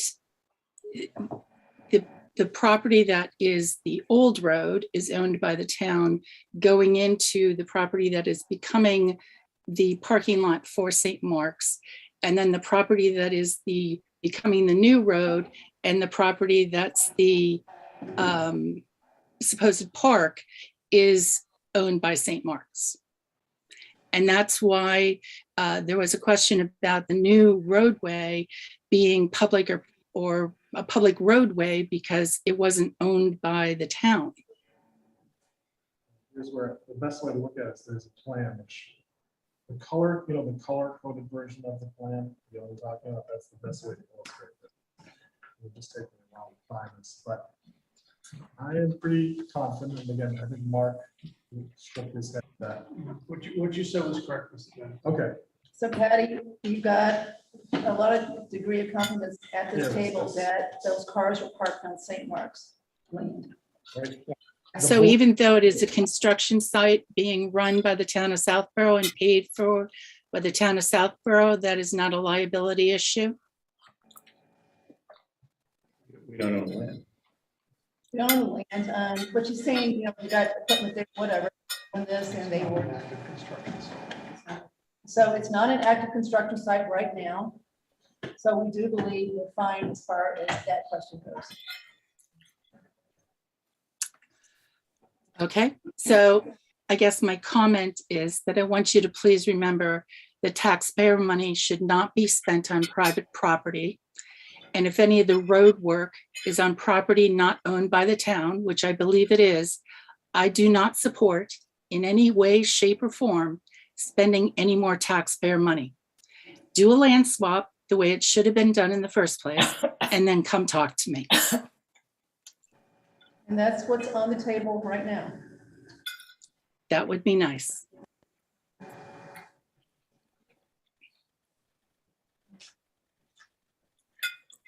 David Muir, 58 Flag Road. I'm actually glad that meant the, Patty just mentioned the parking lot. I guess I was shocked by how awful it looked and surprised that the town would allow, or even in maybe if there was discussions with St. Mark's about what they plan to do with that property. I don't see SUVs there. I saw limo liners, I saw coach buses, and not just on weekends, but also like in the afternoon games. And that's our town center. So maybe I wasn't paying attention, but St. Mark's owns a lot of land, and I wonder why would they want to park their buses in our town center? And I just hope that maybe if there's a discussion about land swap, maybe we can discuss with them about, like, you know, maybe those buses could be parked somewhere else. I understand parking lots, people have to park. I wanted to correct something that was brought up at town meeting. There was some misinformation given by actually a member of the public, so I'm not going to fault him, about what permits and stuff were in place. The comment made was that St. Mark's had all its proper permitting.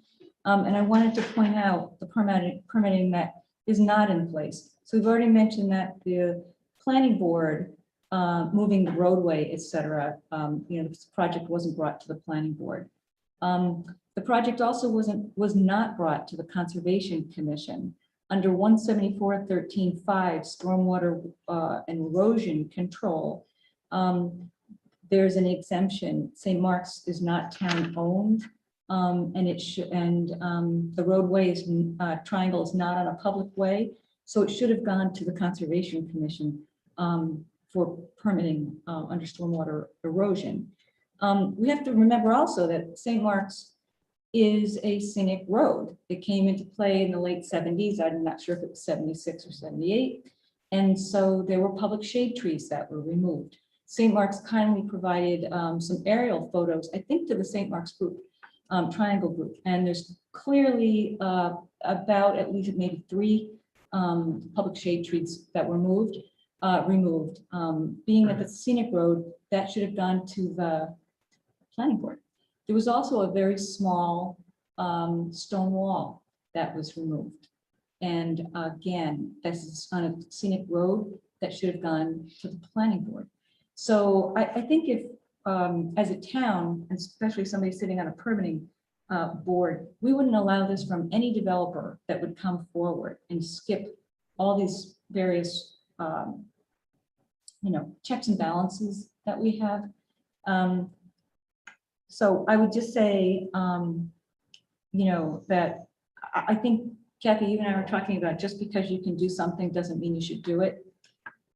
Just because we spent the money, I guess I feel like maybe we shouldn't do it, is how I'm feeling. I just wanted to also mention, I spoke to an arborist, as you know, as sort of you had asked me to reach out about some tree warden stuff with arborists. She happened to mention that St. Mark's has an arborist, and so does Fay, by the way, and they have beautiful trees. And one thing that if we had a town arborist, our arborist could speak to their arborist about maybe what they intended to do with that land. I don't think we have any say in it, you know, because there's a land swap, it would be their land. But I really hope that if they're going to park limo liners and coach buses in a parking lot in our town center, that they're gonna put like trees or something around it. Maybe they have a nice plan. I think that would be a little easier for us to digest if we knew that. So simply because they don't have all this permitting in place, they skipped the process, we skipped the process. Several boards were not included in this process. I wouldn't support the project moving forward. I'm talking about the roadway project. Well, can I just respond to a couple things? So, one I don't know about this Concom storm water requirements. I'm looking into that. But there's stormwater calculations that are done on these plans that are tied into the drainage component to it. And then on the scenic road issue, right, that would be an issue if there are trees within the public way abutting a scenic road, right, that are being considered for removal. And then the trees that were taken down were not within the public way of the road. Okay, yeah. The trees that were in the public way bordering Marlborough Road did have hearings. And they were pretty lengthy hearings, and some of the trees were removed. And you know, we're in the situation that we're in, right? There are two huge, there are piles of dirt, right? So the reason why I don't want to just say, okay, stop all work. One, and we have three reasons. One, it looks extremely ugly.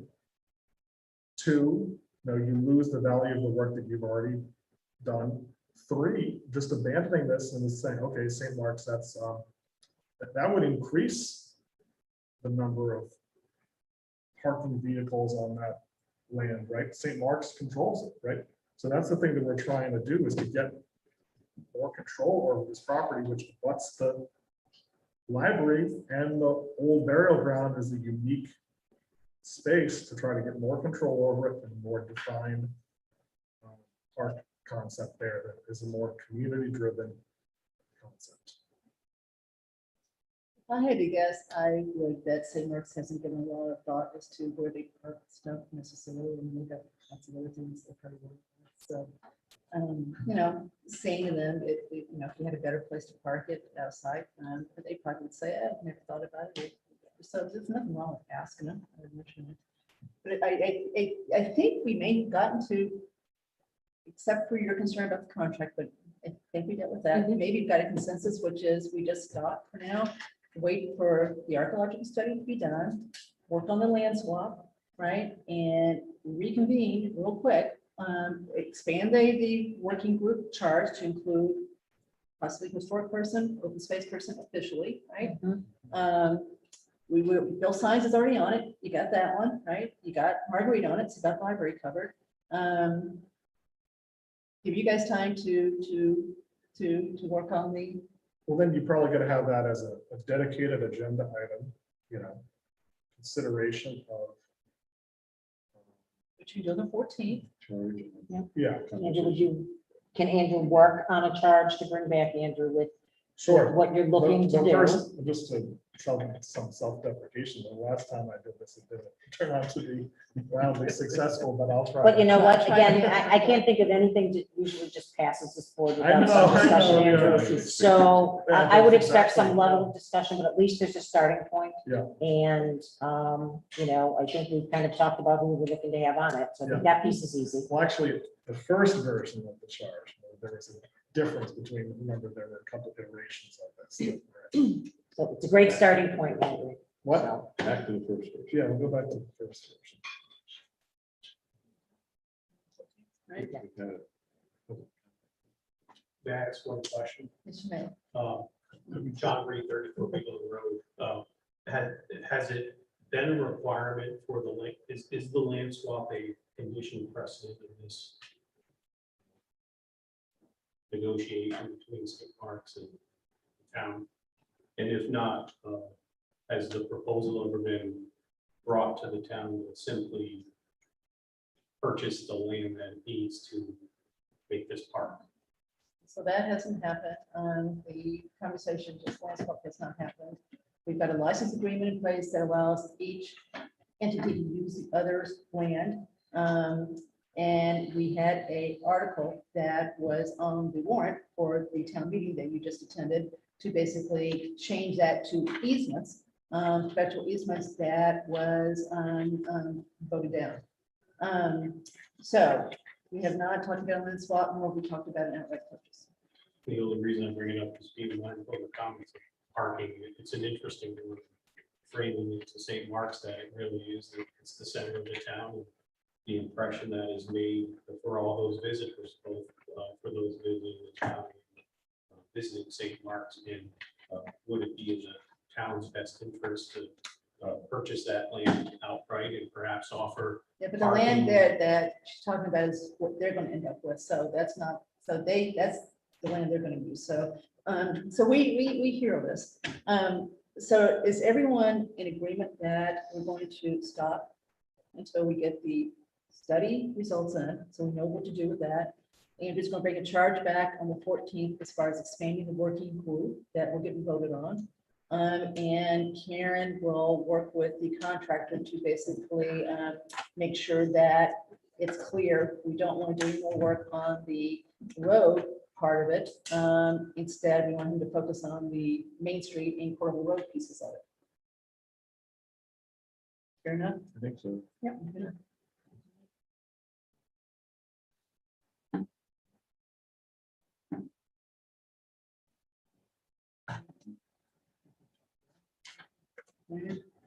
Okay.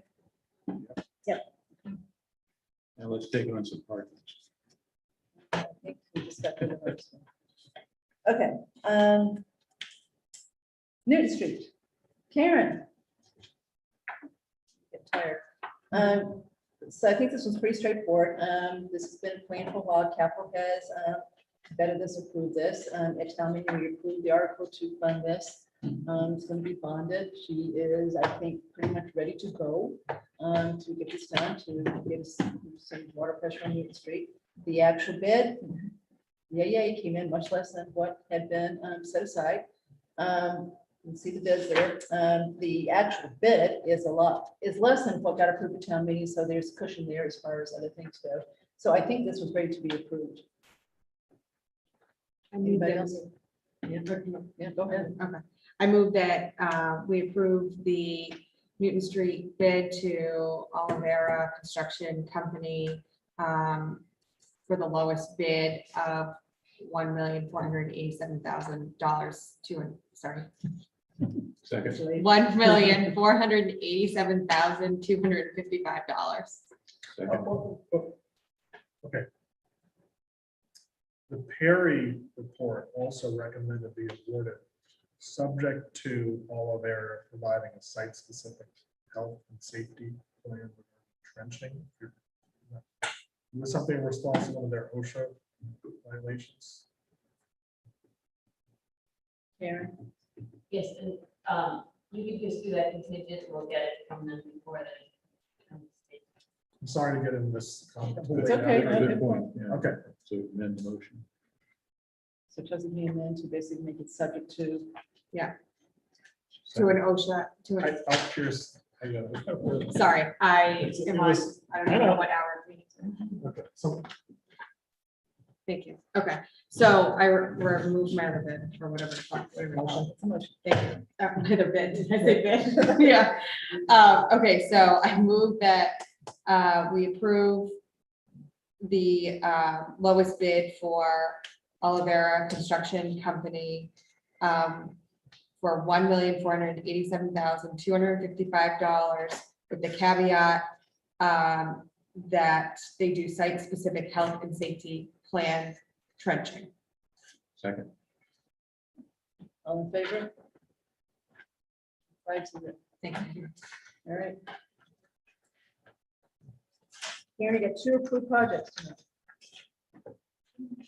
Okay, Next one is, okay, marking and the fiscal year 23 board and committee appointments update. Real quick and easy. This is just a draft in your package, just to let you know where we are with what's been coming in from board and committee members who are for reappointment this year. So it's still rough. And we'll be refining that over the course of the next couple of weeks, so that you've got a more finished product for you on the 14th. So capital's has to be all reappointed? Capital all has to be reappointed because they're still under the ad hoc status until they. Kathy, can we ask Ms. Latrell while she's sitting here? She's on our list. Are you still interested in the Metro West Regional Collaborative? That will be discussed at the next meeting. Thank you. Figured I, might check one off. Okay, thank you. Anything else as far as future appointments? So for the ones that we haven't heard from yet, are we reaching out to them with their chair copy again? Okay. And I mean, we have a decent amount of vacancies. And that's updated as of the packet. There's still some Yeah, that are coming. okay. Yeah.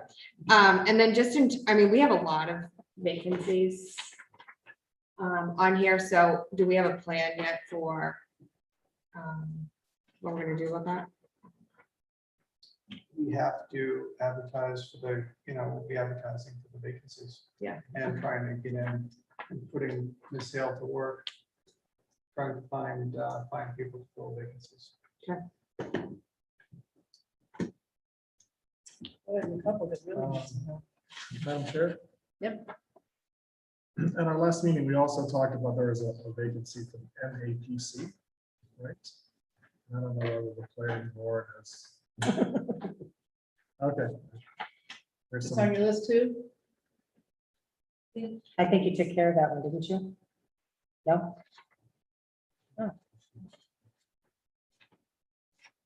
Because I thought what we talked about the last meeting, to see if the did. planning board was interested in that. Correct. But maybe you were in the audience and we thought you were listening and thought you would hear for what we were hoping you might want to do, which is handle that one. The larger It'll be on the MAPC. agenda on Monday. Okay. There we go. We like those answers. All right. Any other questions? Nope. Okay, next. Discussion of the tree ward position for fiscal year 23. So this is where we stand. So this is, again, remember, Chris has agreed to these tree wardens through June 30th, right? So on the 14th, you're probably going to have to make a decision about what you want to do after July 1st. But Mark is in the middle, and he and Vanessa are gathering information from other towns. They've got a set of questions out on listserv to see what other towns are doing. Deb has talked to the professor that she knows at UMass, so we want that information also. So we're in the midst of trying to gather information to make a coherent decision. At least start talking about it more on the 14th. So we're not going to, it's nothing to decide tonight, it's just, we need information. Do we know if the current tree warden would be interested in extending past 6:30? I think the current tree warden is interested in continuing in the position, but would like to understand what the structure is going to be before committing to it. We don't have a budget. We don't have a stipend. You do have a stipend. We don't have a budget. So unless that's going to come out of tree money, which is budgeted under the. That's also the arborist And, right, understood. And hoping also on the 14th, we'll have some progress on a process that may make that a little Right, easier. as well. because that's what Ms. Brascio is working on with Ms. Patel as far as cementing that process. So moving parts, because it'll come together. We'll know more on the 14th, but we do have to keep in mind that we've got to do something for after June 3rd, even if it's temporary. Yeah. Okay, all right. Excuse me, I'm sorry. Go ahead, Mr. Green. Grant Barrington, 58 Flag Road. At a previous select board meeting, I think it was March or April, I believe, you guys had mentioned, or I believe that you recognize the value of having a arborist as the tree warden, and as you know, our current tree warden does not have those qualifications. So just as you move forward the process, I think that's something that could be very beneficial to the town, and I think that should be, a crucial element in deciding who our tree warden should be. So the questions that have been asked of the other towns are also being asked about arborists. What do you think of arborists? Is it one person? So that's the data they're trying to get as far as what others may do and what's experience, et cetera. So, okay. All right. So next, so liaison from the board to the private schools, and I'm including Newton Children's Center when I say private school. So St. Mark's Bay. So as we all know, Marty was a liaison for his whole term, I think. Close to At it, least 2 anyway, years. close to Yeah, at least 2 it. Because, the town meeting where Ms. Fiore article passed, he got elected right after that, so I'm pretty sure he did it pretty much the whole time, right? So I think he made great strides toward improving the relationship with the schools, so I don't think we should let this lapse. I think we should pick up, and whoever is appointed, I think should ask him to go with that person over there and, basically make the introduction and make it a very smooth transition. So I don't want this to wait, especially for what we talked about tonight. Whatever your pleasure is fine. I would actually like to do it, and let me explain why. This is something that I have tried to impart over the last few years, but I'm not sure I did a good job because it didn't happen. But I may be wrong. I don't think any of the other people ever sat on a private school board.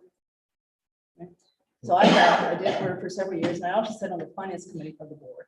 So I got a perspective as far as that goes, and I think I understand pretty well how the boards think. I know who composes the members of the board. They're big boards, by the way. It's not just 5 people. And when I was on the 30, and so I think there might be a way to even expand this relationship beyond what we've done. Take where Marty is and you go further. So I'd like a shot at doing that for a while and see where it leads. Just because there's a different way I think we could approach this that might even expand the relationship and the benefits, mutual benefits for us and the schools. I'd certainly support that. Lisa? Absolutely, not me. No, and I know you've talked about it for a long time, Kathy, so I would be supportive of that as well. Chelsea? I'm supportive. That was easy. I move that we appoint Kathy or Ms. Cook to be the liaison for the board to the private schools, including New England Center for Children, Fay School, and St. Mark's. Second. All in favor? Congratulations. Thank you, guys. Okay, I think we're there, right? So any more public comment that we see? Hand up. There's a hand up? On Brent's Fiore. Hi, I'm sorry about this, given the late hour, but I actually have 3 questions on 3 different topics. First, could you please tell us whether the town of Southborough is currently paying the salary of police chief? And if so, why has he not been working the last few months? And is that situation, i.e. payment of a non-working employee, expected to change? So the answer to the first question is yes, it's being paid, and we are not able to discuss the last 2. Okay. Second question. I noticed that a number of flags were placed in the old burial ground this past weekend. These flags, particularly one, but placement of all, have been controversial for some time. Was formal permission sought to have these flags placed in the town's old burial ground? And if not, I respectfully request that they be immediately removed. Specific knowledge of the flags. So let us know which flag she's talking about, or who put them there, or the circumstances. I'm assuming it was the veterans that put them there. I'm assuming, again, I don't know for sure, but I'm assuming it was a flag that there was question on last year. And the board took no position. So why were they allowed to put them back without permission?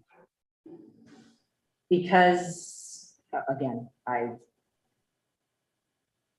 would assume it was because they weren't asked to be removed last year. Eddie, I don't know that, you know, there are flags in all the cemeteries. I don't know that the veterans specifically asked, you know, whether they could put the flags up. It's just always been assumed, I guess, that the flags, out of respect for those within the cemetery, that the flags are there. Well, that is a different cemetery than the rural cemetery where there are veterans that may have served under some of those flags. That's a very different cemetery. And unless there is specific permission granted by the overseers of the old burial ground to fly those specific flags, again, I respectfully request they be removed. Noted. Third.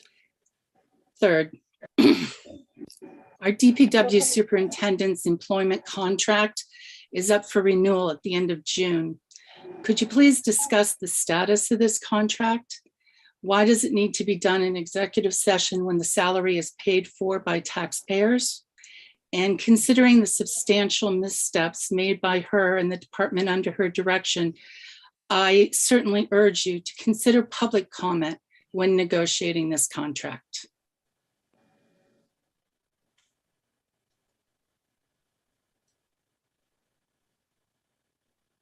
Andrew?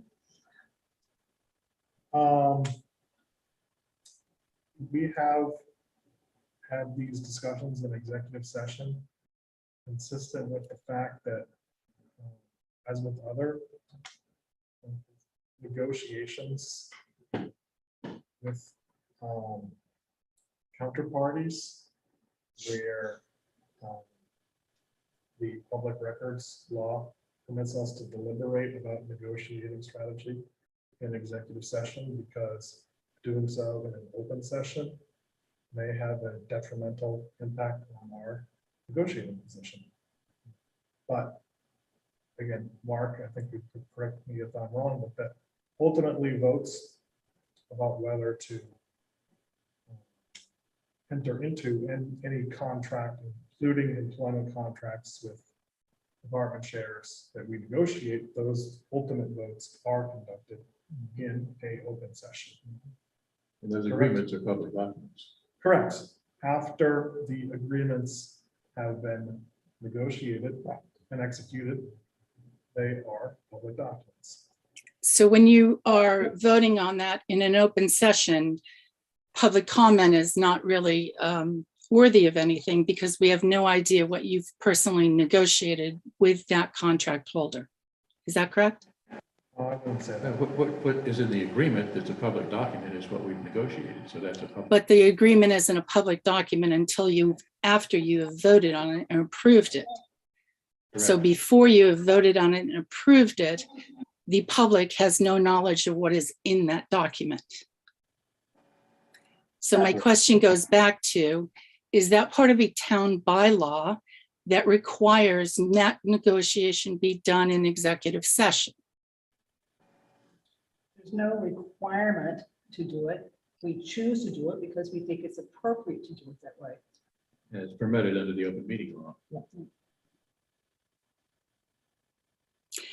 And perchance the taxpayers who pay that salary don't feel that is appropriate and feel that public comment and discussion should be warranted. How is that done? The public comment is always available when you know something is coming up to be discussed. So there's no prohibition from anyone submitting any comment or information that they believe we should consider when we are about to consider a contract? So I guess, let me make this totally clear. I think that you should be considering all that has gone on in the last couple of years regarding the DPW, its department, its lack of oversight, and its non-accountability for taxpayer funds being spent. When you consider that contract and potential increase in salary and benefits. Noted again, and I also forwarded your email that you sent to me to everyone so they could hear your comments and read them. So we have absolutely read what you sent. Sounds good. Thank you. Okay. Okay, so now I'm going to officially adjourn this meeting. So, executive session. You adjourn the meeting into executive session. So I adjourning this. I move, thank you, Sam. I move to adjourn this meeting into executive session. Yes. Read that. At, Based on. Yeah. okay, based thank on- you guys, sorry. Thank you all for coming. Have a good night. Thank you. Thanks for Thank hanging you, out. guys. Thank you, Mr. Reed. Thank Thank you. you, Mr. Drayton. Bye, Mimi. Bye, Deb. Good night. Okay, so I move to go into executive session, so the board will enter into executive session per MGL Chapter 38, Section 21, and we will not return to open session for the following items: an update of contract negotiations.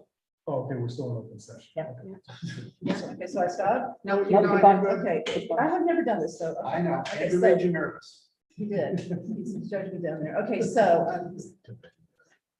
I keep going. I'm gonna start. read the over. whole thing, you're good. Okay, an update of contract negotiation for the DPW superintendent, exemption 2, a strategy session in preparation with contract negotiation with non-union personnel, exception 2, and review and approval of May 17, 2002 executive session minutes, exemption 7. So here we go. So you moved, seconded? You do a roll call vote to go into Okay, so executive. who seconded? I did. Sam. Okay, so it's seconded. Okay, roll call vote to go into executive session. Andrew, Hi. Sam, Aye. Lisa, Aye. Chelsea. Aye. Kathy, yes.